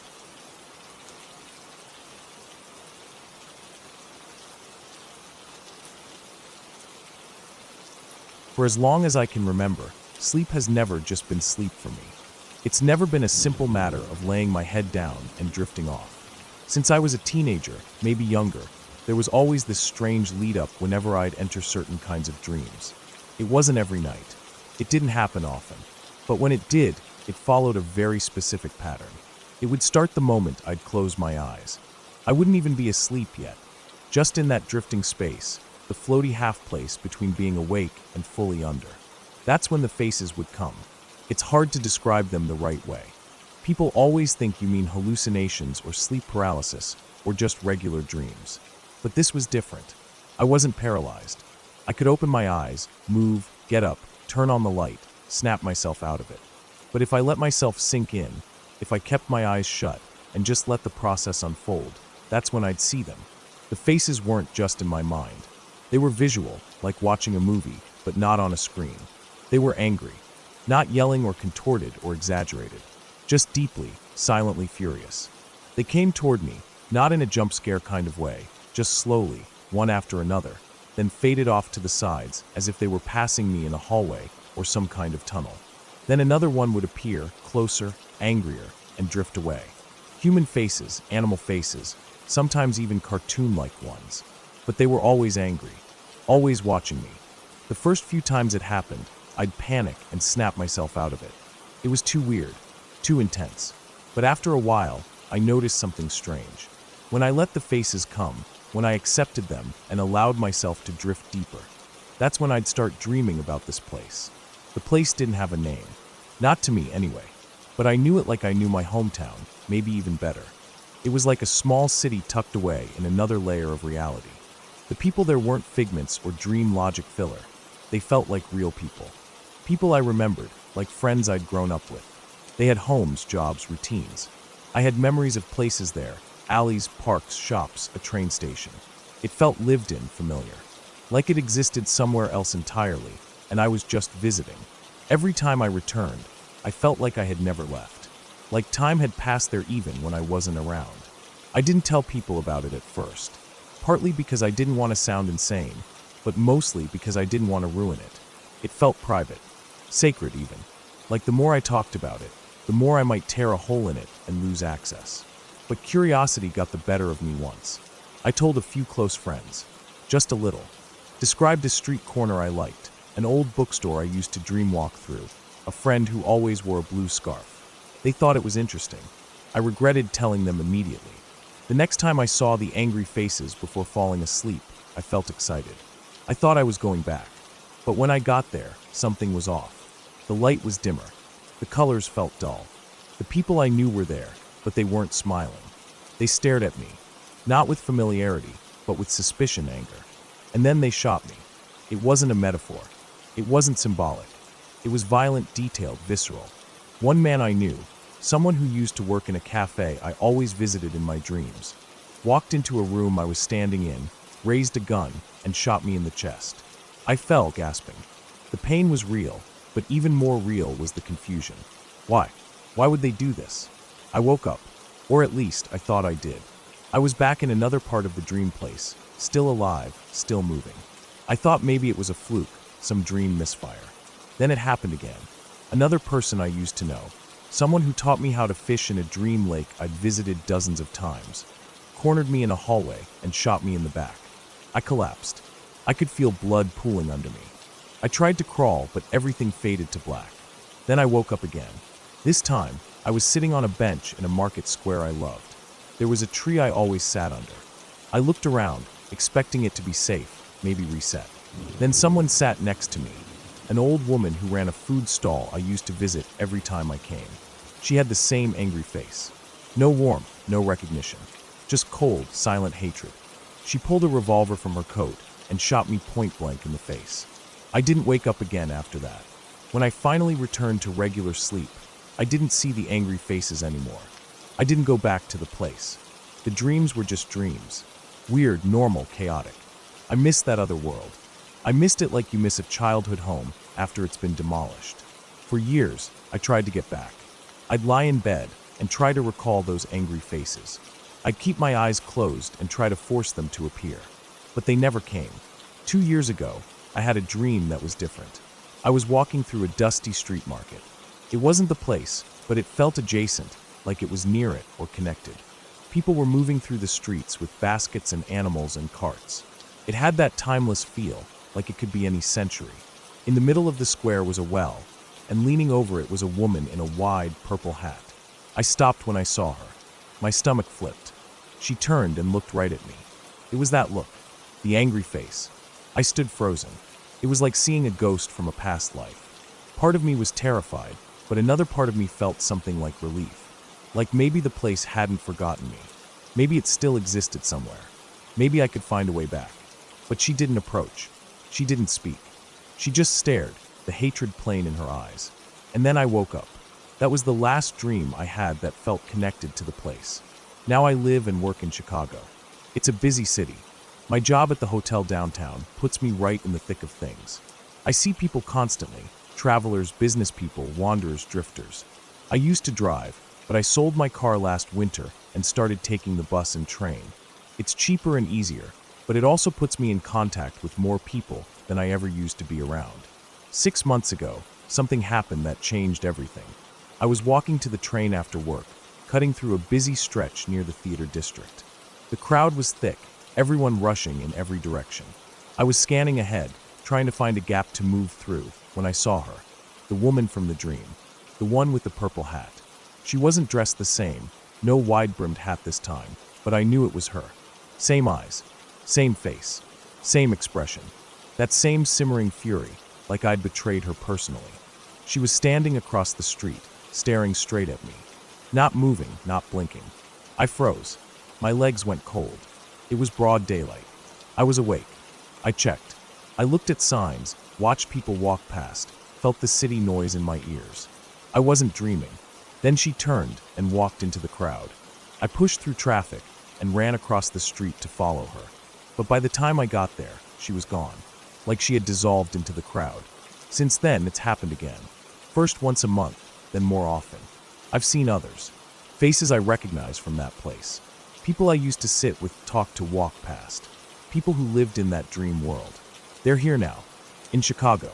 On the subway. In the hotel lobby. Walking through the park. Not every day, not predictable. But they appear. Just long enough for me to lock eyes with them. Just long enough for them to let me know they see me. And they're always angry. Every time I try to follow them, they disappear. They slip behind a pillar, turn a corner, vanish into a crowd. I've tried to take pictures. Nothing ever comes out clearly. Blurred, distant, or just empty frames. I started keeping track. Names, descriptions, locations, times. I have a notebook full of sightings now. A dozen, maybe more. No patterns, just appearances. Like they're checking on me, watching, reminding me. At first I was terrified. I thought maybe I was going insane. Maybe all those years of lucid dreaming had finally snapped something in my brain. But the fear started to shift. Now it's something else. Now it's a kind of longing. I miss that place. I miss the feeling of being part of something separate, secret.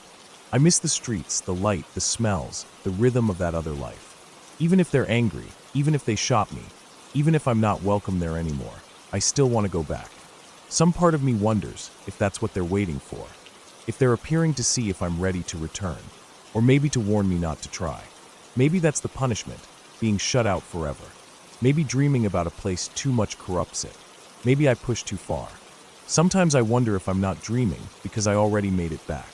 Maybe that last time, when I didn't wake up after the third shooting, maybe something happened.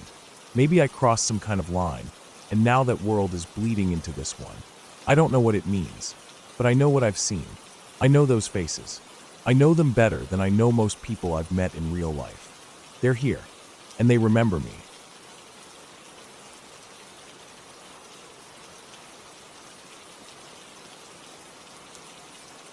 When my mom was about 3 years old, my grandparents moved into an apartment on the 9th floor of a high-rise building in downtown Columbus. It was the early 1970s. The building was an older one with long, echoing hallways, thick brown carpet, and the kind of radiators that clicked and hissed all night long. My grandpa had taken a job in the city, and the apartment was affordable, close to work, and offered a decent view of the skyline. To them, it was just a temporary stop until they found a house. They figured it would be a year, maybe less. The apartment itself was small, just 2 bedrooms and a tight kitchen that barely had room for a table. The walls were thin, and my grandma often complained that she could hear the neighbors walking around upstairs, though the floor above them was supposedly unoccupied. Still, they tried to settle in. My mom was their only child at the time, quiet and well-behaved, with a habit of getting lost in her own imagination. Without siblings or neighborhood kids nearby, she started spending more and more time playing alone in the corner of the living room near the window.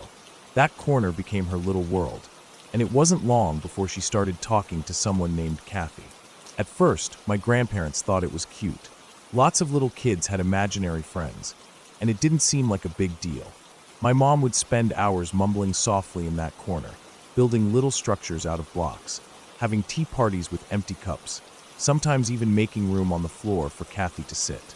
She'd talk to her in whispers, and when my grandma would ask who she was talking to, she'd just say, Kathy. But as the weeks passed, Kathy became more than just an imaginary friend. My mom started refusing to leave the apartment because Kathy didn't want her to. She wouldn't eat dinner unless a plate was made for Kathy too. If something spilled or broke, it was Kathy's fault. If she got in trouble, she'd say Kathy told her to do it. Eventually, she stopped playing with toys altogether unless Kathy was involved. She wouldn't touch her dolls anymore, said Kathy didn't like them. She even started refusing to go to bed unless the bedroom door was cracked open so Kathy could get in too. My grandparents were concerned, but they kept getting told the same thing. It was just a phase. They took her to a pediatrician, who shrugged it off. Then they saw a child psychologist who told them it was a normal developmental behavior, something many only children experienced. My grandma, who was deeply religious, began to worry there was something darker going on, but my grandpa dismissed it all. He didn't believe in that kind of thing. To him, it was just a sign that she needed more interaction. So after a particularly bad week, a week where my mom wouldn't stop crying unless she was sitting in her corner, whispering to Kathy, my grandpa decided to do something about it. He figured maybe a pet would give her something real to focus on. Something living, breathing. Something that would respond to her. So he went out one morning to the local pound and picked out a small German Shepherd puppy. He thought the dog would cheer her up, get her outside, break her out of whatever spell she was under. By the time he got back, the apartment was quiet. My grandma was folding laundry in the bedroom. My mom, as usual, was in her spot in the corner of the living room near the window. The puppy squirmed in his arms, excited and yipping. As soon as they stepped through the door, everything changed. The dog froze. Not like it was curious or confused, but like something flipped inside it. Its body went rigid. It let out a low growl, then started barking, sharp, frantic, angry barks. Its fur stood up straight along its back, its teeth bared. It locked eyes with my mom sitting in the corner and started lunging toward her, barking and snarling, totally out of control. My mom started screaming. She wasn't crying or startled, she was screaming. Real, terrified screaming. The kind of sound that sticks with you. My grandpa dropped the leash and grabbed her off the floor just as the dog lunged again, barking madly. My grandma came running in, confused and panicked, and together they tried to calm the dog, tried to calm my mom. The puppy, just seconds earlier sweet and curious, now looked like it was in a full-blown rage. Then just like that, it stopped. The barking cut off. The growling ended. The dog backed up and sat down, panting hard like it had just run a marathon. Its eyes still looked alert, but it was no longer trying to attack. My mom, on the other hand, was a mess. She was crying hard, pointing toward the window, her words jumbled and breathless. My grandparents didn't know what to make of it. They kept asking what happened, what was wrong, and all she would say, over and over again, was that Kathy had fallen out of the window. She wouldn't say anything else. After that, she never played in the corner again.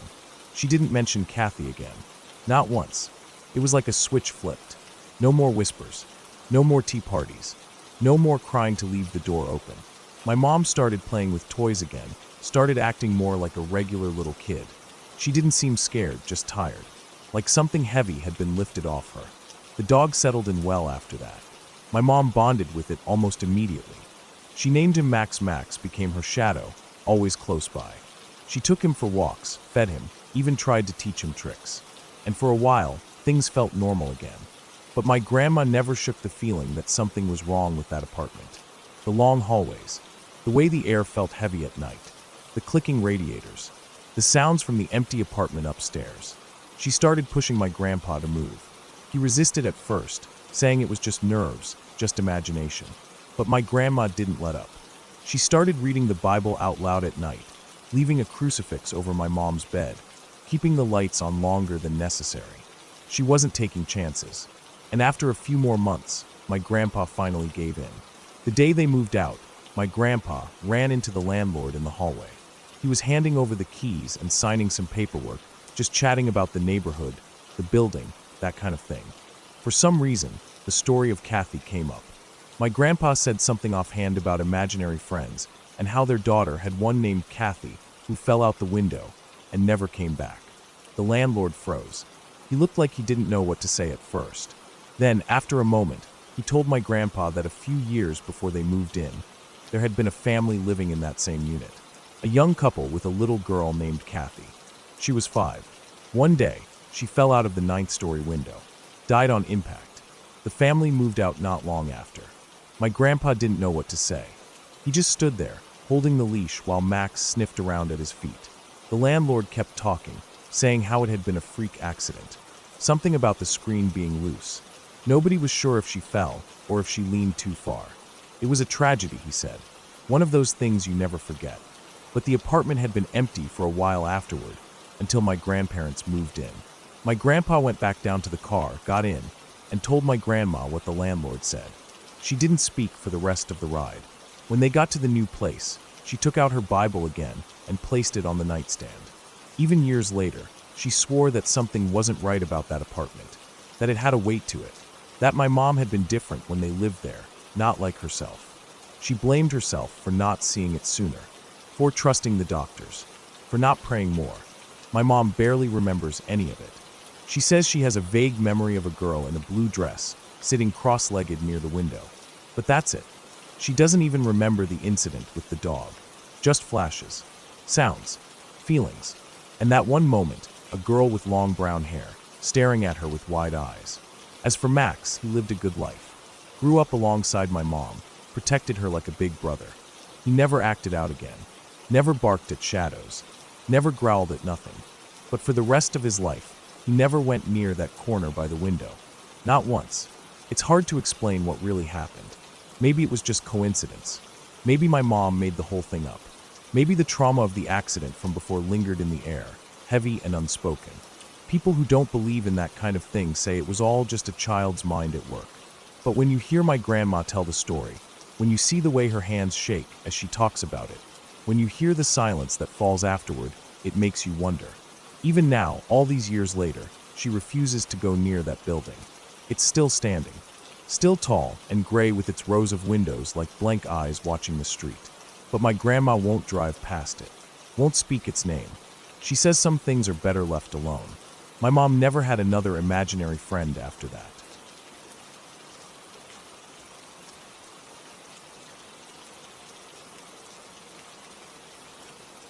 When I was a kid, maybe around 9 or 10, we used to go visit my uncle's lodge during the school holidays. It was one of those old timber places way out on a huge chunk of land, probably hundreds of acres that backed right onto thick bushland. The kind where the trees felt like they went on forever. No fences, no trails, just miles of scrub and dirt and silence. The kind of silence that makes you feel like you're standing in someone else's house, uninvited. The lodge itself was nothing special to me back then. Just a big wooden place with a wide veranda and a couple of sheds scattered around. But as a kid, it felt like a castle. My brother and I would run around all day, building stuff out of scrap timber, digging holes we'd forget about and fall into later, chasing lizards, pretending to hunt for treasure. That kind of thing. We had our bikes too, and we'd race them down the steep gravel driveway until someone stacked it and scraped half their skin off. It was the kind of place where the grown-ups let you roam. The rule was simple: back before dark and don't go too deep into the bush. That was pretty much it. My dog Rusty, a scruffy old blue heeler, followed me everywhere. He was older than me, in dog years anyway, and never really went too far off on his own. He was just always there, like my shadow, panting beside me no matter what I was doing. I remember this one day during one of the holidays. It must have been summer because everything was hot and dry and smelled like dust. Everyone had gone into town for supplies or something. I stayed behind because I didn't feel like sitting in the back of a hot car for half the day. Dad was still there, but he was lying on the couch taking a nap. Said something about waking him if anyone came back early. So it was just me and Rusty that afternoon. I remember walking down to the dry creek bed. It hadn't seen water in months. Just cracked mud and rocks and dead branches. I liked it there because there were these smooth stones you could stack or draw on with other rocks. I was down there with Rusty, just messing around when he suddenly perked up.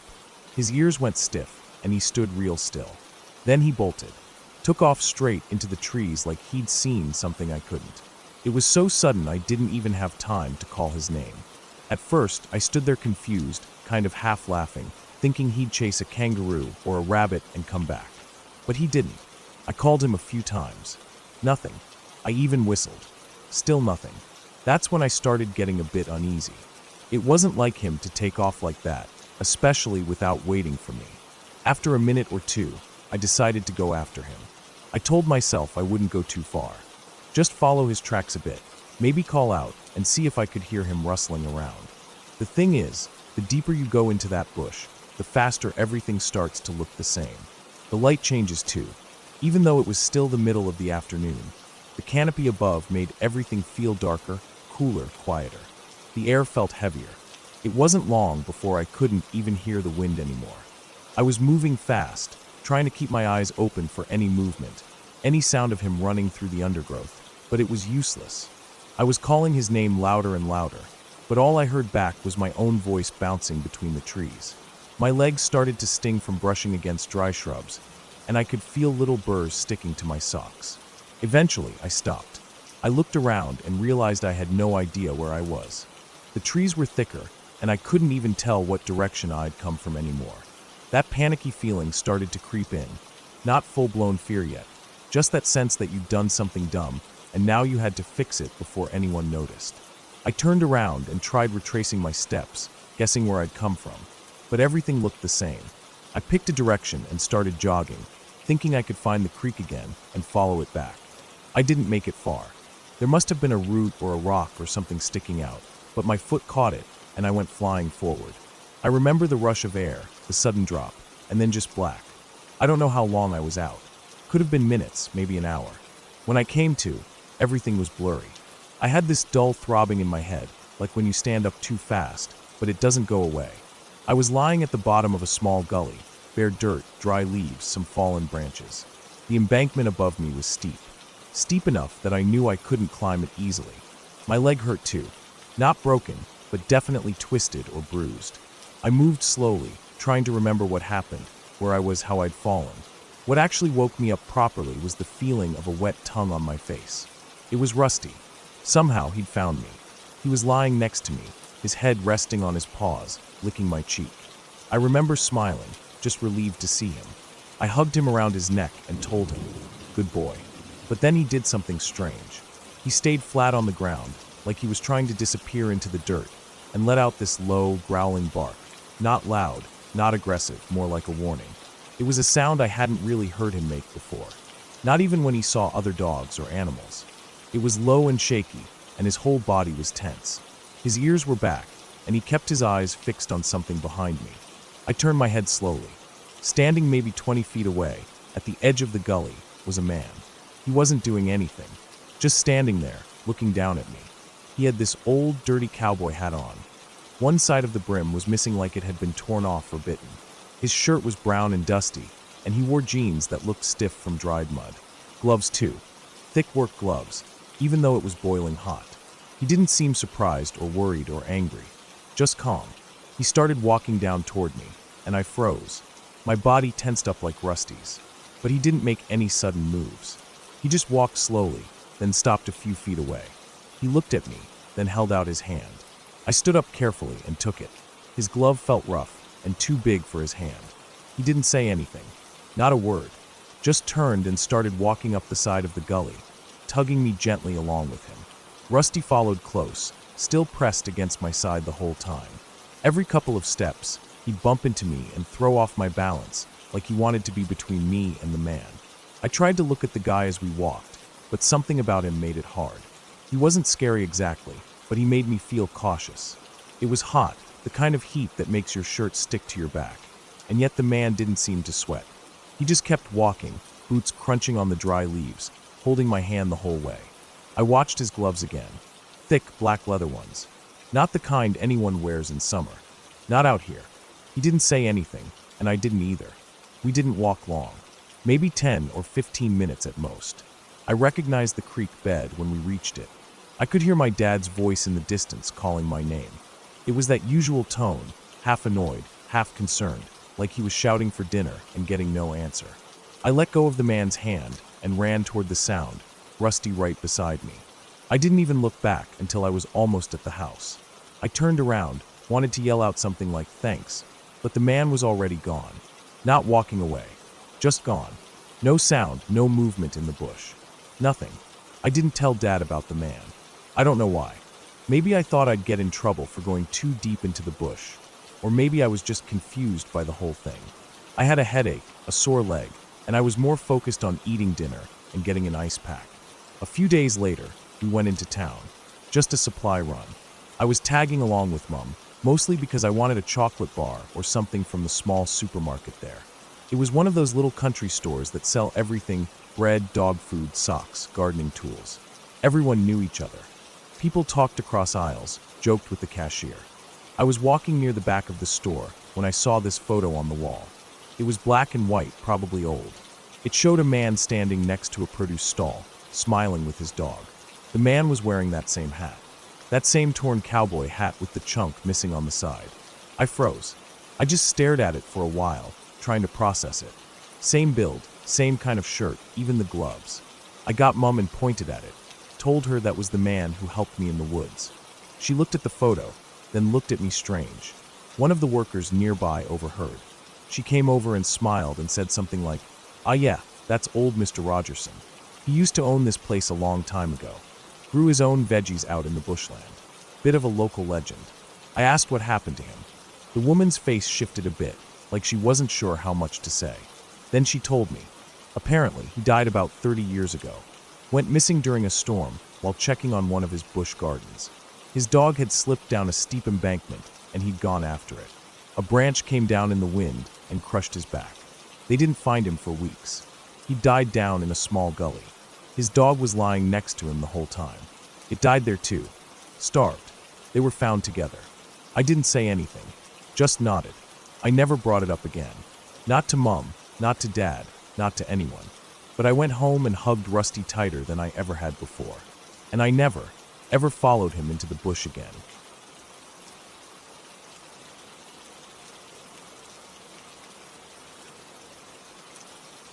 I've always been a night owl. Sleep has never come easy to me. My body just doesn't seem wired like most people's.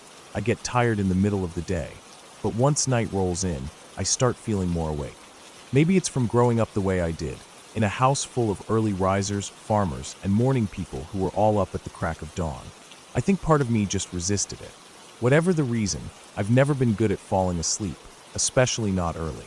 So over the years, I got used to being alone at night, doing little things to pass the time, reading whatever book I had nearby, wandering aimlessly on the internet, sometimes even just walking laps around the living room to wear myself out.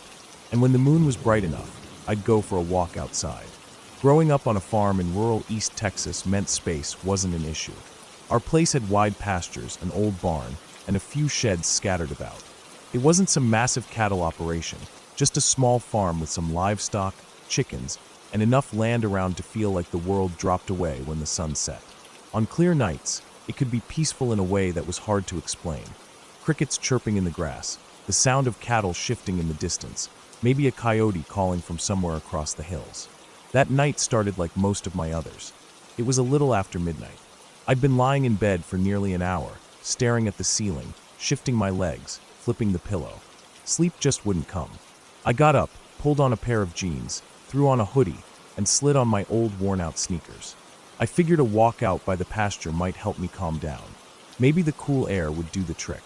Maybe I'd walk long enough to get tired enough to sleep. I didn't bother with a flashlight.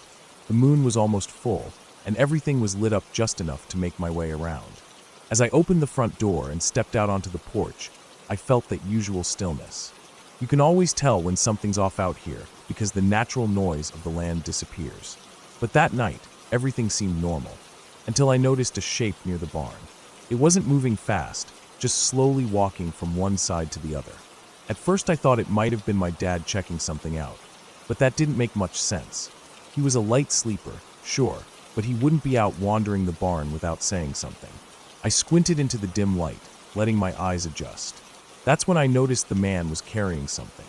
I couldn't make it out at first.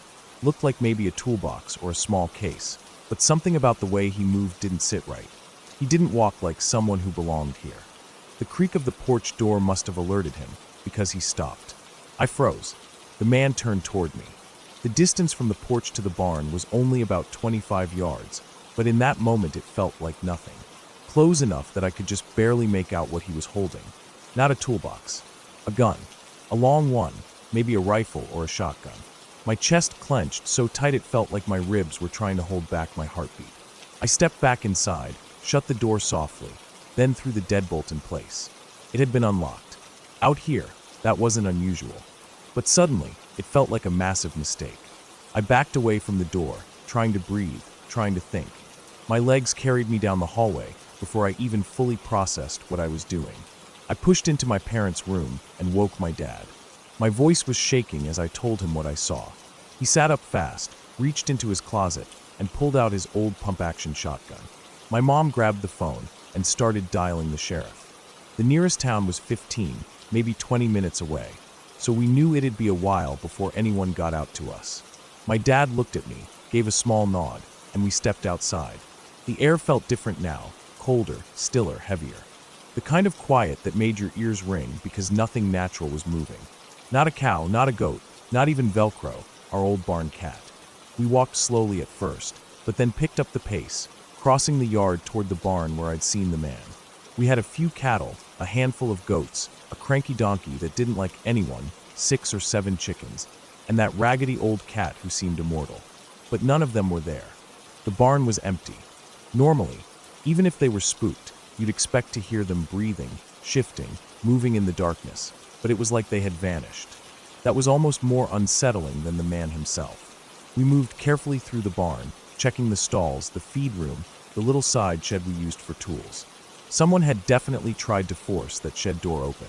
The wood around the handle was splintered, like someone had shoved a crowbar into it and leaned their full weight. But they hadn't gotten in. That was the only obvious sign anything had happened. We did a wider sweep of the area, checking the perimeter of the barn, looking into the shadows and listening hard. But there was nothing. Not a single sound. Eventually we stopped. There wasn't much we could do until the cops showed up, so we ended up waiting in the barn. Dad kept an old fridge in there, locked up with a padlock because it held beers, sodas, and the kind of snacks he didn't want the rest of us raiding. He cracked it open and handed me a beer. I took it even though I didn't feel much like drinking. We leaned against the chicken coop and sat there, saying nothing, just watching the yard. When the cops arrived, we told them everything. They searched the area again, found some footprints leading in from the back fence, probably where the guy had come in, and the cracked wood on the shed. But nothing else. No sign of the man. No real damage. No reason to stay around. They said he must have taken off when we spooked him. That was it. They left. We sat there a little longer, leaning on the chicken coop again, finishing our beers. Then we went back inside and tried to sleep. It was late. The adrenaline had burned off, and I was exhausted. And by then, it felt like whatever danger had been there was gone. We were wrong. When the sun came up and the day started properly, I got up and wandered out back. I was tired but wired, and I just wanted to do something normal. I figured I'd check the coop and collect eggs like I usually did. But when I reached for the latch and opened the door, I froze. Inside the coop, every single chicken was dead. All of them. Neck twisted, feathers everywhere, blood smeared across the floor in dark brown clumps. It was quiet. Too quiet. Not even the flies had found them yet. My stomach dropped. It didn't take much to piece together what had happened. While Dad and I had been standing outside the coop, leaning against it, drinking our beers and thinking the worst was over, that man had been inside the entire time. Just a few inches of plywood and mesh separating us. Inside, killing our chickens one by one, probably listening to us, maybe watching through the slats. We'd been so close. We thought we were safe. We thought he was gone.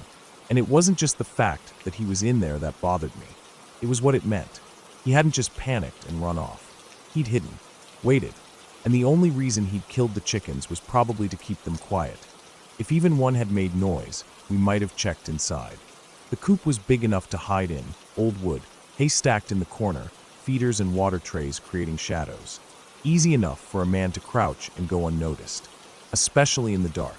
We called the sheriff again. They came back out, took photos, asked more questions, looked angrier this time. They walked the property again, looking for more footprints, more evidence. They found some disturbed ground along the back fence, like maybe he'd climbed over it and landed hard. But nothing else. No prints past that point, like he'd disappeared into the woods. That day was a long one. Mom was shaken. Dad barely spoke. I couldn't stop thinking about how close he'd been. Every time I looked at the coop, I remembered standing against it, sipping beer, thinking we were in control. The image of those chickens, their bodies stacked and limp, stuck with me. We replaced the lock on the coop, added motion lights around the barn, and started keeping the doors locked at night. It took weeks for things to feel normal again. The animals slowly calmed down. We got new chickens, but I never walked the pasture at night again, even when the moon was bright. I still can't sleep easily. I still stay up late. But now, when I walk around the house at night, I check the locks. I check the windows. I look out toward the barn and make sure nothing's moving, because I know what quiet can hide, and I know how close danger can come without making a sound.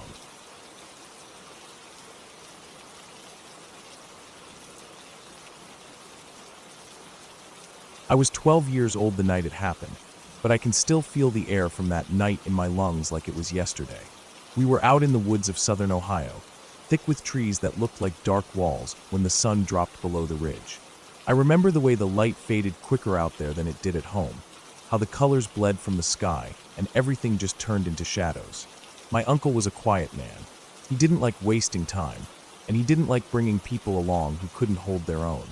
But he took me hunting because I didn't mess around. I didn't complain or get scared easy. At least, I hadn't before that night. It was coon hunting season, and we had 2 redbone hounds with us. Big dogs. Strong. Their names were Ruger and Bell, both trained as good as you can train a hound. I'd seen them chase raccoons across thick woods, across streams, even go nose to nose with a bear once. They didn't back down, not even a step. That was just how they were. The woods we were in weren't unfamiliar. We'd hunted that stretch of forest a few times before. It wasn't far from the old strip mine roads, a few miles deep off a logging path, full of hollow hills and thick tree lines. There were stories, of course. People always talk when you're in a place that still feels untouched. Stories about old miners who never came back out, and weird lights, and noises people chalk up to moonshine or coyotes. But no one ever told those stories like they really believed them. They were just things folks said when the fire got low and the beer was running out. We got to the drop-off point around 8 p.m., just as the last light was slipping away behind the hills. My uncle parked the truck on a flat bit of clearing next to a stand of pine. The dogs knew the drill. We let them out and they started pacing, noses low, tails stiff. The woods were quiet, save for a few crickets and the low creak of trees shifting with the breeze. The air was cool, that kind of late fall chill that settles in your bones. We set out with the dogs leading, both of us carrying our lights and gear. My uncle always walked steady, slow but never hesitating. He didn't say much, he never did. But that night he was even quieter than usual. I thought maybe he was just focused. I was mostly watching the dogs, the way they moved through the brush like they were chasing something already, even though we hadn't heard a single bark yet. About 30 minutes in, the dogs struck scent. They both let out short, sharp barks and took off through a stand of trees. We followed fast. You learn to move quickly, but carefully when you're coon hunting. You can't just barrel through the woods. You have to listen, feel the ground, know where your feet are landing. The terrain out there is full of hidden dips, loose rocks, old brush piles. My uncle kept a good pace, but I was younger and kept up just fine. They treed about 10 minutes later. Both dogs were barking hard, up against an old oak that leaned just slightly to one side. The coon was there, up in the fork. My uncle pointed his light and nodded. I remember thinking how still everything was besides the dogs. No wind, no night noises.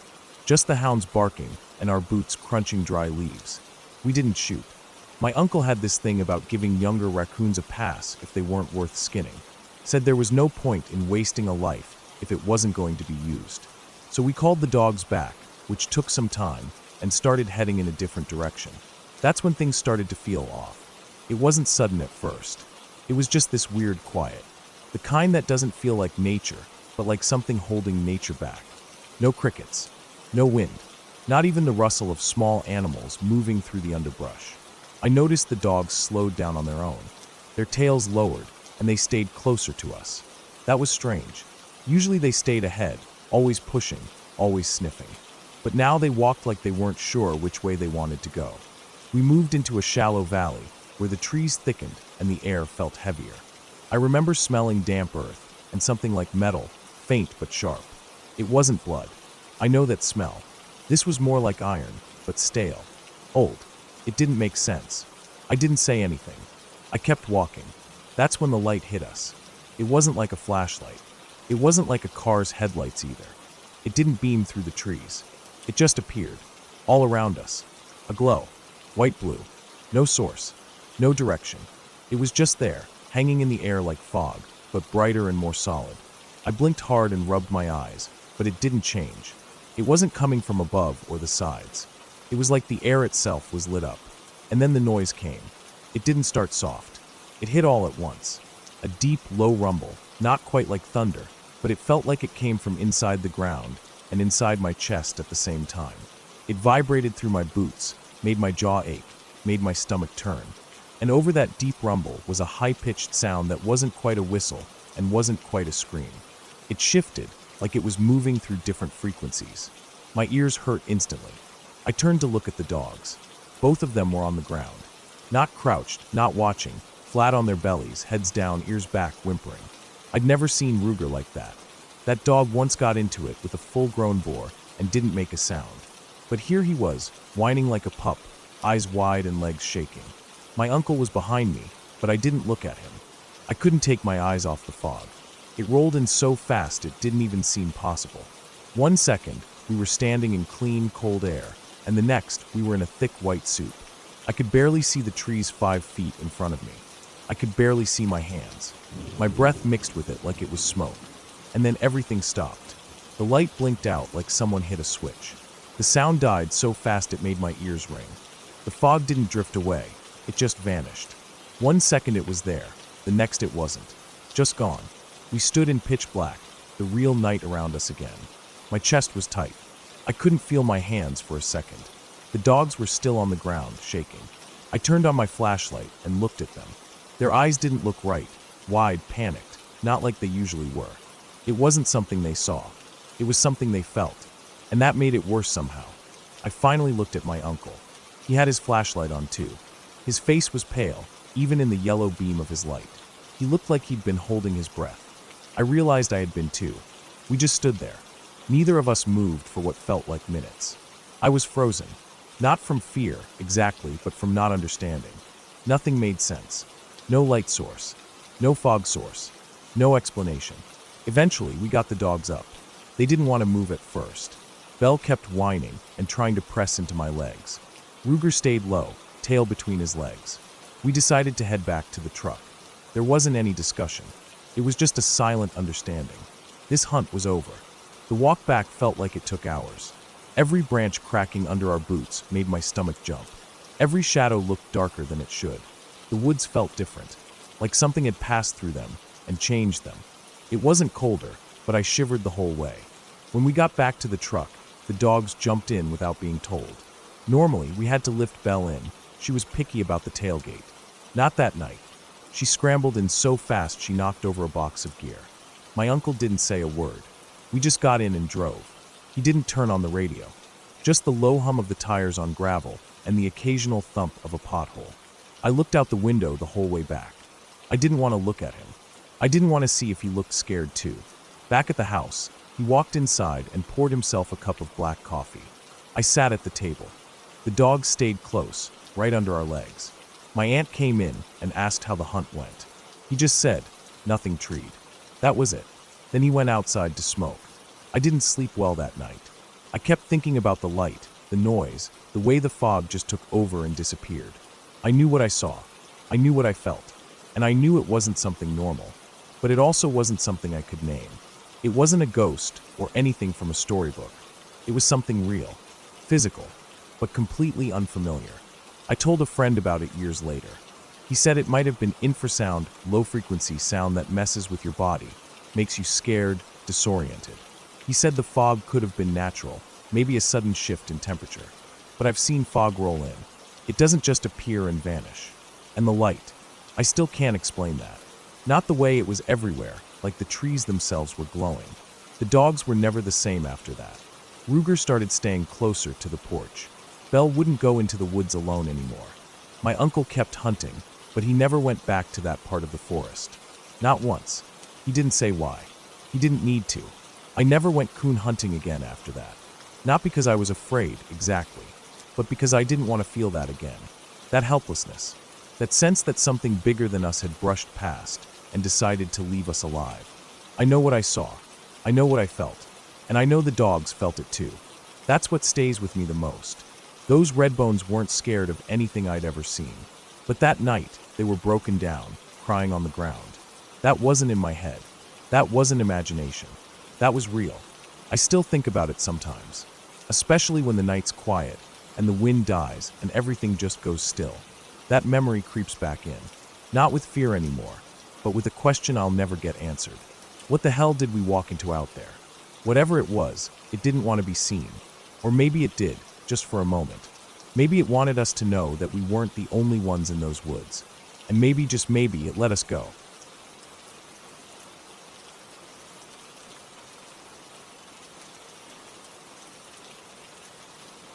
It started out like any other rainy day, the kind where the sky already looks bruised even before the first drop falls.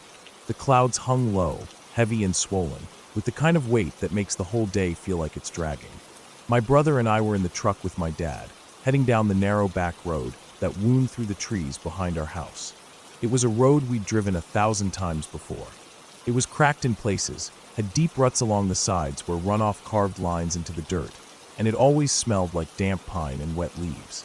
It wasn't even really a road, more like a long driveway that cut across a few acres of wooded land before finally linking up with the main road a couple miles away. I can't even remember why we were going out. It might have been to check the mail at the end of the road, or maybe to head into town for something. Milk, maybe, or gas. What I do remember, though, as clear as the sky was dark, was how bad the storm was. It started out rough and only got worse. At first it was just fat raindrops pounding on the windshield like thrown pebbles, but then the sky opened up and let it all go at once. The wipers were already on full speed, but they barely kept up. The rain hit so hard and fast that it was like driving through a gray curtain, and then the hail joined in. tiny white chunks bouncing off the hood and roof and smacking the side windows. It was loud. You had to squint just to make out the lines in the road. The tires made that wet hissing sound on the pavement, and every now and then the whole truck would shudder when a big gust of wind pushed against us. I remember looking out the passenger window, just watching how fast the trees blurred past in the sheets of rain, how the branches swayed like they were being yanked around by something. My brother was quiet in the back seat, probably watching the same thing. I think we were all kind of quiet. The storm had that effect.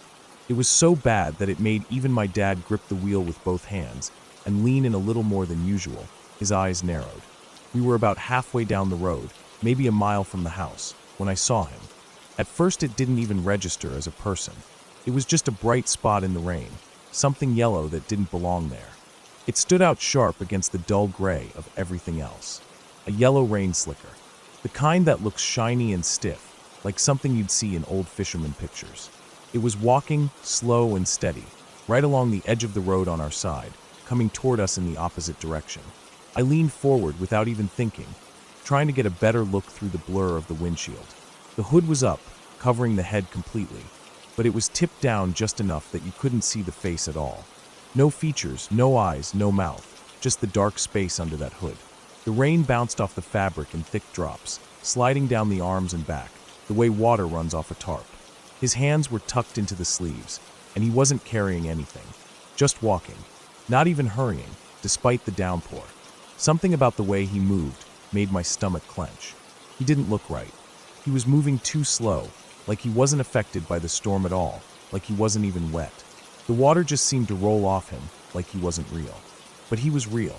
I kept telling myself that. He had weight, footsteps. He was walking like any other person, putting one foot in front of the other. But he didn't look up. Not once. Just kept his head down and walked. We were going about 30, maybe a little slower because of the conditions. The road wasn't wide. On a normal day, we would have waved to someone walking by, or maybe my dad would have rolled down the window to ask if they needed a ride. But not this time. This time no one said anything. We all saw him. None of us spoke. It was like we all felt it at once, that this wasn't normal. As we got closer, maybe 30 yards out, the man in the yellow slicker suddenly stopped. Just stopped dead, like a statue. Still didn't look up. Just froze there. My eyes flicked to my dad, but he didn't change speed. He just kept driving, hands tight on the wheel, staring forward like he was trying to will the guy to move. But he didn't. Then, just as we were about to pass him, maybe 10 feet out, if that, the man sidestepped. He didn't stumble.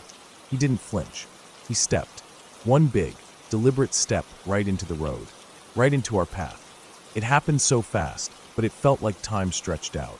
I saw the side of the yellow slicker, the way the hood bobbed slightly with the movement.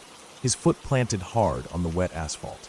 For 1 second, I thought he was going to throw himself in front of the truck. My dad swerved hard to the left, just a small jerk of the wheel, but it was enough.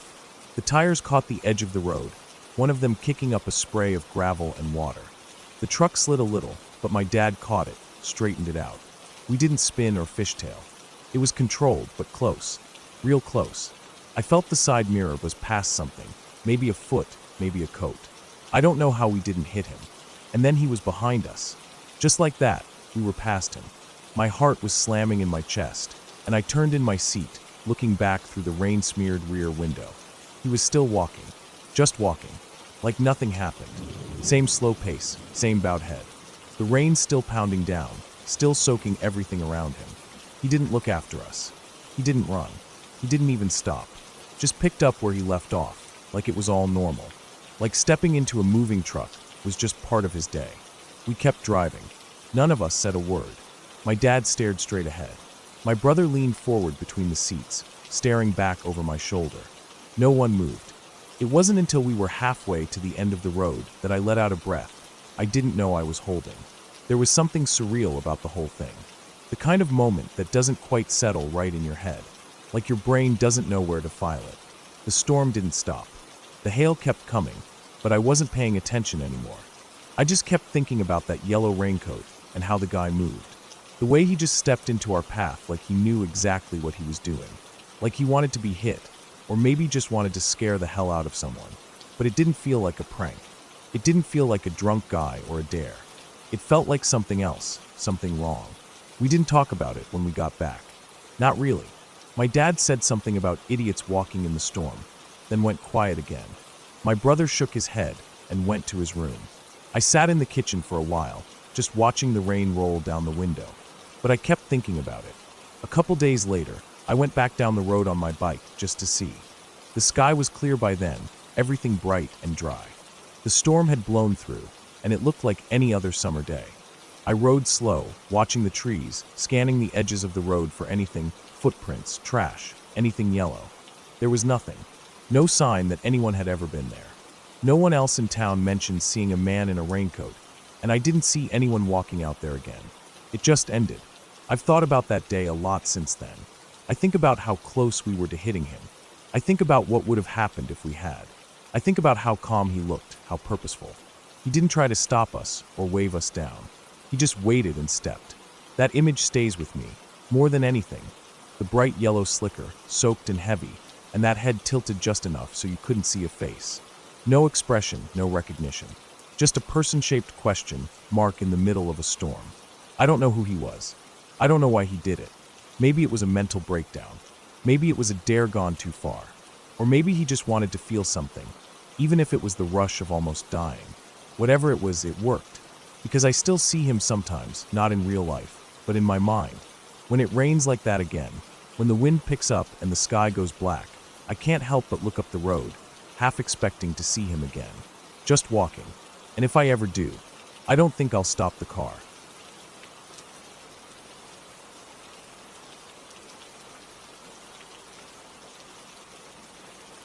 I hadn't seen my cousin Evan in years. Not since we were kids running around barefoot in our grandparents' yard, chasing chickens and getting yelled at for climbing the old pecan tree near the barn.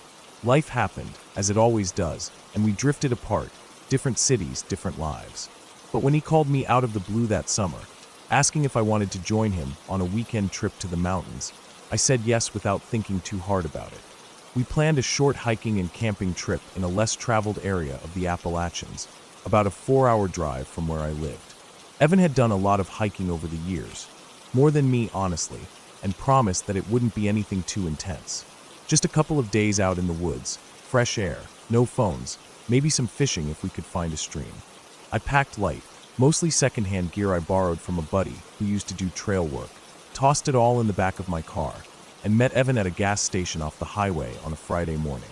He had a big beard now, almost unrecognizable except for that familiar smirk he always had when we were kids. We talked for a while at the pumps, loading his pack into my trunk, swapping old memories, laughing like no time had passed. Then we drove. The route to the trailhead took us down a two-lane road that twisted through hills and dense forest. As we got further from town, the signs of civilization dropped off quickly. No more gas stations, no houses, just trees pressing in on both sides of the road. I remember thinking how quiet it was. Not peaceful quiet, but that heavy, almost unnatural silence you feel when there's nothing around but land and air. I didn't mention it to Evan. He seemed relaxed, staring out the window like he was already deep in the trip. We reached the trailhead just after noon. It was nothing more than a wide dirt patch off the road, no signs, no cars. I checked my phone one last time, no signal. Evan said that was normal out here. We pulled on our packs, locked the car, and stepped onto the narrow trail that disappeared into the trees. The first few hours were good. The trail was steep in places but manageable. Ferns covered the forest floor, and everything smelled like wet moss and pine. We passed a couple of streams, climbed over some fallen logs, and even saw a deer bounding off into the distance at one point. The sun filtered through the leaves above us, painting patches of light that moved as the wind blew through the branches. I remember thinking it was exactly what I needed. No noise, no emails, no stress, just the woods and the sound of boots on dirt. We hiked for about 5 miles before Evan suggested we stop for the night. There was a small clearing just off the trail, barely visible unless you knew where to look. It was flat, dry, and surrounded by thick trees. We set up camp there, pitched our small tents facing each other, and built a fire with what Evan gathered nearby. As the sun dipped behind the ridgeline, the temperature dropped fast, and I was glad I'd brought my thermal layer. We ate a simple dinner, beans, jerky, and trail mix, and sat by the fire until the stars came out. It got real dark real quick. Out there, miles from the nearest town, the sky looked different. Bigger, I guess. Like you were sitting at the bottom of a well looking up. The fire cracked and popped, and the forest creaked and rustled. And for a long time we just sat in silence, soaking it all in. I went to bed before Evan did. He said he wanted to stare at the stars a little longer. I crawled into my tent, zipped up the flap, and curled into my sleeping bag. I fell asleep to the sound of leaves rustling in the wind and the occasional snap of a branch out in the dark. I woke up in the middle of the night, heart pounding, eyes wide open. I didn't know why at first. No dreams, no sounds. I just suddenly snapped awake, like my body had felt something my brain hadn't caught up to yet. I lay there listening. Nothing. Then I heard it. A soft, steady crunching sound, like footsteps on dry leaves. Not fast, not panicked. Slow, deliberate, moving through the woods just outside the clearing. I didn't move. I held my breath. Crunch, crunch, pause. Crunch, crunch. It wasn't an animal. I've heard deer move through the woods before. They walked differently, lighter, more erratic. This was different. This was careful.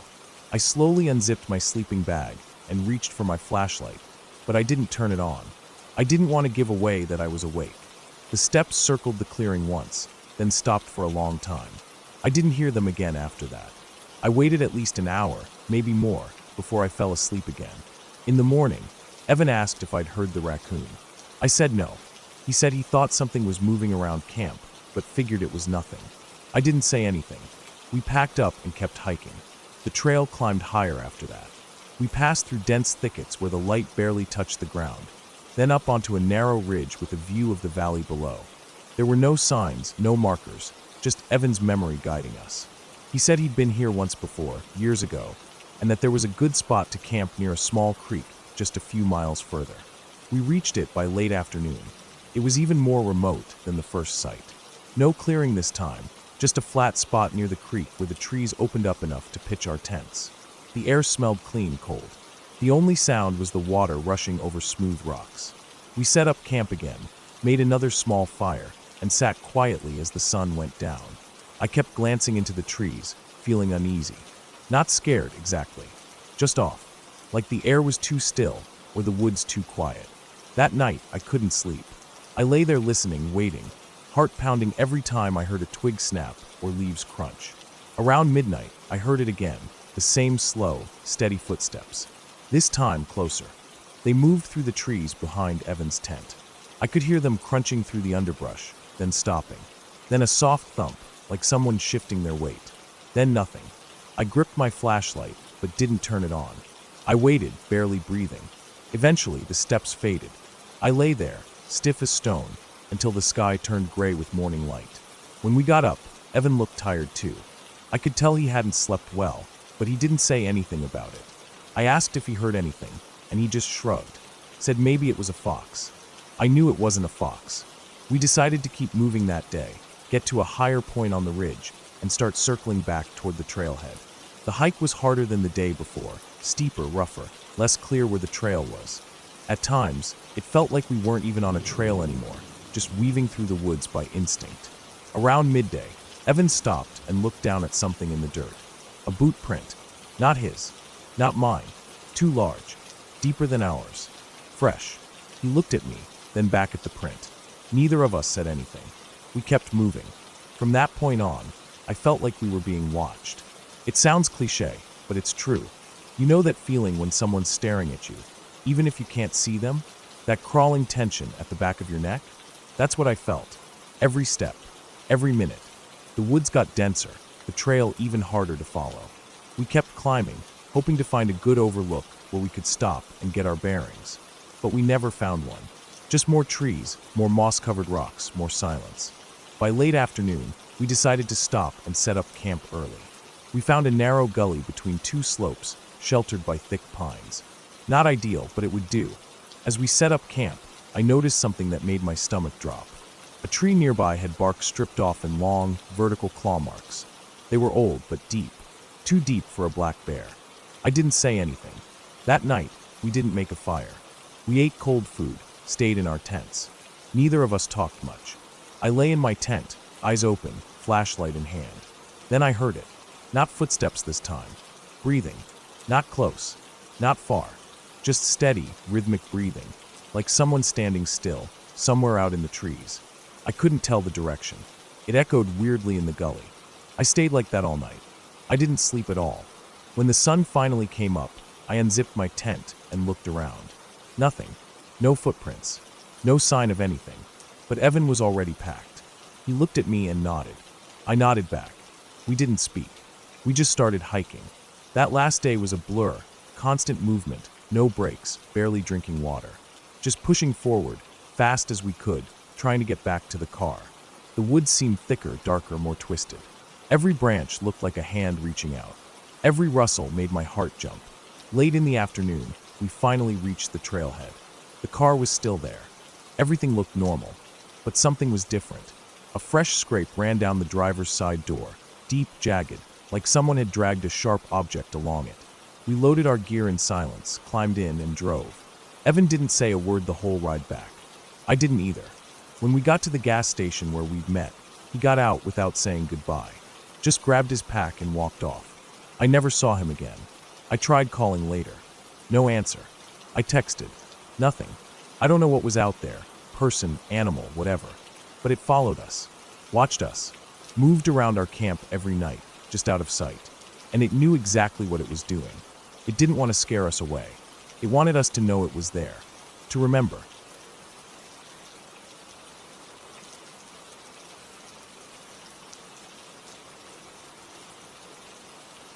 I took a week off work in late October. I needed to get away from everything. People, noise, the screens, the non-stop emails. I didn't tell anyone much about my plans, except that I'd be hiking for a few days. I picked a trail system in the northern part of the state, one I'd heard about from a ranger the year before, but never had the time to check out. It wasn't a national park, so it didn't attract too many tourists. That's what I wanted. Quiet. Time. Nature.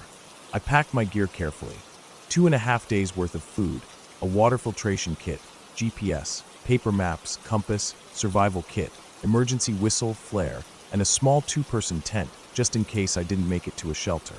I kept my phone with me too, though I knew there wouldn't be service for most of it. That was part of the appeal. The drive up took 5 hours. By the time I parked at the dirt pull-off by the trailhead, it was late afternoon, gray and cool. I remember stepping out of the car and taking a long breath. Pine. Damp leaves. The quiet kind of cold that tells you winter's not far off. I strapped my pack on and headed into the woods. The trail started easy. Just soft dirt, scattered rocks, and a slow incline. Trees on both sides, spaced wide enough to see between them, but close enough that it felt like a tunnel. I hiked for maybe 2 hours before I set up camp at a clearing just off the path. There was an old fire ring there, blackened stones with ash in the middle, probably from summer hikers. That first night was calm. I cooked rice and beans over my little stove and sat on a log with my headlamp off, watching the last light bleed from the sky. I slept well. The air was cold, but the sleeping bag kept me warm. In the middle of the night, I heard something walking near the tent, just soft footsteps through leaves, probably a raccoon or deer. I didn't move. I listened until it passed, and then fell back asleep. The next day, I hiked further. According to my map, there was a loop that would take me around a large ridge and past an old fire tower. The trail wasn't very well marked. Sometimes the path was barely visible under fallen leaves. I had to keep checking the GPS to make sure I hadn't wandered off. Around mid-afternoon, clouds rolled in. I could feel a storm coming. I sped up, trying to reach the tower before rain hit. The path got steeper and rockier. By the time I made it to the top, I was drenched in sweat, even though the temperature had dropped. The fire tower was still standing, though old and rusted. The bottom steps were broken, so I didn't bother climbing it. I took shelter under the base and pulled out a protein bar. I remember the quiet again. Just wind through the trees, the distant rumble of thunder. No birds, no insects. That kind of quiet is different. It feels like the forest is holding its breath. I checked my GPS again and noticed the signal was flickering. The weather, maybe. I marked my position anyway and decided to start the descent. I figured I'd make camp at a creek I'd seen on the map, about 2 miles down. As I headed down, the trail grew rougher. Sections were washed out from old storms. Some parts were nothing but loose stones and slick mud. I lost my footing once and slid a few feet before catching myself on a root. I kept going, slower now, more careful. It started to rain just before I reached the creek. Not heavy at first, just a cold drizzle that seeped into everything. I found a flat spot near the water, set up my tent, and got a fire going with dry twigs I kept wrapped in a plastic bag. I boiled water, made tea, and sat under my poncho, watching the rain fall into the creek. That night was different. I didn't sleep well. The wind picked up, rattling the tent. The rain got heavier. Branches snapped in the woods. At some point, I thought I heard something moving near the tent again. Slow, crunching steps. I held my breath. It didn't sound like a deer. Too heavy. It passed eventually, but I couldn't shake the feeling that something had been watching me. The next morning, I found tracks in the mud a few yards from the tent. Not boot prints. Not paws either. Hoofs. Big ones. Could have been a moose, but the prints were too round, too wide. I didn't think too hard about it. Just packed up and moved on. I decided to finish the loop early and head back to the car. The sky was still gray, and I didn't trust the weather. I checked the map, took a bearing with the compass, and started walking. The trail was supposed to fork after about a mile and reconnect near a logging road. I never found the fork. I walked for hours. The GPS wouldn't load, just a frozen screen. I kept going in the direction I thought was right, using the compass and the sun when I could see it. But the forest didn't look familiar anymore. The trees were thicker. The underbrush was tangled and wild. I hadn't seen a trail marker in a long time. I told myself I wasn't lost, just temporarily off course. I'd find the road or the trail eventually. I rationed water, skipped lunch to conserve food, and kept moving. The light started fading around 5 p.m. I decided to make camp again, figuring I'd find the road in the morning. That night was bad. No rain, but the wind was stronger. It howled through the trees like distant voices. The tent shook. I kept hearing things, snapping twigs, rustling leaves, heavy steps that stopped and started again. I didn't sleep. I just laid there, staring at the ceiling of the tent, gripping the emergency whistle in one hand and my knife in the other. I thought about using the flare, but I didn't want to waste it unless I was in real trouble. By morning, I knew I was lost. The GPS was dead now. Wouldn't even turn on. My phone was too, battery drained even though I'd barely used it. I tried to retrace my steps, but the forest all looked the same. Brown trunks, wet leaves, mist hanging low. Every direction felt like the wrong one. I walked all day without finding a trail or road. Just endless trees. I called out once or twice, just to break the silence. My voice sounded small and stupid out there. Nothing answered. I set up camp again that night, this time near a fallen log that gave some shelter from the wind. I built a small fire, more for comfort than warmth. I ate the last of my food, a handful of nuts and a granola bar. I sat with my back to the log and watched the fire burn down. Just before dark, I heard something again. Not footsteps this time. Breathing. It was faint at first, then closer. Deep, steady breaths, like something standing just behind the trees, just outside the reach of the firelight. I didn't move. I didn't even turn around. I sat frozen, listening. The breathing went on for maybe a minute. Then it stopped. Nothing. Just the crackle of dying embers and the wind. I didn't sleep at all that night. Every time I closed my eyes, I thought I heard it again. That slow, heavy breathing. I kept the knife in my hand and the flare ready. But nothing came into the camp. Morning came, gray and cold, and I packed up and walked again. I don't know how many days I was lost. I stopped counting. I ran out of food. My legs were weak. My lips were cracked. I started hallucinating sometimes, thinking I saw people between the trees, flashes of color, scraps of old tents. Once I thought I saw a ranger station, walked straight toward it, only to find a pile of rocks shaped like a hut. I knew I'd die out there if I didn't do something, so I climbed. I found the highest ridge I could and scrambled up it, hoping I'd see something. A road, a house, anything. It took all day. I tore my hands on rocks and slipped in mud, but I reached the top before sunset, and I saw smoke. Faint, thin, but definitely there. A straight column rising above the trees, maybe a few miles north. I scrambled down, half running, falling through brush. I didn't care anymore. I just ran toward that smoke. It took me all night. I fell into a creek, lost my footing, cut my leg open on a sharp rock. I kept going, limping now, dragging my pack. I tore it off and left it behind. Just after dawn, I found a logging road, a dirt track with deep tire ruts and old footprints. I followed it, limping, bleeding, hungry. After a mile, I found a small cabin, just a shack really, with smoke curling from a stovepipe. I banged on the door until a man opened it, wide-eyed and confused. I couldn't even talk. I just collapsed. They took me to a hospital in the nearest town. I was dehydrated, malnourished, and had an infected cut on my leg. I stayed there for 4 days. They asked how I got so lost. I couldn't explain it. I had a map, a compass, a GPS.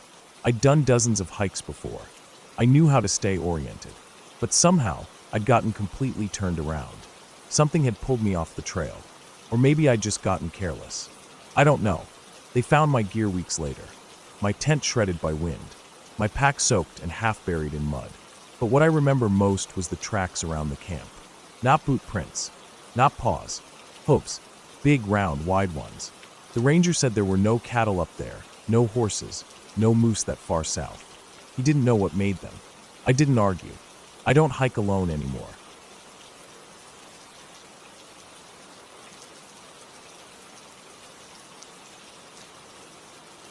I never thought a simple detour on the drive back home would lead to one of the most terrifying experiences of my life.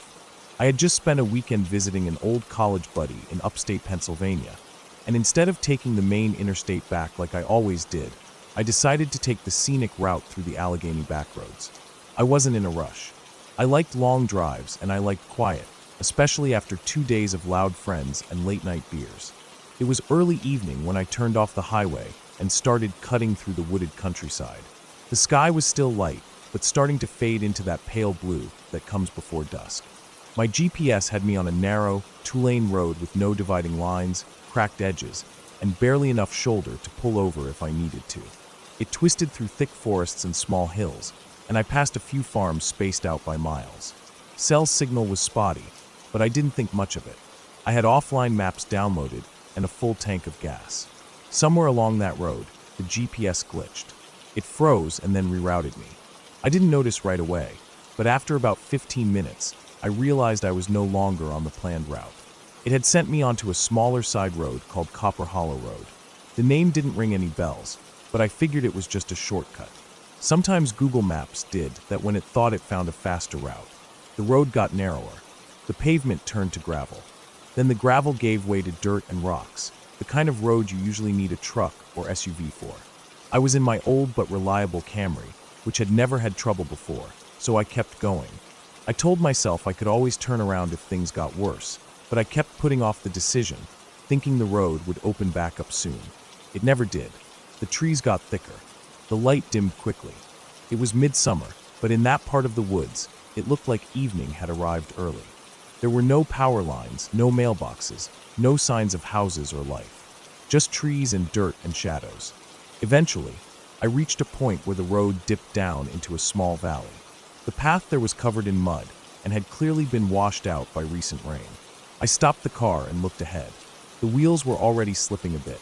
I knew if I went further and got stuck, there'd be no one to help. There was no cell service. No one would hear me call. I decided to back up. When I shifted into reverse and looked behind me, I realized I couldn't easily turn around.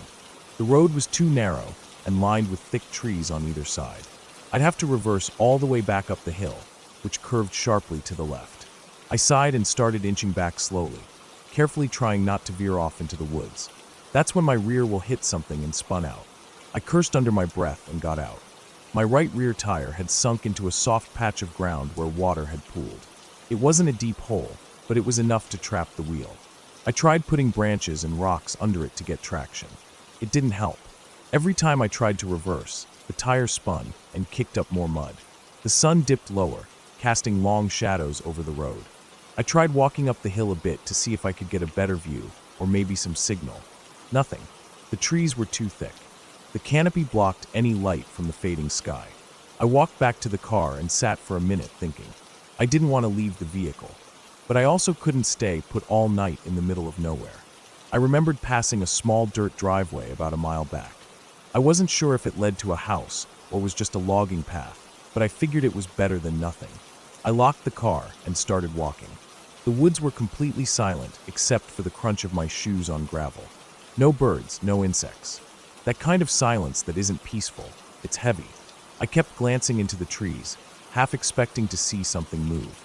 I didn't, but I couldn't shake the feeling that something was watching.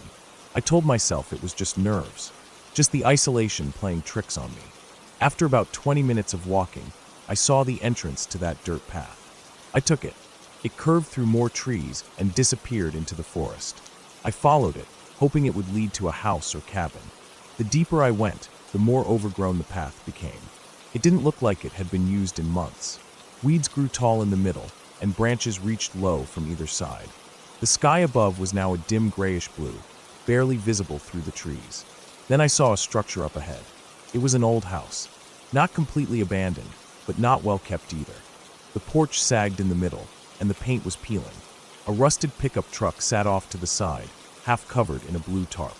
There were no lights on, no movement, but smoke trickled faintly from a metal chimney pipe sticking out of the roof. That meant someone might be home. I walked slowly up the path toward the house.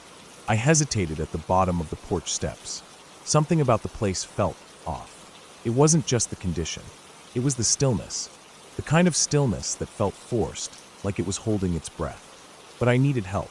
I stepped up onto the porch, and it creaked loudly under my weight. I froze, half expecting someone to yell from inside. Nothing. I knocked on the door. No answer. I knocked again, louder this time. Still nothing. I waited another minute, then walked around the side of the house. There was a small shed in the back, door slightly ajar. I peeked inside. Empty. Just old tools, rusted cans, and a couple of stacked buckets. I walked back toward the front. Then I saw the footprints. They were in the dirt by the porch. Fresh. Still defined. They weren't boot prints or sneakers. Bare feet. Adult-sized. Several of them. Some pointing toward the woods, others back toward the house. They weren't evenly spaced either. Some were staggered or overlapping, like someone had been pacing or stumbling. I looked around again, more alert now. Still no sound. No birds. No wind. I decided not to wait around. I turned and started walking back toward the road. I figured if I could get far enough away from this place, I might find another road, or maybe catch a bar of signal. That's when I heard the sound behind me.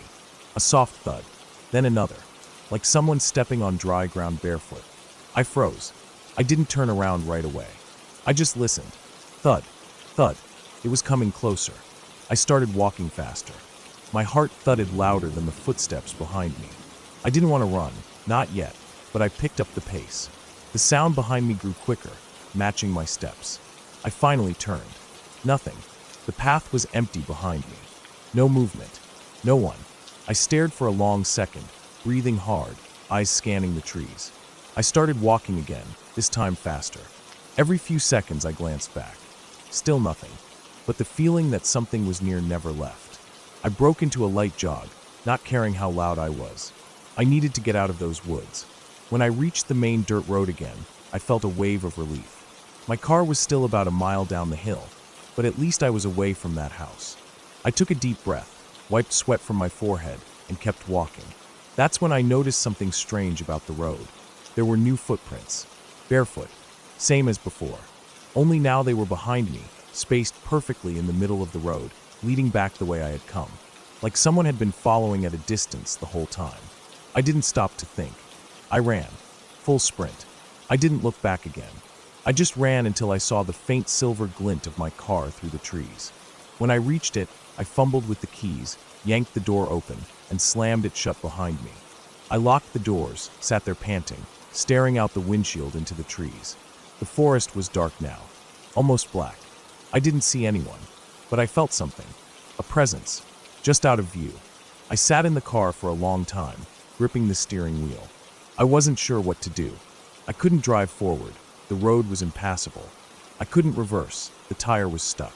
I considered sleeping there until morning, but I didn't feel safe staying still. Eventually, I got out again and circled to the back. I took more branches, more rocks, tried again to get the tire free. On the fourth try, the car lurched back an inch. Then another. I floored it in reverse and felt the back end rise out of the hole. The car spun sideways a bit, but I got it straight and kept going, reversing up the hill as fast as I could without skidding off the edge. I didn't stop until I was back on gravel. From there, I kept driving until I saw the glow of headlights, an old pickup coming toward me on the main road. I waved it down. It was a local man who lived a few miles away. He helped me get turned around and told me that Copper Hollow wasn't on any current map. The house at the end of the path had been abandoned for years. No one lived there. Not anymore. I didn't say anything. I didn't mention the footprints, or the sound of footsteps, or the feeling that something had followed me. I thanked him, turned back toward the highway, and didn't stop again until I was home. I never found out who or what had been in those woods with me. Maybe it was some old hermit, someone squatting in that house, or maybe something worse. I don't need to know. I've never taken a detour since. And every time I see a dirt road winding into the forest, I keep driving.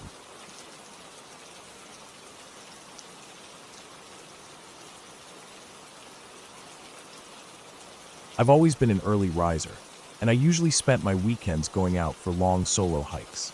I never really liked gyms or crowded trails. I preferred the silence and the slow rhythm of my own steps crunching dirt and leaves underfoot. I wasn't an adrenaline junkie, and I never did anything risky. I just liked being away from people for a bit, walking through the woods with a small backpack, a thermos of coffee, and my thoughts.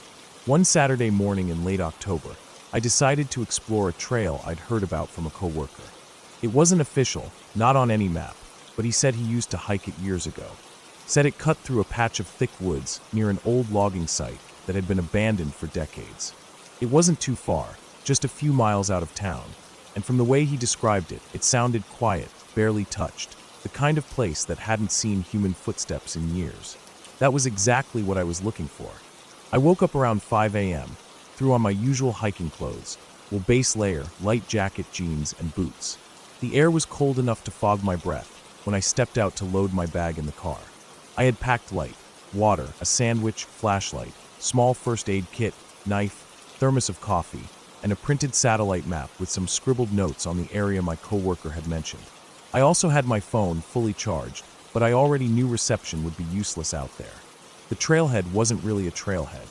I parked on the shoulder of a narrow two-lane road, next to a rusted metal gate that led into what used to be a dirt road. The gate was locked and half covered in vines, so I hopped it and started walking, following the old roadbed as it curved through dry grass and sparse trees. It was quiet, still, just birdsong and the occasional creaking branch. As I got deeper, the trees got denser. The path narrowed and eventually faded into scattered leaves and moss, but I kept moving in the direction I had marked on the map. The forest here had a strange feel to it, not exactly ominous, but forgotten. Everything was overgrown, tangled. Broken fence posts and rotting boards poked out from the underbrush in places, probably leftovers from the old logging camp. About an hour in, I found what looked like a clearing. It was small and uneven, with some sun filtering through the branches overhead.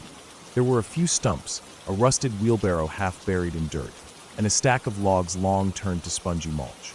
I took a short break there, sat on a stump, and sipped some coffee. I hadn't seen or heard anything unusual so far.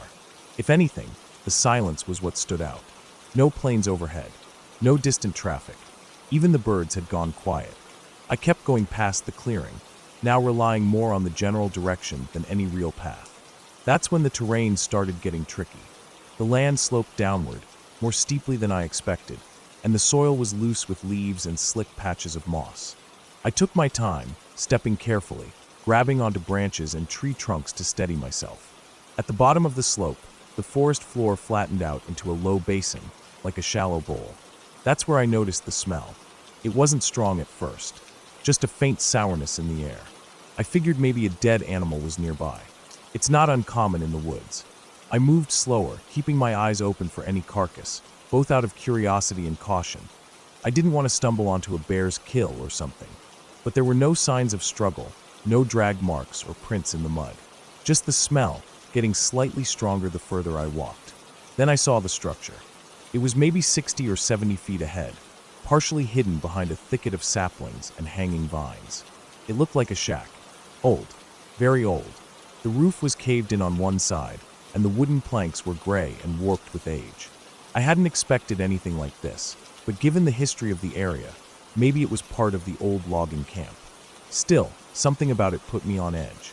I paused for a while, just standing there, half crouched behind a tree, watching the shack like it might move. It didn't. Nothing did. I didn't even hear wind. Eventually, I stepped closer.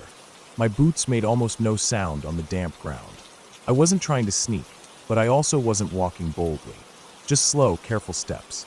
The smell was worse now, thick and cloying, like rot mixed with mildew. I reached the shack and peered through a crack in the wall.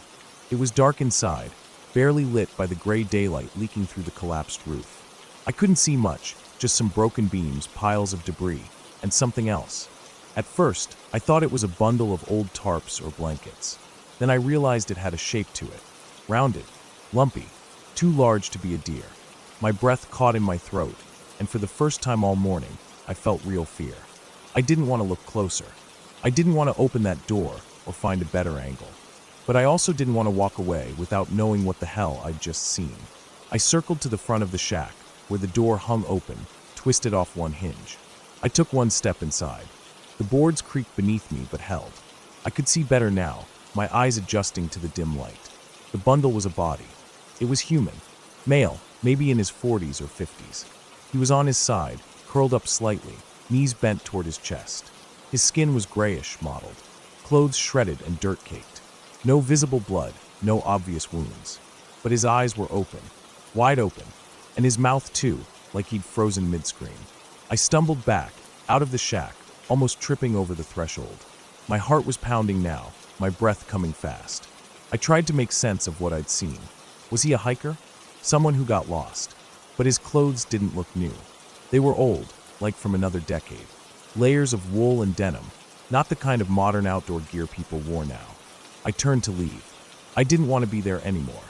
I didn't care if I missed part of the trail, or if I had to bushwhack back to the car. I just wanted out. That's when I heard it. A snap, like a footstep on a dry branch. I froze. Every hair on my body stood up. I didn't turn around. I didn't breathe. I listened. Another sound, a low rustling, maybe 30 feet behind me, somewhere in the trees. I slowly reached into my bag, pulling out my knife. It was small, just a folding blade, but it was better than nothing. I didn't want to panic. Animals live out here. Maybe it was a deer, or even a bear. I just had to stay calm. Then I heard breathing. Not mine. Heavy, steady. From behind a cluster of trees. It wasn't panting. It was slow, deliberate, like someone trying to stay quiet, but unable to hide completely. I turned and backed away slowly, eyes scanning the woods.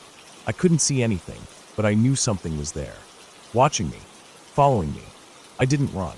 Not yet. I walked as fast as I could without making too much noise, back toward the slope I'd come down earlier. Every few seconds, I looked back. Nothing. No movement. But the feeling didn't go away. I reached the slope and started climbing.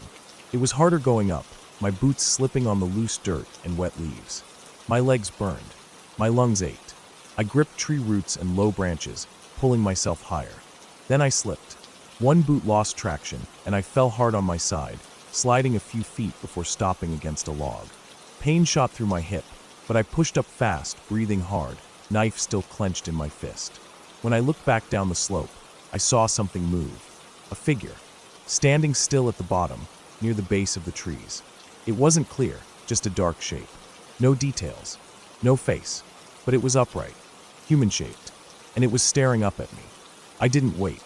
I scrambled the rest of the way up, half running, half climbing, branches slapping my face. When I reached the top, I didn't stop.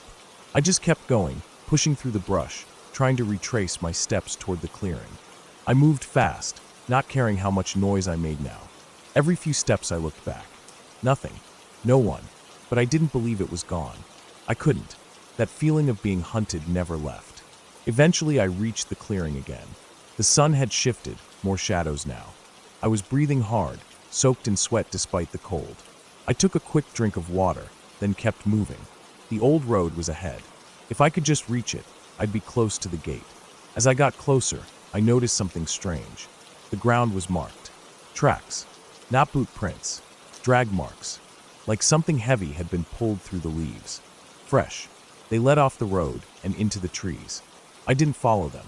I kept walking, faster now, legs stiff and sore lungs burning. When I reached the gate, I climbed it without stopping and practically ran to my car. Threw open the door, tossed my bag inside, and slammed it shut. I locked the doors. Then I sat there for a long time, hands gripping the wheel, staring at the woods. I didn't see anything follow me. I didn't hear anything more, but I knew someone was out there. Later, I tried to report what I'd found. I called the local sheriff's department and told them I found a body in an old shack. I didn't mention the figure. I didn't mention the tracks. They sent someone to check it out, but a few days later I got a call saying they couldn't locate any structure fitting my description. No shack, no body, just dense woods. They said maybe I got turned around. Maybe I'd wandered onto private land. Maybe it was an old animal carcass I mistook for something else. I didn't argue. I thanked them and hung up. But I know what I saw, and I haven't gone hiking alone since.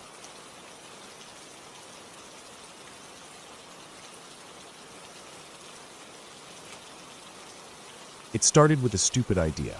I was restless, tired of my routine, tired of the noise of the city, tired of people, and their constant need to talk and make everything louder than it needs to be. I had been thinking about getting away, alone, just to clear my head. Not for long, just a few days. I looked at some spots within a few hours' drive from home and finally landed on an area I had read about once. Old mining land in northern Pennsylvania that had been long abandoned. The state had bought it up and declared it public game land. There were no trails, no campgrounds, nothing. Just deep woods, old hills, and silence. No one went there, and that was exactly why I chose it. I packed light. Just a tent, sleeping bag, a portable stove, a good knife, some dried food, a water filter, my compass, and a printed map. No GPS, no cell service in that region anyway. I told one person where I was going, my older brother. I said I'd be gone 4 days max. He didn't ask questions, just said to check in when I got back. The drive took me 6 hours. The last 30 miles were slow, winding roads, most of them poorly maintained. When I finally reached the spot where the dirt road ended, I parked my truck under the shadow of tall pine trees, locked it, slung my pack over my shoulder, and started walking. The air smelled like damp earth and pine needles. I didn't see another person, not a single soul. There weren't even any tire tracks where I parked, no litter, no signs of recent human activity. It was what I wanted. I walked in for nearly an hour before I found a decent spot to set up camp. A flat area near a narrow stream, surrounded by hardwood trees and ferns. I could hear birds and the occasional snap of a branch in the underbrush. Nothing felt threatening, just nature doing its thing. I set up the tent, got my sleeping bag arranged, and then sat on a nearby rock to eat a quick dinner. It was quiet, that kind of deep silence where you can hear your own breathing clearly. That first night was uneventful. The temperature dropped fast after sunset, but I was ready for that. I fell asleep with no problem, lulled by the sound of wind brushing through the leaves. The next day, I decided to explore. I didn't bring everything with me, just my knife, compass, water filter, and a day's worth of snacks. I followed the stream for a while, then veered off into denser forest. The terrain got rougher, with big rocks and thick underbrush. Occasionally, I'd find rusted metal pieces, old barrels, parts of mining carts, things like that, half buried in moss and soil. It felt like I was walking through a place that hadn't been touched in decades, maybe longer. By mid-afternoon, I reached a spot where the trees thinned out, and I saw the mouth of an old mine. It was just a low, black opening in the hillside, partially caved in, with rotting wood beams leaning against the sides. I didn't go inside. Even though I was curious, I wasn't stupid. Those places collapse without warning. I stood there for a few minutes, just listening to the breeze and the creaking of trees. Then I turned around and started heading back. That's when I noticed it. A second set of footprints near mine. At first, I thought maybe I had just circled around and stepped on my own trail, but when I looked closer, I realized they were a different shape. Lighter boot prints and fresher. Mine were deep and wider from the pack weight. These looked like someone else had been walking, following the same direction I came from. And they were close, like within the last hour close. I stopped moving and scanned the woods. Nothing. No sound but leaves. I stood there for at least 5 minutes, just waiting, listening, watching for movement. Nothing. I tried to shake the nerves off, but something felt wrong. Not dangerous exactly, just off. I started back toward camp, this time more alert. I checked over my shoulder constantly, watching the trees for any movement. The woods were quiet, too quiet for how deep in I was. Usually you hear birds, insects, branches creaking, but it was dead silent. When I reached my tent, everything looked untouched. My food was still hanging where I left it, no signs of animals or people. I told myself maybe I imagined the prints. Maybe they were mine after all. The light was fading, and my eyes could have been playing tricks. I didn't believe that, but it helped me sleep. The next day, I stayed near camp. I didn't want to go wandering too far again. I spent time collecting more firewood, filtering water, writing notes in a small journal I'd brought. Around noon, I heard something in the woods, a rhythmic tapping sound, like someone knocking on a tree with a stick. 3 knocks, then silence, then another 3 farther off. It didn't sound like woodpeckers. It was too slow, too deliberate. I waited, heart thumping. The sound came again. A different pattern this time. 2 knocks, a pause, then 4 more. I didn't like it. I stood up, knife in hand, and turned slowly, scanning every inch of the tree line. Still nothing. After maybe half an hour, it stopped. The forest felt normal again, birds chirping, squirrels rustling. I tried to convince myself that maybe it was just branches knocking in the wind or some animal behavior I didn't understand. But that didn't sit right with me. It felt like a pattern, like something intentional. That night, I kept the fire going longer. I didn't sleep right away. I sat near the fire, listening, waiting for anything unusual. I kept the knife nearby, even though I knew it wouldn't do much if something really went bad. Hours passed. Nothing happened. Eventually, I went to bed. I woke up around 3 in the morning, covered in sweat. Something had startled me awake, but I didn't know what. I sat up and listened. There was no wind, no night sounds, just stillness. Then I smelled it, a faint, sour odor, like sweat and metal. It was coming from outside the tent. I held my breath, every muscle tensed. I didn't hear anything, no footsteps, no breathing, but I knew something was out there. I stayed like that for what felt like an hour, frozen in place, barely blinking. Eventually, the smell faded. I unzipped the tent as slowly and quietly as I could and peeked out. The fire had gone out, and the woods were pitch black. I saw nothing, no shapes, no movement, but I didn't sleep again that night. In the morning, I checked around the tent. No footprints, no disturbed dirt, but the hanging food bag was gone. The rope had been cut clean through, not chewed cut. I found the bag about 30 yards away, ripped open and empty. Food wrappers scattered. Something or someone had taken it. That was enough. I decided to pack up and leave. I didn't know if it was a person, or maybe even a very clever animal, but something was messing with me out there, and I didn't want to find out what it was. I took down the tent, stuffed everything into my pack, and started back toward the truck. About halfway through the hike, I heard footsteps behind me. Not animals. These were steady, 2-legged steps. I stopped. The steps stopped. I waited. Nothing. I started walking again, faster this time.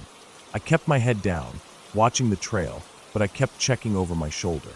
Every time I stopped, the sound stopped. At one point, I stepped off the trail and hid behind a thick tree. I waited. For almost 10 minutes I stood there, not moving. Then I saw movement, just a shape far back, crossing between 2 trees. A person, I think. Tall, lean, wearing dark clothes. They didn't look in my direction, just kept moving along the trail I had just left. I stayed hidden until they were gone, then took a wide loop around and bushwhacked my way through the forest, avoiding the path entirely. It took me an extra 2 hours, but I finally reached the truck. I got in, locked the doors, and sat there for a moment, catching my breath. Then I started it and drove. I didn't stop until I hit the nearest gas station 2 towns over. I never saw that person again. I don't know if they were following me on purpose, or just some backwoods loner who didn't want me there. Maybe it was a hunter, a squatter, or someone living off-grid. I'll never know. But the way they moved, the way they stayed just out of sight, how they cut the rope instead of just taking the bag down like a bear would, it all told me one thing. They were watching me the whole time. When I got home, I dumped all my gear in the garage and sat on the floor for almost an hour. I kept thinking how easily that could have ended worse. One wrong turn, one moment of letting my guard down. No one would have found me out there. I still go hiking, still spend time in the woods, but never alone, and never without telling more people where I'm going. That place, those woods, felt like they were hiding something, or someone, and whoever it was, they didn't want me there. I listened, and I never went back.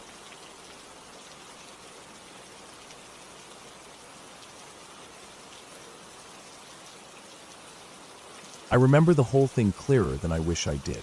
It was around early September last year, when I agreed to help a friend's cousin move some of his stuff out of an old shed on his family's property. It was a big piece of land out in the middle of nowhere, somewhere in central Missouri. Not farmland exactly, but lots of overgrown fields, a few tree lines, and patches of thick woods where the land hadn't been cleared in decades. His uncle had owned the land, but had passed away the year before, and no one had really touched the place since. They were getting ready to sell it, and the family wanted everything of value cleared out before listing it. I didn't really know the guy I was helping. His name was Corey, but I needed some extra cash, and my friend said he'd pay me $100 to go out there for the day and help clear and load up whatever junk he wanted to keep. It sounded easy enough. Just a day out in the country, lifting old tools and boxes, maybe an ATV if we were lucky. That's what I thought it would be, but it turned into something else entirely. We drove out in Corey's truck early in the morning. The sun was barely up, and there was still fog sitting low over the grass and in the dips between hills. The road to the place was just gravel, and after about a half hour off the highway, we reached a rusted old gate with a padlock. Corey got out, unlocked it with a key he'd been given, and we drove in slowly down a rutted dirt path that looked like it hadn't been used since the 90s. We had to stop twice to move fallen branches, and one part was completely swallowed by vines.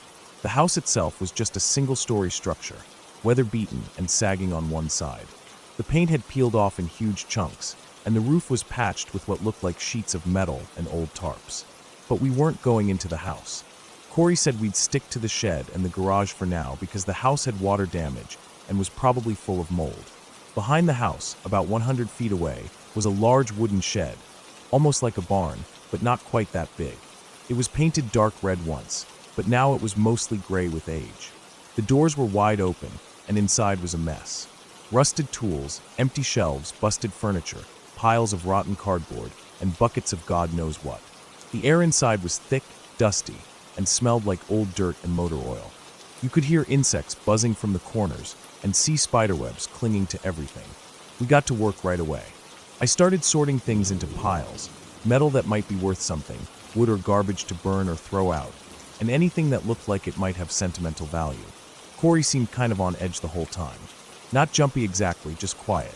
He didn't talk much, didn't look around a lot, just kept lifting things and muttering to himself. Around noon, we stopped for lunch. I sat on an old lawn chair just outside the shed while Corey ate a sandwich and stared out toward the tree line. It was quiet, dead quiet. No cars, no birds, no wind. I remember noticing how weird that was at the time.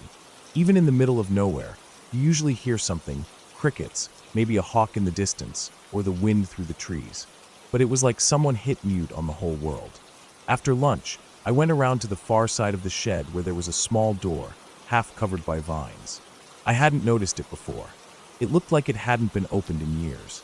The handle was rusted, and the hinges were stiff, but I managed to get it open with a loud screech. Inside was a narrow set of wooden stairs going down, maybe 4 or 5 steps. I called for Corey, but he didn't hear me, so I just decided to poke around a bit. The air coming out of that space was colder than it should have been. It was damp, smelled like wet concrete and mildew. I took out my phone and turned on the flashlight. The stairs led down to a little cellar, maybe 10 feet by 15. The walls were stone, and the floor was dirt, with some old boards laid across it in a kind of makeshift platform. There were shelves down there, full of old glass jars, some filled with what looked like dried herbs or something worse. There were also tools, big rusty saws, hand drills, clamps. One wall had chains hanging from nails. Not hardware store chains either, heavy ones, like you'd use to lock up machinery or animals. I didn't stay down there long. Something about that space didn't feel right. It was too cold, too still. The kind of stillness that makes your skin crawl. I backed out slowly, shut the door, and moved a few boards and an old cabinet in front of it. I didn't say anything to Corey. I figured it was probably nothing, just an old root cellar, but still, I didn't like it. We kept working through the afternoon. At one point, Corey found an old safe buried under a tarp in the corner of the shed. It wasn't big, maybe the size of a microwave, but it was heavy. We tried to get it open, but it was locked tight. He decided he'd take it home and try to crack it later. Said maybe it was full of old coins or silver or something. We moved it to the truck bed, strapped it down, and went back for one last sweep. That's when the air changed. I can't explain it well. 1 minute, everything was still, just like it had been all day. And the next, it felt like the air got thicker, like walking into a steam room, but without the heat. My skin felt damp. My ears started ringing, not loud, but enough that I noticed. And the light shifted. It was still sunny outside, but everything seemed dimmer, like the sun had gone behind a cloud that didn't exist. I looked at Corey. He had stopped moving and was staring at the tree line again. I followed his gaze.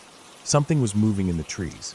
At first, I thought it was just a deer or maybe a person walking, maybe a neighbor or a hunter. But then I realized it wasn't walking. It was standing still, just barely visible between the trunks. The kind of thing you see only when you're not looking right at it. You know something's there, but as soon as you focus on it, it blends into the shadows. We stood there for a long time, not talking, just watching. The longer we stood, the more I felt like I couldn't move. Like if I did, it would notice. I wasn't scared, exactly, not like horror movie scared, but I felt something I hadn't felt since I was a kid. That primal, animal feeling that something was watching me and I didn't want to be seen. Then, just like that, it was gone. The ringing stopped, the air cleared, and the light went back to normal. Corey looked at me and nodded, like he understood I had felt it too, even though we hadn't said a word. We didn't waste any more time. We locked up the shed, loaded the last few things into the truck, and drove out fast, barely stopping to shut the gate behind us. On the drive back, I noticed something.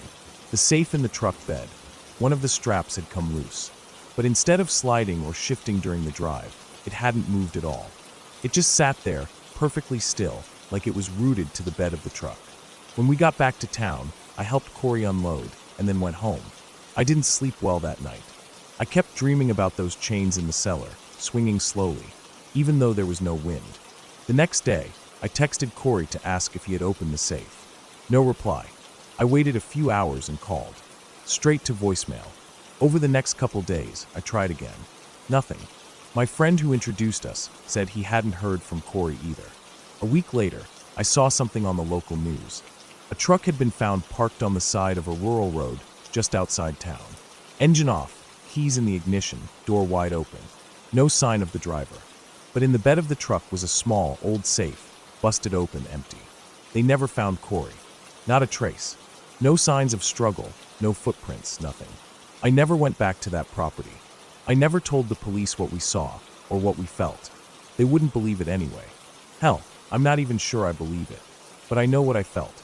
I know that something was in those woods. Watching. Waiting. And I know that whatever was inside that safe should have stayed locked. I moved cities not long after that. Got a new job. Tried to start fresh.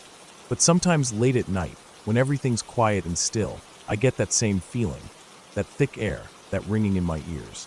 I'll look out my window, and I'll see the edge of the woods at the end of my street, just barely visible in the moonlight. And I wonder if it followed me, or if it's still waiting out there, in some other forgotten patch of woods, for the next fool to open a door that should have stayed shut. I don't scare easy, but I'll never go back into the woods alone. Not again.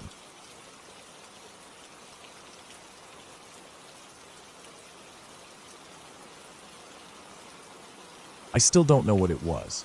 I've thought about it 1,000 times. Every time I lay in bed and try to fall asleep, I think about it. I never told anyone the full thing. Not like this. People wouldn't get it. They'd say I imagined it, or try to give it a name. Something that fits in a neat little box, so it doesn't bother them. But what happened to me didn't have a name. It didn't make sense. It was just something that happened, and I lived through it. I don't care if it sounds weird, or if it doesn't fit anyone's ideas of what can or can't happen. It happened. It was early November, cold but not freezing, and the woods near my cousin's place were empty that time of year. He lived out in the middle of nowhere. One of those places with no streetlights, barely any cell signal, and miles of trees in every direction. I had gone to stay with him for a few days after quitting my job. I was burned out, angry, and needed time away from everything. He said I could use the cabin, even if he wasn't home much, since he was always on the road for work. I liked the silence at first. I liked the kind of quiet where you could hear your own breath and nothing else. No car horns, no people yelling, no footsteps above your ceiling like in an apartment building. Just the wind, maybe a bird here and there. It felt clean. I thought I'd spend a few days reading, walking in the woods, getting some perspective. I brought a journal, too, even though I hadn't written anything in years. The cabin was small but sturdy. One room with a wood stove, a tiny kitchen area, a bed in the corner, and a dusty old couch near the window. There was no running water, just a hand pump outside. No TV, no Wi-Fi, just a little bit of cell signal I could get if I stood out near the back step and held my phone up. I didn't care. I wanted to unplug anyway. For the first 2 days, I did exactly what I planned. I walked trails during the day, came back and lit the stove in the evening, ate simple meals, mostly soup or whatever I could heat on a camp stove. At night, I listened to the fire crackle and stared at the ceiling until I fell asleep. I didn't feel scared or uneasy. I didn't even feel lonely. It just felt quiet, which was what I needed. The third night was when things started to feel off. It wasn't anything big, just a sound. I was lying in bed, still half awake, when I heard something moving outside. Not close, not scratching at the door or anything, just movement. Leaves crunching, something shifting through the undergrowth. At first I thought it was a deer, maybe a raccoon or something. I figured animals wandered around all the time out there, especially with no people around. But it didn't move like a deer. I know how deer sound. They move fast. You hear the hooves, the sudden burst of motion, the clear snap of a twig when they bolt. This was different. It was slower, but still heavy. Something with weight to it, but not in a hurry. Just passing through, I told myself. Just the woods doing what they always do. Still, I got up and looked out the window. I didn't see anything. Just trees, and the moonlight reflecting faintly on the leaves. The fire was low, and the glass was a bit foggy, so I didn't stare too long. I told myself to go back to sleep. I did, eventually. The next day, I took a different trail. I had a map, a real printed one, since I couldn't rely on my phone out there. I picked a trail that looped deeper into the forest, something longer that would take most of the day. I packed a small bag with snacks, water, a flashlight just in case, and my pocket knife. I wasn't planning on needing it, but I always carried it anyway. It was a long walk. Peaceful, mostly. I didn't see another person the entire time. The trail was clear but narrow in places, with lots of switchbacks and uneven footing. Around midday, I sat on a rock and ate a protein bar. The sun came through the trees in thin shafts, and I remember thinking how clean the air smelled, how quiet everything was. Then I heard the same sound again, not far off. Same slow movement. Crunch, crunch, stop. Crunch again. I stayed still, listening hard. I didn't want to jump to conclusions. Could be another hiker, even though I hadn't seen one all day. Could be an animal again. Could be my imagination. I stayed quiet for a long time, just listening. It moved away after a while. I heard the sound get softer, fainter, until it was gone. I stood up and finished the loop, checking my watch more often than usual. I didn't want to be out there after dark. That night, I had trouble sleeping. It wasn't just the sound anymore. It was the feeling, like something was near. Not right outside, but not far. Like the way you can feel someone standing behind you, even when they don't make a sound. Like pressure. The wind picked up during the night, and I heard the trees groaning, branches tapping the roof. I told myself it was just the wind, nothing more. The next day, I stayed closer to the cabin. I chopped some firewood, filled some water jugs from the pump, cleaned up a bit. Around noon, I sat on the porch and wrote a little in my journal. Just notes about the weather, what I'd seen, nothing deep. I started to relax again. But around 3 p.m., I saw something. I was out near the edge of the clearing, about 50 yards from the cabin, gathering kindling. That part of the woods was denser, with thick brush and lots of tall trees. I bent down to grab a bundle of sticks and looked up, and I saw movement. Not a shape, not clearly. Just something shifting behind the trees, fast. It didn't move like a person. There was no sound, which was the weirdest part. No crunching, no snapping twigs, nothing. It just moved. Then it was gone. I stood there for a long time, heart pounding, staring into the trees. I scanned every shadow, every branch, waiting to see if it would move again. It didn't. I walked back slowly, eyes on the woods the whole time. That night, I didn't sleep. I sat up with the fire burning bright, my knife on the table beside me. Every little sound outside made me jump. I kept getting up and checking the windows, trying to see if anything was out there. I didn't see anything. Just before dawn, I finally dozed off. When I woke up, it was still cold, still gray outside. I made some instant coffee and tried to calm myself. I thought maybe I was overreacting. Maybe I was letting my imagination get the best of me. I'd been alone for days in the woods, no real human contact. That messes with your head, doesn't it? I planned to leave the next morning. I figured I'd pack up, thank my cousin, and head home. I didn't need to stay another night, but I did, because when I went out to pump water that afternoon, I found tracks. Not animal tracks. Not deer or raccoon or even bear. These were footprints. Bare human footprints. They were just outside the clearing, near the tree line. Big ones. No shoes, no tread. Just Saul's toes, heels. Clear as day, pressed into the soft ground. Fresh. There were 5 of them in a row, like someone had walked along the edge of the woods and then turned back. I followed them for a few feet, heart hammering. Then they just stopped. Not like they turned. Not like the person walked away in another direction. They just ended. The ground around them wasn't disturbed. No other tracks. No drag marks. Nothing. Like the person had been there and then vanished. I went back inside, locked the door, and didn't come out again. I didn't light a fire that night. I didn't want the light to give me away. I sat in the dark, listening, and I heard it again. Only this time, it wasn't moving away. It circled the cabin. I could hear the leaves and twigs underfoot, crunching slowly. A pause, then more crunching. It went all the way around. Once, then again. Then it stopped behind the cabin, where I couldn't see. I didn't move for hours. Just sat there in the dark, holding my knife, staring at the door. At some point, I must have fallen asleep. When I woke up, it was morning, bright and cold and silent. I didn't waste time. I packed everything. I tossed my gear into the back of my car, didn't even stop to eat. I didn't check the woods, didn't go near the spot with the footprints. I just left. I didn't tell my cousin what I saw. I didn't think he'd believe me. Maybe he would have, maybe not. I didn't care. I just wanted to get away. When I got home, I couldn't stop thinking about it. Not the sounds. Not the shape I thought I saw. Not even the footprints. What kept me up at night was one thought. Who walks barefoot, deep in the woods, in November? And why did they stop at the edge of the clearing, like they were watching?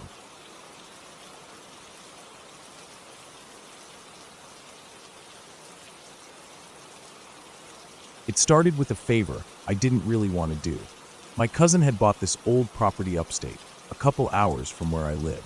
It was cheap land, way out in the hills, and he wanted to turn it into a cabin retreat.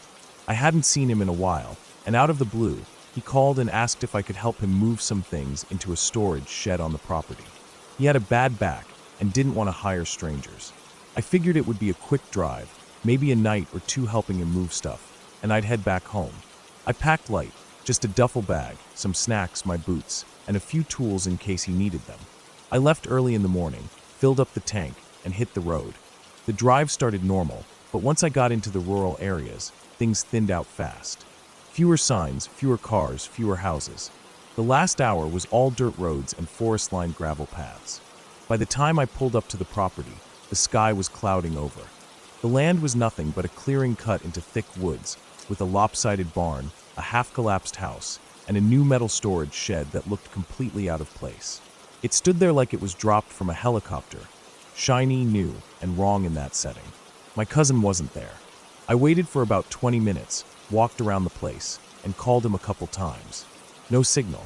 Typical. I figured maybe he went into town for something and would be back soon. There was no gate, no fences, nothing but thick brush and trees in all directions. I sat on the hood of my truck and ate some chips, staring at the shed. After another 30 minutes or so, I got tired of waiting and decided I'd look around a bit, just to kill time.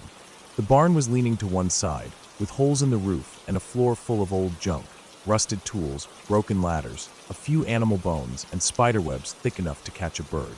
I didn't stay in there long. The house was worse. Half the roof was gone, and the floorboards were rotted and sagging. There were old chairs, broken glass, and the smell of mildew soaked into everything. One of the rooms had a huge hole in the floor that went all the way down into a dark crawl space. I didn't even get near that. It felt wrong. I couldn't say why, it just did. Eventually, I walked back to the shed. The door was unlocked. I pushed it open and stepped inside. The lights weren't wired up, but sunlight came in through 2 small windows. Inside were a few plastic bins, a rolled-up tarp, some bottled water, and a folded-up cot. It looked like someone had been using it as a place to sleep. There were wrappers, an old coffee mug, and even a portable gas stove in the corner. It felt strange that he hadn't mentioned that. I sat down on the cot and thought about heading back to town. But the weather had turned worse, Thick gray clouds now covered the sky, and a cold wind was picking up. I didn't want to drive those roads at night in the rain. I figured I'd stay the night in the shed. I had a flashlight, and there was enough bottled water and snacks to make it through one night. By the time night came, it was pouring rain. The wind howled through the trees, and I could hear branches cracking somewhere in the woods. I shut the shed door and locked it from the inside with a metal latch. I rolled out the sleeping bag I'd brought and lay down on the cot. It took a while, but I eventually fell asleep. I don't know what time it was when I woke up, but it was still pitch black. The rain was still coming down hard, and the wind made everything creak and groan. What woke me up wasn't the storm, though. It was something else. I felt it before I heard it. A pressure. Like when someone walks into a room and you don't hear them, but you know they're there. I lay still for a minute, not even moving my head, just listening. Then I heard it. Something outside. Very faint. A crunching sound. Like footsteps in wet grass. Slow. Deliberate. I held my breath. There was nothing for a moment. Then I heard it again. Closer this time. Still slow. Still heavy. Crunch. Pause. Crunch. Pause. I sat up, grabbed my flashlight, and pointed it at the door. I didn't turn it on yet. I just waited. The metal walls of the shed made it hard to tell where the sound was coming from. It could have been to the side, or behind, or right in front. I couldn't tell. I stayed like that for maybe 10 minutes, breathing slow, flashlight ready in my hand, heart pounding. Then, something tapped the shed wall. Not loud, not fast, just one soft tap, like someone gently knocking with one finger. I froze. A second later, another tap. Then silence again. I finally turned on the flashlight, its beam cutting through the dark like a blade. I didn't want to open the door. Every instinct in me screamed to stay inside, but I had to see. I stood up, unlocked the latch as quietly as I could, and opened the door just an inch. Rain sprayed in sideways, and cold wind hit my face. I shined the light out. There was nothing there.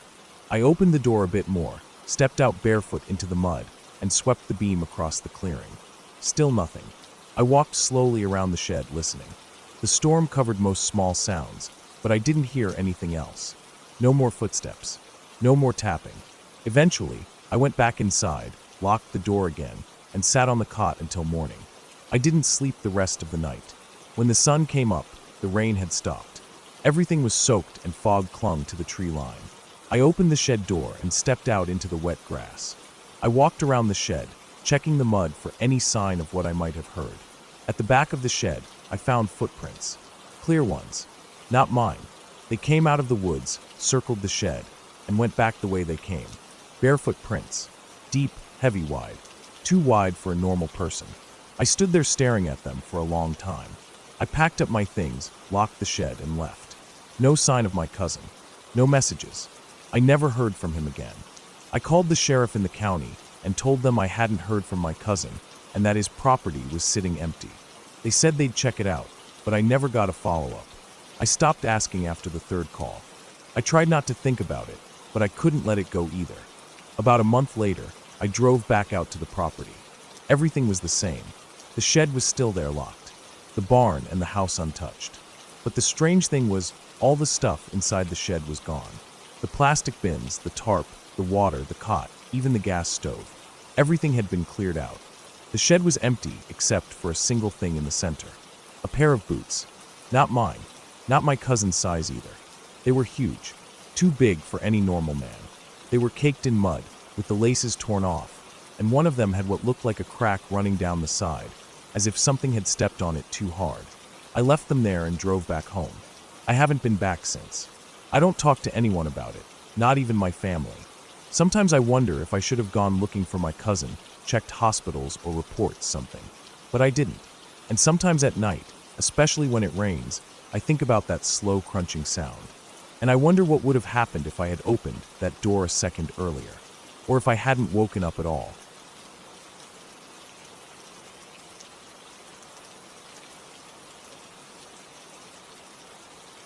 I don't usually take time off work. I keep my head down, stay busy, and try to avoid the kind of situations that make life complicated.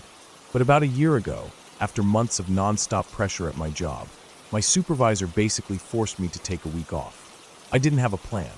I didn't want to sit at home with nothing to do, so I borrowed my cousin's old cabin. It was deep in the woods, about a 5-hour drive from the city. No cell signal, no Wi-Fi, just trees and silence. He told me it was a good place to reset.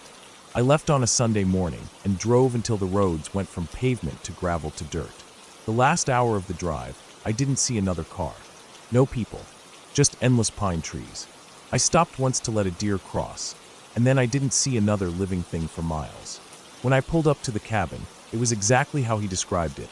Old but sturdy single floor, with a small porch and a locked shed out back. There was a wood-burning stove inside, a couch, a bed with a thin mattress, and a kitchen that looked like it hadn't been used in years. But it was clean. The air smelled sharp and fresh, and I thought it might actually be good for me. The first 2 days were quiet. I read books I hadn't touched in years. I took short walks down the trails behind the cabin. I listened to the wind in the trees and tried to forget about deadlines and meetings. I cooked over the stove, went to sleep early, and tried not to think too much. It was boring in a good way. I didn't see or hear a single person or car the entire time. On the third night, something felt off. I went to bed around 9:30. It was dead silent outside. I lay on the thin mattress, half asleep, when I heard a noise that didn't fit the usual sounds. It wasn't an animal or wind. It was a dull, scraping sound, like something dragging over wood. It came from behind the cabin. I sat up and listened, heart already beating faster. The noise lasted maybe 10 seconds. Then it stopped. I stayed frozen in bed for a few minutes, listening hard, but it didn't come back. I told myself it was probably a branch falling or a raccoon messing with the shed. I didn't sleep well that night. Every time I started to drift off, I thought I heard it again. Just barely. Something brushing against the wall. Scraping. The next morning, I walked around the cabin to check. The shed behind the cabin was locked, just like before. I couldn't see anything out of place. No marks on the walls. No animal tracks. I shook it off and told myself it was nothing. Maybe I'd been dreaming. Maybe the wind made it sound like something it wasn't. That night, it came again. I was sitting on the porch after dinner. The sun had just dropped below the trees, and the woods were starting to dim. The scraping sound came from the side of the cabin this time. Not loud, but steady. A dragging noise, like someone pulling a rake across the wall. I stood up fast, heart pounding. I looked, but saw nothing. The woods were still. No animals, no people. I grabbed the flashlight and walked slowly around the cabin. I expected to see claw marks or scratches on the wood, but again, there was nothing. I checked the shed again. Locked. The key my cousin gave me didn't open it, and he'd told me not to mess with it. Just old tools and junk, he'd said. I was starting to wonder if someone was messing with me. Maybe some local kids knew the cabin was empty and decided to screw with the city guy. But it didn't feel like a prank. It felt focused. That night I barely slept. Every little sound put me on edge. At one point, I got up and stood at the window for almost an hour, flashlight in hand, staring into the trees. I didn't see anything move, but I couldn't shake the feeling that something was watching me. On the 5th day, I decided to leave early. I didn't tell my cousin. I didn't want to sound paranoid. I packed everything and started loading up the car. That's when I noticed something that made my stomach drop. In the dirt behind the cabin, there were tracks. Not boot prints, not paws. It looked like something had been dragged. A long, shallow groove, about as wide as my arm, ran from the woods to the back of the cabin and disappeared under the porch. I crouched down and looked underneath. It was dark, full of leaves and old wood. I couldn't see much, but the groove clearly ended right under the center of the porch. I didn't know what to make of it. I backed away and went around to the front. The air felt wrong. Heavy, like the trees were holding their breath. I loaded the last of my stuff into the car and started it up. That's when I saw something in the mirror. Just for a second, barely more than a flash, I saw a shape move at the edge of the trees behind the cabin. It wasn't a person. Too low, too fast. But it wasn't an animal either. Not the way it moved. It was like it slid across the ground, almost flat, and then was gone. I put the car in gear and didn't stop driving for 3 hours. I didn't even slow down until I saw pavement again. I didn't stop to eat, didn't stop for gas until the tank was almost empty. When I finally got home, I didn't unpack. I just sat on the couch in the dark and stared at the wall for a long time. I didn't talk about it for weeks. Then one day I asked my cousin about the cabin. I didn't tell him what happened. I just asked if anything weird had ever happened there. He paused for a long time. Then he said, "It's quiet. but sometimes you hear things. That's all he said. I didn't push. Months went by. I got back to work. Things went back to normal. But I never forgot the sound of that dragging. I never forgot the tracks in the dirt. And sometimes, when I wake up in the middle of the night, I still think I can hear it, the soft, steady scrape of something moving slowly across wood. A few weeks ago, I found the key he gave me for the shed. I'd thrown it in a drawer and forgotten about it. I picked it up and turned it over in my hand. Something had scratched the surface. 3 long marks across the back of the key, as if it had been dragged against something rough. I didn't do that. I didn't drop it. I never even used it. I threw it away. I don't go into the woods anymore. Not even local trails. I don't camp. I don't hike. I stay in places with walls and locks and people nearby. I keep the lights on when I sleep. And when I hear a sound in the night, something small, something outside, I don't check. I just lie still and wait for silence. Because some things don't want to be seen. And if they come once, they can come again.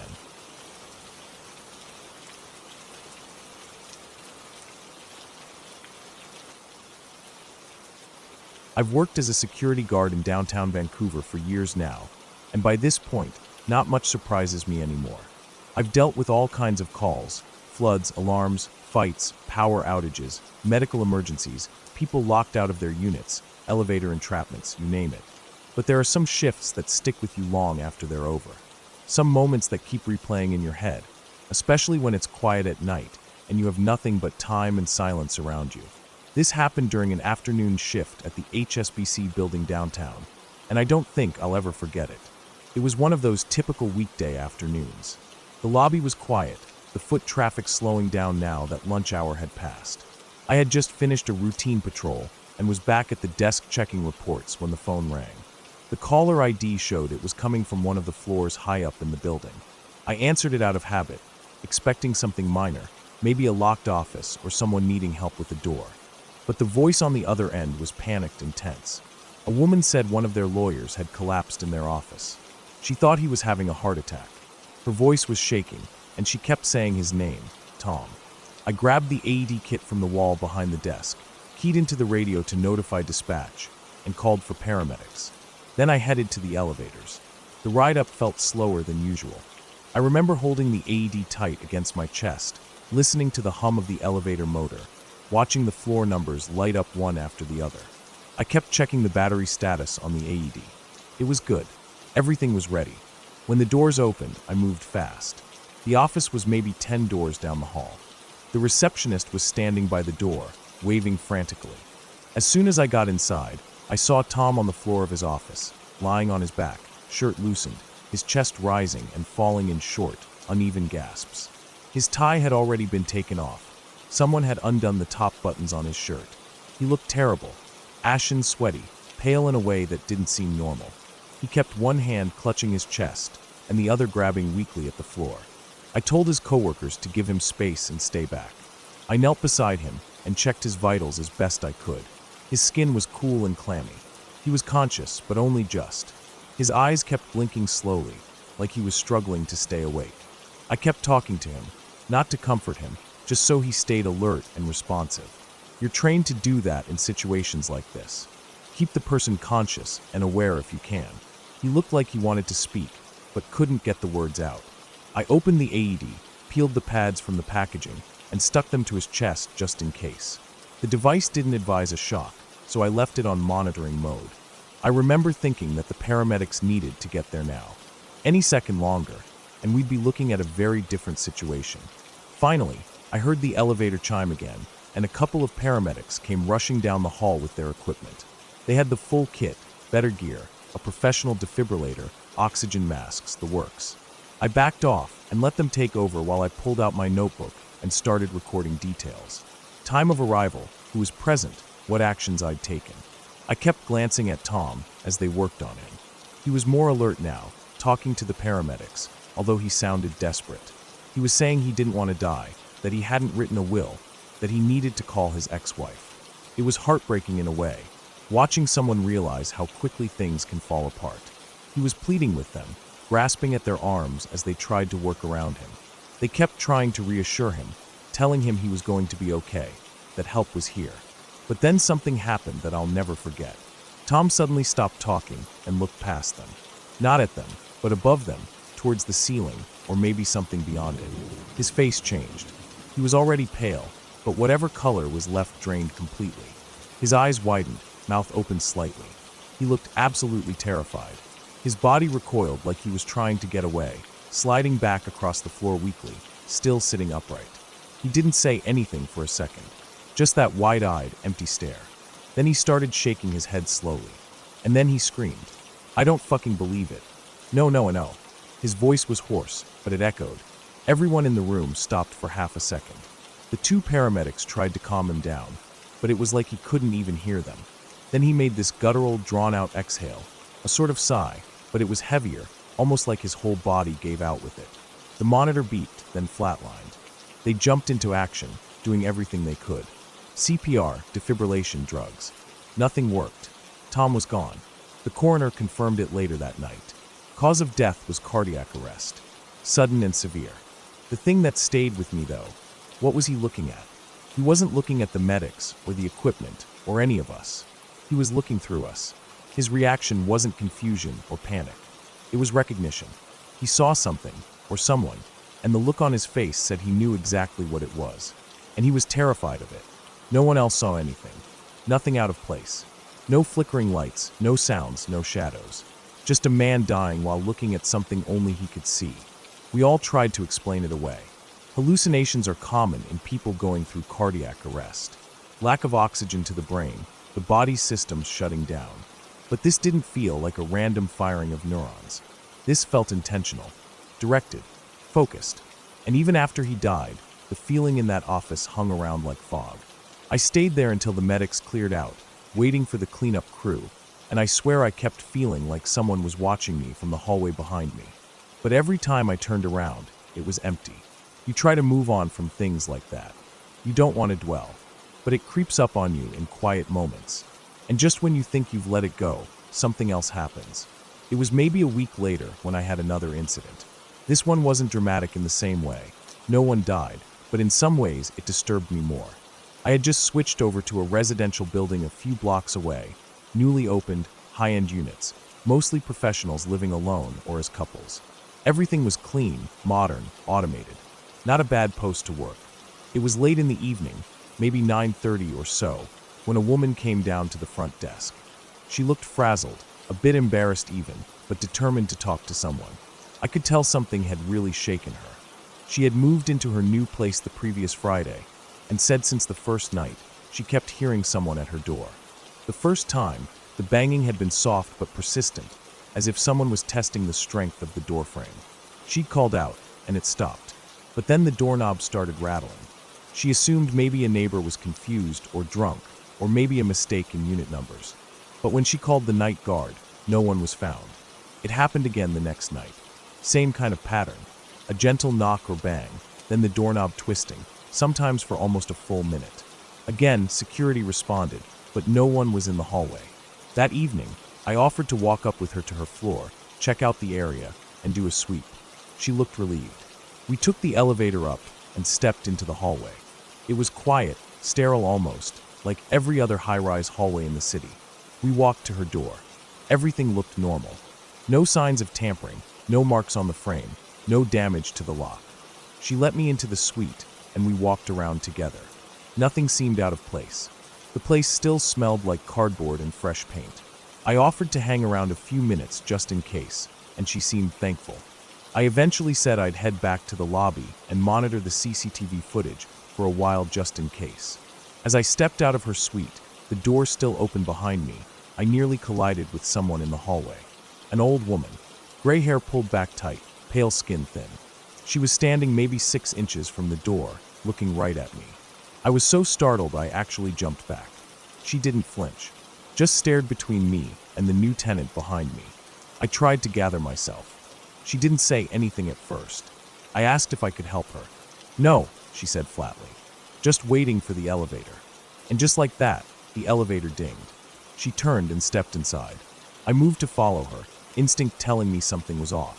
But the doors closed right before I got there. I turned back to the new resident, who was now standing just behind me, looking shaken. I told her to come down to the desk with me. I wanted to check the security footage.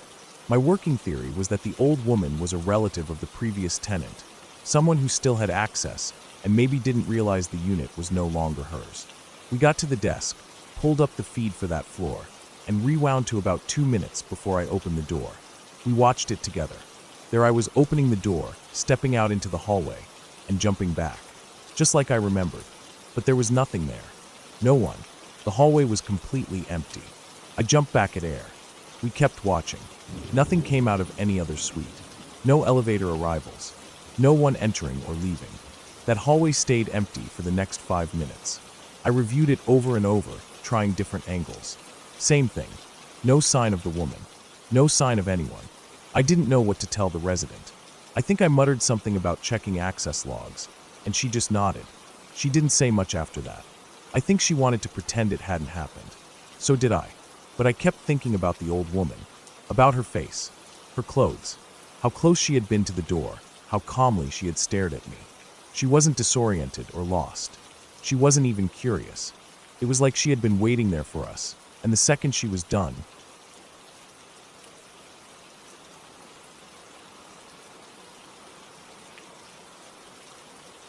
I was 16 when this happened. I was in high school, part of the drama department, not really one of the standout actors or anything, but I helped out on stage crew and sometimes filled smaller roles when they needed someone. That year, our fall play had just wrapped up. I can't even remember the name of it now. Some period piece with old-timey costumes and a grim scene where a character was hanged. To pull it off, the tech crew had rigged this whole system involving a harness under the actor's costume and a thick black cable strung through the rafters of the stage. It was designed to look like the actor was hanging by their neck, but really, they were supported by the harness. The noose itself wasn't a real noose. It was a loop that just draped around the neck and didn't tighten if you dropped weight into it. Well, not supposed to tighten.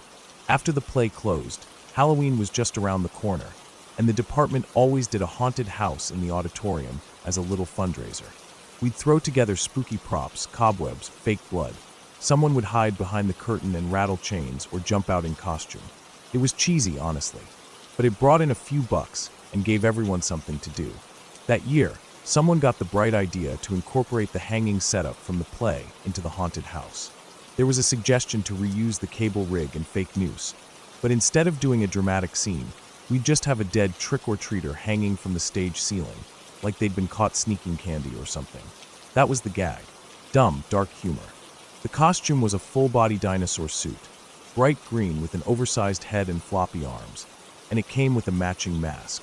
We added a plastic jack-o'-lantern bucket filled with fake candy wrappers, and whoever played the part would just hang there, totally limp, mask on, like a body on display. Kind of shocking, kind of silly.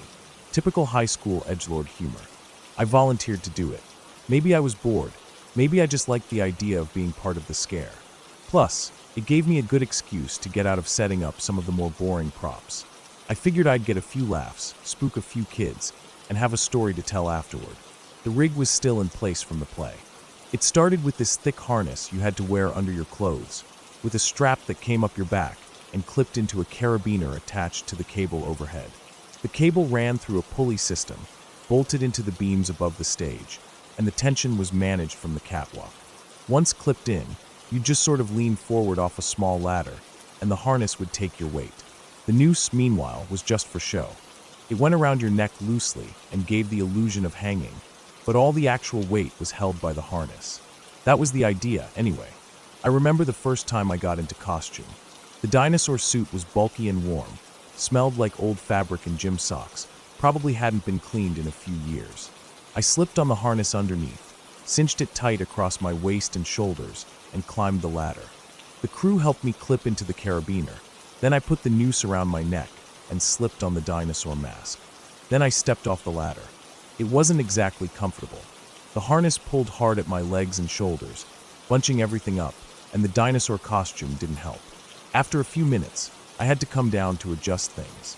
The straps were riding up bad, nothing dangerous, just uncomfortable. I was shifting around so much to stay comfortable that it probably ruined the illusion a bit. But most people weren't looking too close. They saw a limp figure hanging, candy bucket dangling, mask covering the face, and just assumed it was a stuffed dummy. That's how it went for the first part of the night. I'd hang there for 10 or 15 minutes, then take a break while someone else scared kids in another part of the haunted house. We had flashing lights, jump scares, some stupid recorded screaming sound that looped over the speakers. It wasn't exactly terrifying, but it was dark enough and noisy enough that most people just moved quickly through the exhibit.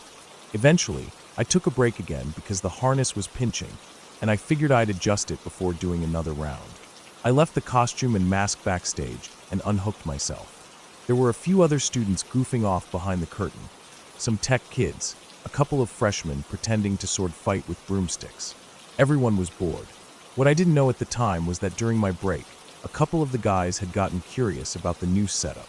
It had been hanging there the whole time, not doing anything, and they started messing with it, swinging from it, yanking on it, pretending to hang each other like they were in a pirate movie.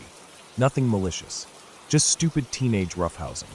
But they didn't know that the noose, while fake in one sense, could still tighten if enough force was put into it. The loop wasn't sewn fixed. It was tied in a way that could be pulled tighter under strain. It just wasn't meant to be weight-bearing. But when they started swinging from it, spinning each other around, that slack loop around the neck cinched up. Then they left it. I came back maybe 10 minutes later. The noise backstage was constant, shuffling laughter, props being dropped or kicked across the floor. I didn't think anything of it.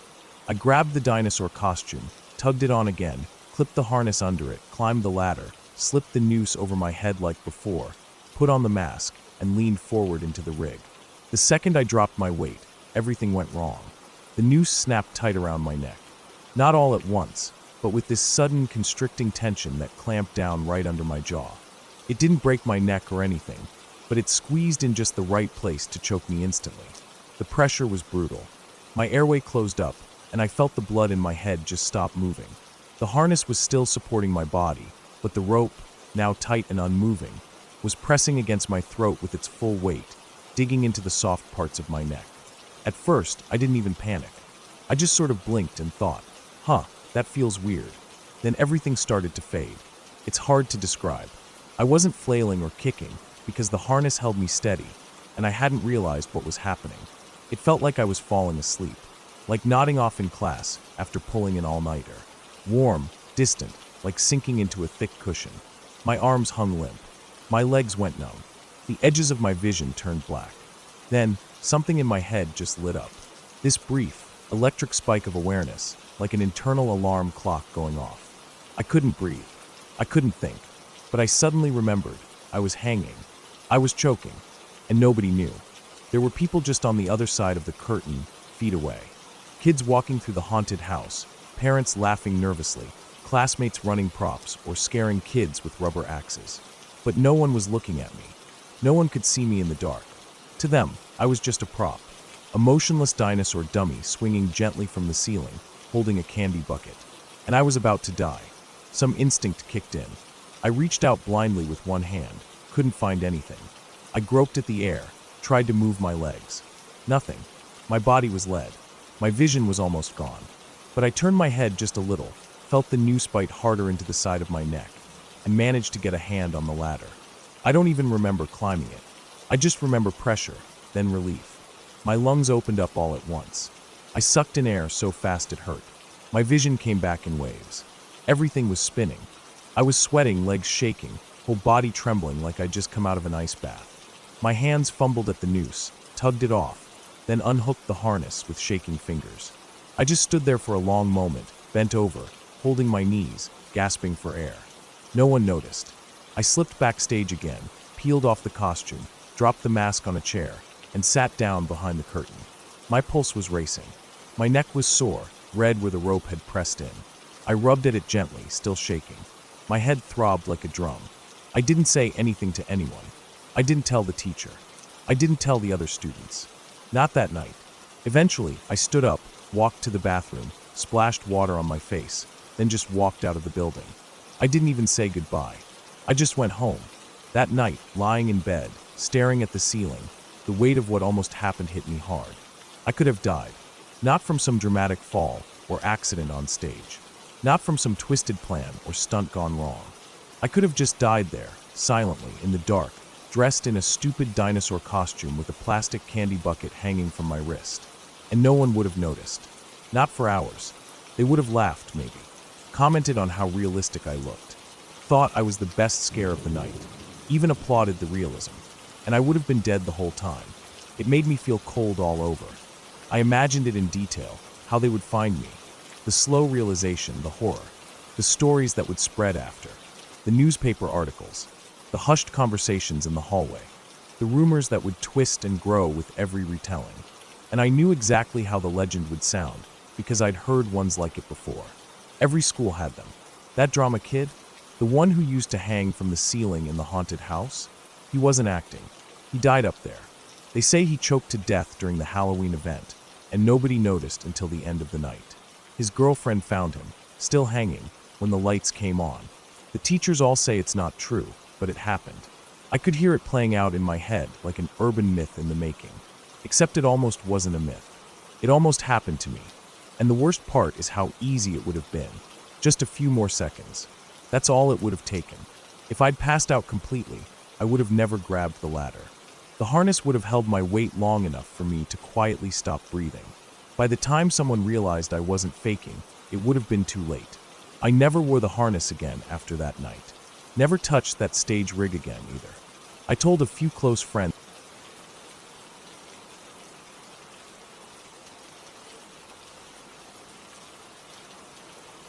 For the past few months, I've been trying something most people probably wouldn't even think about, or if they did, they'd laugh it off as some kind of half-baked internet experiment. But I've taken it seriously. I've been training myself to stay aware while falling asleep. I'm not talking about your average lucid dreaming stuff, floating around in imaginary cities or flying over oceans. I'm talking about something a bit stranger. I stay conscious through the part where my body shuts down. I don't fully fall asleep. I just hang there, right in the middle. The idea came from this article I read online, buried in some obscure corner of a forum where people talk about altered states and brain tricks. Some guy mentioned the hypnagogic state, that weird mental place you pass through when you're drifting off. I'd felt it before, like hearing random voices or seeing flashes of light behind closed eyelids. But this guy had made it sound like you could stay there if you trained yourself, and he said something about gaining more control over dreams. It sounded like a challenge. I wasn't looking for anything paranormal. I just thought it'd be cool to understand my mind better, maybe even get some control over my sleep habits. At first, it was nothing. I'd lie in bed, close my eyes, and just focus on not letting my thoughts drift too far. I tried to stay mentally awake, even as my body relaxed. Most nights I just ended up fully awake or fully asleep. Nothing in between, but I kept at it. I developed a system, lying completely still, no lights, phone far away, room just a little cool, fan on low for white noise. I'd breathe slowly, count my breaths, and ignore the urge to move or itch or shift. It took weeks, but eventually I started getting glimpses of what that guy was talking about. I'd be lying there, still as stone, and I'd notice that my arms or legs felt like they weren't there anymore. Just gone. Then I'd get this rushing sound in my ears, like wind or static. And then voices. Not loud, but clear enough to make out words. Sometimes they were talking about things I'd thought about during the day. Other times, totally random, like snippets of someone else's conversation. I couldn't control them, but I could hear them. I knew they weren't real. I was aware I was lying in bed, alone, but it didn't feel like I was alone anymore. The first time I heard them, I jolted myself fully awake. I'd finally hit that weird halfway point, and I ruined it with surprise. But that was the last time I let that happen. After that, I got better at riding the line between waking and sleeping. I could last maybe 2 or 3 minutes at first, then 5, then 10. My body would go numb, and my breathing would slow down on its own, but my mind was sharp. The voices would come, sometimes even a face or two hovering in my peripheral vision. I couldn't really look directly at them, just catch the edges, like when you think someone's standing behind you. And here's where it started getting weird. Not in a supernatural way, just uncomfortable. The voices started acting more in sync. Like before they were random, but now they almost seemed like they were aware of me. Not talking to me, but around me. Sometimes I'd hear them mention my name. Not loudly, just buried in the noise. And sometimes they'd be quiet for a second, and I'd feel this overwhelming sense that something was looking at me. It wasn't terrifying, but it wasn't normal either. There's a thing that happens called sleep paralysis. I'd heard of it before. Most people talk about shadow people or demons sitting on their chest. I never had any of that, but I definitely got the paralysis. Once my body shut down, I couldn't move a muscle. I'd try to lift a finger or twitch my leg, and nothing would happen. Breathing was still fine, but everything else was locked. It should have scared me, but I was ready for it. I knew it was part of the process. The hardest part was balance. If I focused too hard, I'd wake myself up. If I let go too much, I'd fall into unconscious sleep and forget everything. But when I hit the sweet spot, I had this window, maybe 5 to 15 minutes, where I was in full awareness. Not awake, not dreaming, just suspended. On a few lucky nights, I'd transition into lucid dreams from there. Those were amazing. I could walk around, talk, fly, control the world. But I wasn't chasing dreams. I was more interested in that in-between place. That's where it felt like something real was happening. Over time, I noticed I was getting better at guessing how long I'd been out. I'd wake up, check the clock, and be within 5 minutes of the exact time. It became a habit. Go under, stay aware, come out, guess the time. Almost like diving. I even kept a little notebook next to my bed and wrote down what I heard or saw. Sometimes it was gibberish. Other times it was eerily clear. Once, I heard what sounded like my mom calling me from the hallway, even though she lives 2 cities away. Another time, I saw a man sitting in the chair across from my bed. Just sitting, not moving. I knew he wasn't real. I could barely make out his face, but I remembered the shape of his shoulders. One night stands out more than the rest. It was a Thursday, I think. I'd had a long day but wasn't too tired. That's the best condition, tired enough to drift, but not so exhausted that I crash. I got into bed, did my routine, and started the descent. Numbness came fast, then the rushing sound, then the tingling, then silence. Not the usual kind. This silence was deep, pressurized. It felt like being underwater. Then the voices came, slow and distant. I heard a man and a woman talking. I couldn't make out their words at first, just tones, like someone arguing quietly in another room. Then after a while, it shifted. The man was saying my name, not shouting it, just saying it over and over again, like he was testing how it sounded. It wasn't my full name, just the first name, repeating every few seconds. I tried to stay calm. It wasn't real. I reminded myself of that. Just noise in my brain. But then I felt something shift in the air, like the room was tightening. The air got heavy. Not hot or cold, just dense. And I could sense something at the foot of my bed. Not see it, just feel it. I didn't panic, though. I was used to that feeling by now.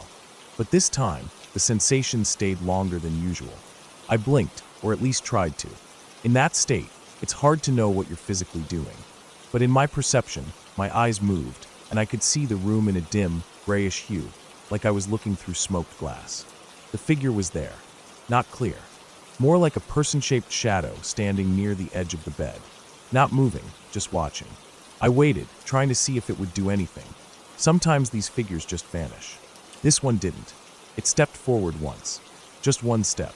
I told myself it was a projection, a hallucination caused by the brain in a semi-dream state. But I couldn't shake the feeling that it wasn't coming from me. Like I wasn't imagining it, like it was just there. Not something I made, but something I noticed. That was the part that made my skin crawl. Even without moving, I could feel the hairs on my arms raise. Then came the pressure, like a weight on my chest. Not pain, just heaviness. I knew this one. Classic sleep paralysis symptom. But this time it was centered, like someone had placed a hand right in the middle of my chest and was pressing down, not to crush me, just to keep me still. I focused on my breathing, counting seconds. In through the nose, out through the mouth. Slow, controlled. The figure didn't move again, but the room felt like it was tilting slightly, like gravity was shifting. I held on as long as I could, probably 10 minutes. The voices faded out, the pressure lifted, and the numbness started to release. My toes tingled, then my legs, then my arms. I blinked again, this time for real, and the room was back to normal. Quiet. Still. I sat up slowly, checked the clock. 3:48 a.m. I'd gone under at exactly 3:30. I guessed 18 minutes. When I checked later, it was 19. Close enough. I should have felt proud. That was one of my longest sessions. But instead, I felt off. Not scared, not sick. Just a little uneasy. Like I'd seen something I wasn't supposed to. The way you feel after walking in on something private, even if it's not dangerous. I wrote everything down, closed the notebook, and tried to go back to sleep. I didn't get back into that state again that night. The next day was normal. I went to work, went through the motions, but kept thinking about the figure. Not the voice, just the figure. Something about the way it stood. It didn't feel like a hallucination. It felt placed, like it had its own purpose. But again, I told myself it was just a trick of the mind. A side effect. Nothing more. But here's the thing. That night wasn't the last time I saw it. Over the next few weeks, that figure returned. Not every night, just randomly, and never moving much. Always standing. Sometimes near the bed, sometimes by the door, sometimes in the corner. I never saw it fully. Always peripheral. Always in that weird glassy vision that comes during the halfway state. I couldn't talk to it. I couldn't move. I could only observe. I stopped trying to push deeper. I stopped chasing lucid dreams.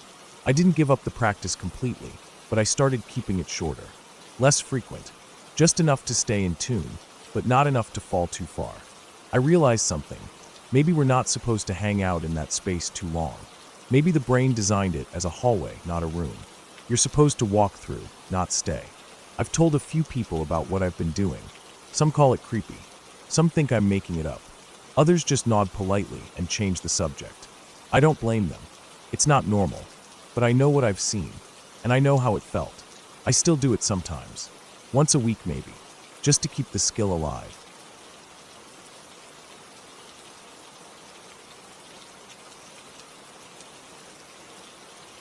I hadn't planned to go hiking that weekend.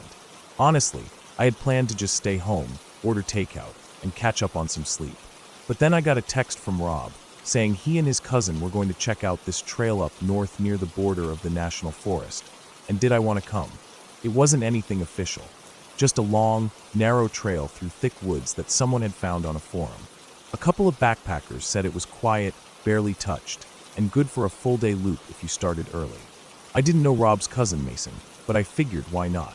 I had the gear, and I hadn't been out in the woods in a while. A break from the city felt right. We met at Rob's place early that Saturday morning. I drove, since I had a 4-door with enough trunk space. Rob sat up front, and Mason took the back seat. He was quiet, tall, built like a guy who lifted regularly but didn't talk about it. He didn't say much the entire drive except to comment on the fog settling low over the hills as we climbed into the countryside. It was a 2-hour drive before we got near the start of the trail. There wasn't even a parking lot, just a small patch of gravel off the side of a narrow road, barely wide enough for 2 cars. I pulled in and killed the engine. We stepped out, stretched, and shouldered our packs. The trail was unmarked, but Rob had the GPS coordinates saved from the forum. It started through some tall grass, behind a line of poplar trees. The moment we stepped under their shade, the air changed. It got quiet. The kind of quiet where you suddenly realize how loud the city really is. No engines, no sirens, just wind, leaves, and birds. We kept walking. The trail dipped into a steep ravine, then leveled out into dense woods. It was narrow, overgrown in places, barely wide enough for one person. I let Mason take the lead, then Rob, then I followed in the back. The trees got thicker the deeper we went. Sunlight barely came through the canopy. Around noon we stopped for a snack.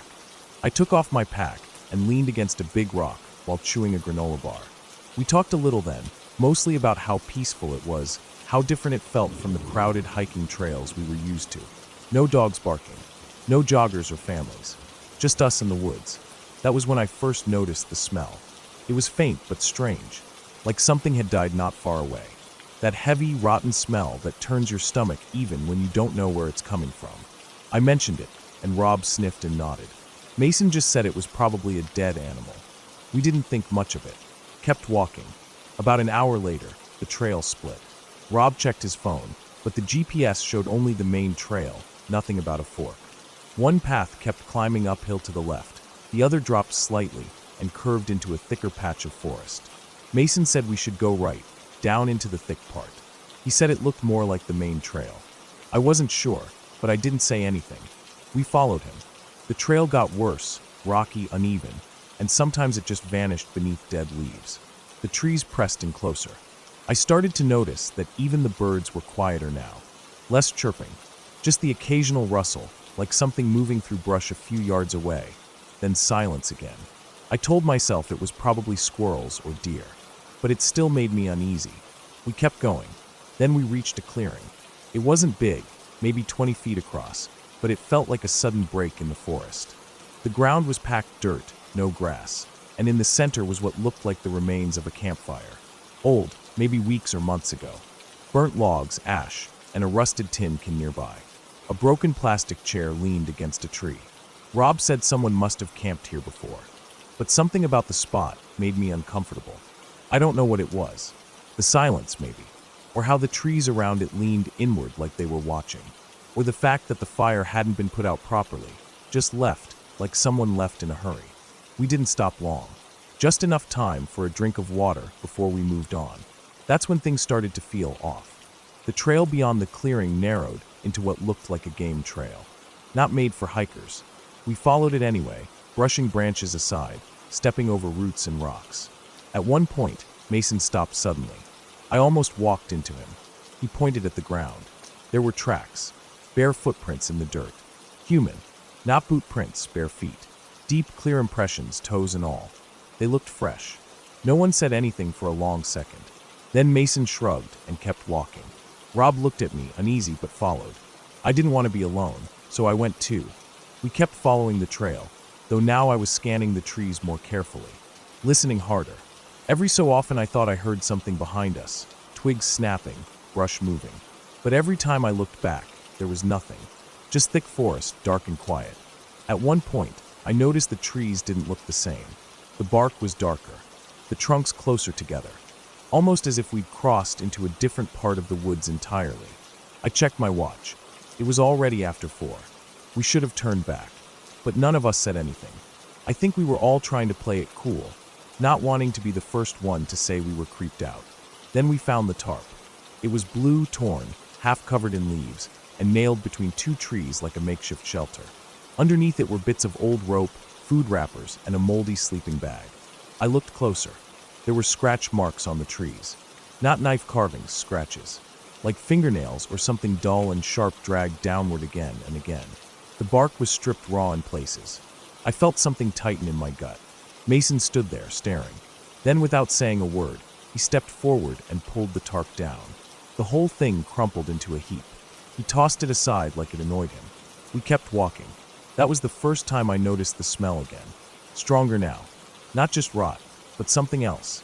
Like rust. Like blood. I looked down and saw a smear on the trail ahead. Dark red, drying.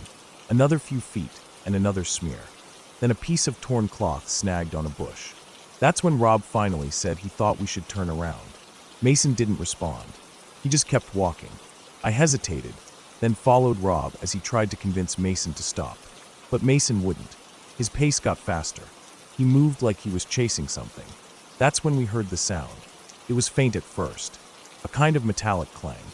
Then again, closer, like someone hitting a metal pole with a rock. Not rhythmic, random, angry. We stopped. The sound stopped too. No wind, no birds, just that stillness pressing down on us like a weight. Mason looked around, breathing hard. Then he started walking again, faster now, almost jogging. Rob and I exchanged a look and went after him. It was getting darker under the trees. The sun had started to drop. The trail was barely visible now, just a suggestion of a path between trees. Mason kept moving fast, too fast. Then he disappeared over a ridge. Rob cursed under his breath and followed. I hesitated, then climbed up after them.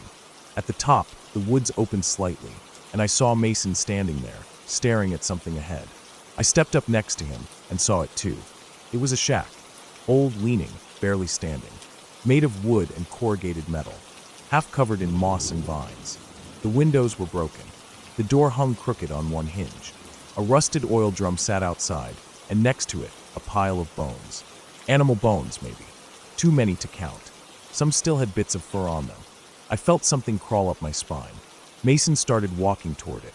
I didn't want to follow. Everything in my body screamed at me not to. But Rob went too, and again I didn't want to be alone. The air near the shack smelled like rot and iron.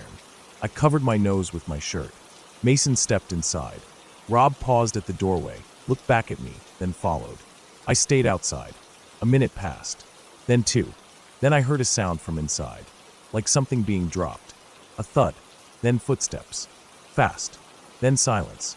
I called out quietly, not yelling, just enough for Rob or Mason to hear me if they were nearby. No answer. I took one step forward. Then I heard a crash, and Rob came stumbling out of the shack, wide-eyed, pale, gasping for breath.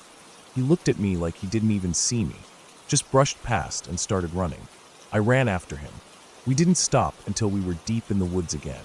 I was gasping for air, my legs shaking. I grabbed his arm and spun him around.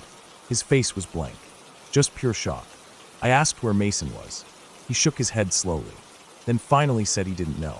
That Mason went down into a basement, that there were stairs, that he heard something down there, something moving. He said Mason went down and didn't come back up. He said he heard a voice, not words, just a sound, and then something heavy moved, like furniture being dragged. That was when he ran. We stood there, frozen, trying to figure out what to do. Go back, call for help, but we had no signal. The GPS was glitching. We couldn't even tell which direction we'd come from anymore. I tried to stay calm, said we just needed to backtrack, follow the trail out the way we came. But nothing looked familiar now. The trail was gone. The forest all looked the same. Same trees, same bushes. No markers, no footprints, no broken branches. We walked for what felt like hours, circling, backtracking. Rob started to panic. I tried to keep him moving. I told him we'd find a road eventually. Then we saw the clearing again, the one with the old fire pit. We had walked in a circle. Rob sat down, shaking, hands over his face. I kept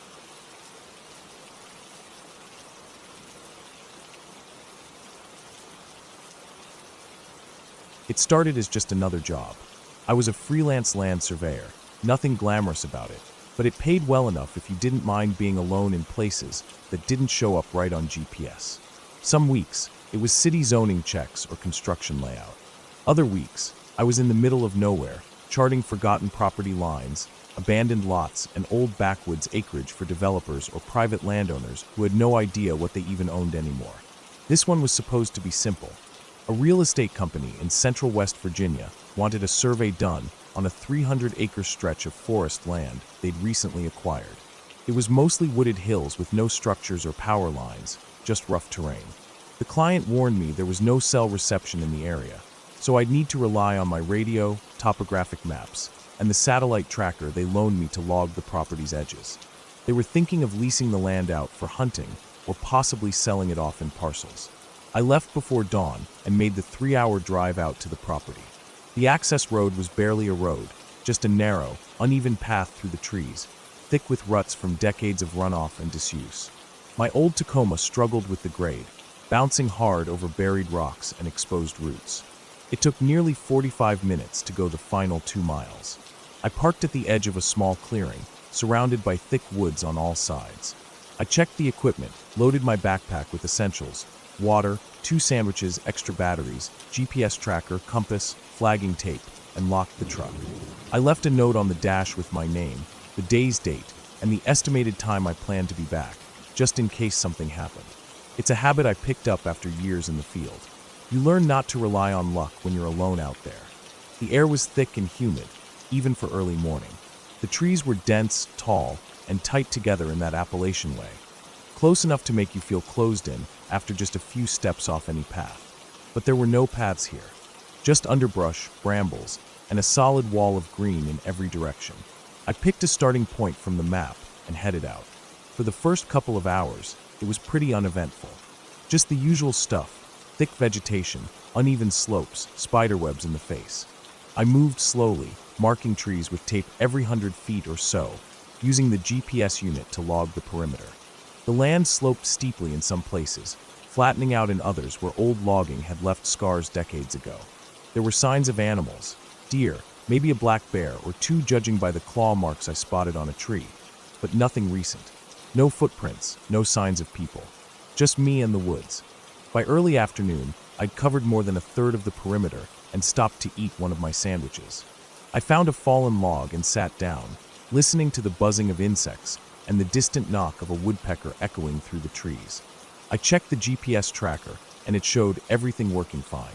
I figured I'd make it back to the truck by dusk if I didn't waste too much time. But sometime around 2 p.m., things started to shift. It was small at first. I realized I hadn't heard any birds for a while. The buzzing of insects seemed to fade out too. The air got still, too still. Even the breeze that had been brushing the tops of the trees died off like someone had turned off a fan. I tried to shake the feeling off, told myself I was just being paranoid, that this kind of quiet happened sometimes deep in the woods. But it still sat heavy on my chest. Then I heard something. A thud. It came from maybe 40 yards to my left. Not like a branch falling, heavier. Like something solid hitting the ground. I stood up, listening hard. Then I heard it again. Another dull, heavy thump. It didn't sound like footsteps. It was too slow, too uneven. But it was definitely something moving. I froze and looked around, scanning the trees. Everything was still. I could feel my pulse picking up, my skin getting clammy. I didn't want to call out. There was no one out here. There wasn't supposed to be. I waited a full minute. Nothing. I turned and kept walking. But I couldn't shake it. I kept glancing over my shoulder. I thought maybe it was a deer or a bear. But it didn't sound like that. And I didn't see any movement. Whatever it wasn't following me, not at first. I tried to move faster, though that made it harder to log the property lines properly. By 3:30, I'd reached a section of forest where the trees grew even closer together. It was darker here, the canopy blocking out most of the sun. The undergrowth was thick and hard to move through. I started feeling disoriented, even though I was tracking everything properly. It was like I was walking in circles. I'd flag a tree, walk a few minutes, check the tracker, and feel like I was still in the same spot. The GPS said otherwise, but the terrain kept repeating. Same moss-covered logs, same U-shaped bend in a tree, same rotten stump with mushrooms growing out the side. That's when I heard the noise again. Closer this time. A low grunt. Deep. Almost like an exhale, but too loud, too rough. Not human, but not quite animal either. I turned around and scanned the trees, heart hammering in my chest. My hands were shaking. Still nothing. I stood still for almost 5 minutes. The forest was dead quiet again. Even the wind hadn't come back. I decided to head toward higher ground, thinking I might get better bearings from the ridge shown on the topo map. It took another half hour of bushwhacking to get up there, and by the time I reached the crest, I was soaked in sweat and covered in scratches from the thorns. The view helped. I could see over the tree line, across the distant hills. But something else caught my eye, a narrow trail, almost invisible, running parallel to the ridge. It wasn't a game trail. It was too defined, too straight. Maybe an old logging path. I figured it might lead to one of the old boundaries, so I followed it, hoping it would speed things up. I'd gone maybe 5 minutes down the trail when I found something that stopped me cold. It was a tree maybe 40 feet tall, snapped in half like a matchstick. The break wasn't from rot. It looked fresh. The wood inside was pale and wet. No storm had come through here. There were no signs of lightning. Just a clean break, like something huge had cracked it with force. There were prints nearby too. Not boot prints, nothing human. Just large impressions in the moss and soft earth, wider than a man's foot, almost circular, but irregular around the edges like claws or toes. I crouched to study one, trying to tell myself it was just an old bear mark. But the depth of it, the weight it implied, it didn't sit right. I stood up, suddenly aware of how alone I was. The trail stretched on in both directions. Trees loomed over me like watching figures. I felt eyes on my back again. I didn't want to keep going. I turned around to go back the way I came. And then I saw it. Far down the trail, at the edge of where the trees bent in to form a kind of tunnel, something moved. I couldn't see it clearly, just a shape, tall and upright, standing too still. It wasn't a deer. It wasn't a bear. It wasn't a man. It was just there. Tall. Motionless. My chest tightened. My throat dried out. I blinked, trying to make sense of what I was seeing. Then it was gone, like it had stepped back into the trees. I didn't wait. I turned and ran. I don't know how far I went. My legs were jelly. My breath came in heaves. Branches clawed at my arms and face. My backpack bounced wildly. I didn't care about the GPS or the flagging tape. I just wanted out. But I was lost. Somewhere between panic and exhaustion, I realized I had no idea where I was. I couldn't even hear the direction I came from. My compass needle kept swinging strangely, like it couldn't settle. I looked up at the sun, but the thick canopy made it impossible to tell the direction. I stopped. I forced myself to breathe. I took a sip of water and looked around. I tried to think clearly. I found a dry creek bed nearby and followed it downhill.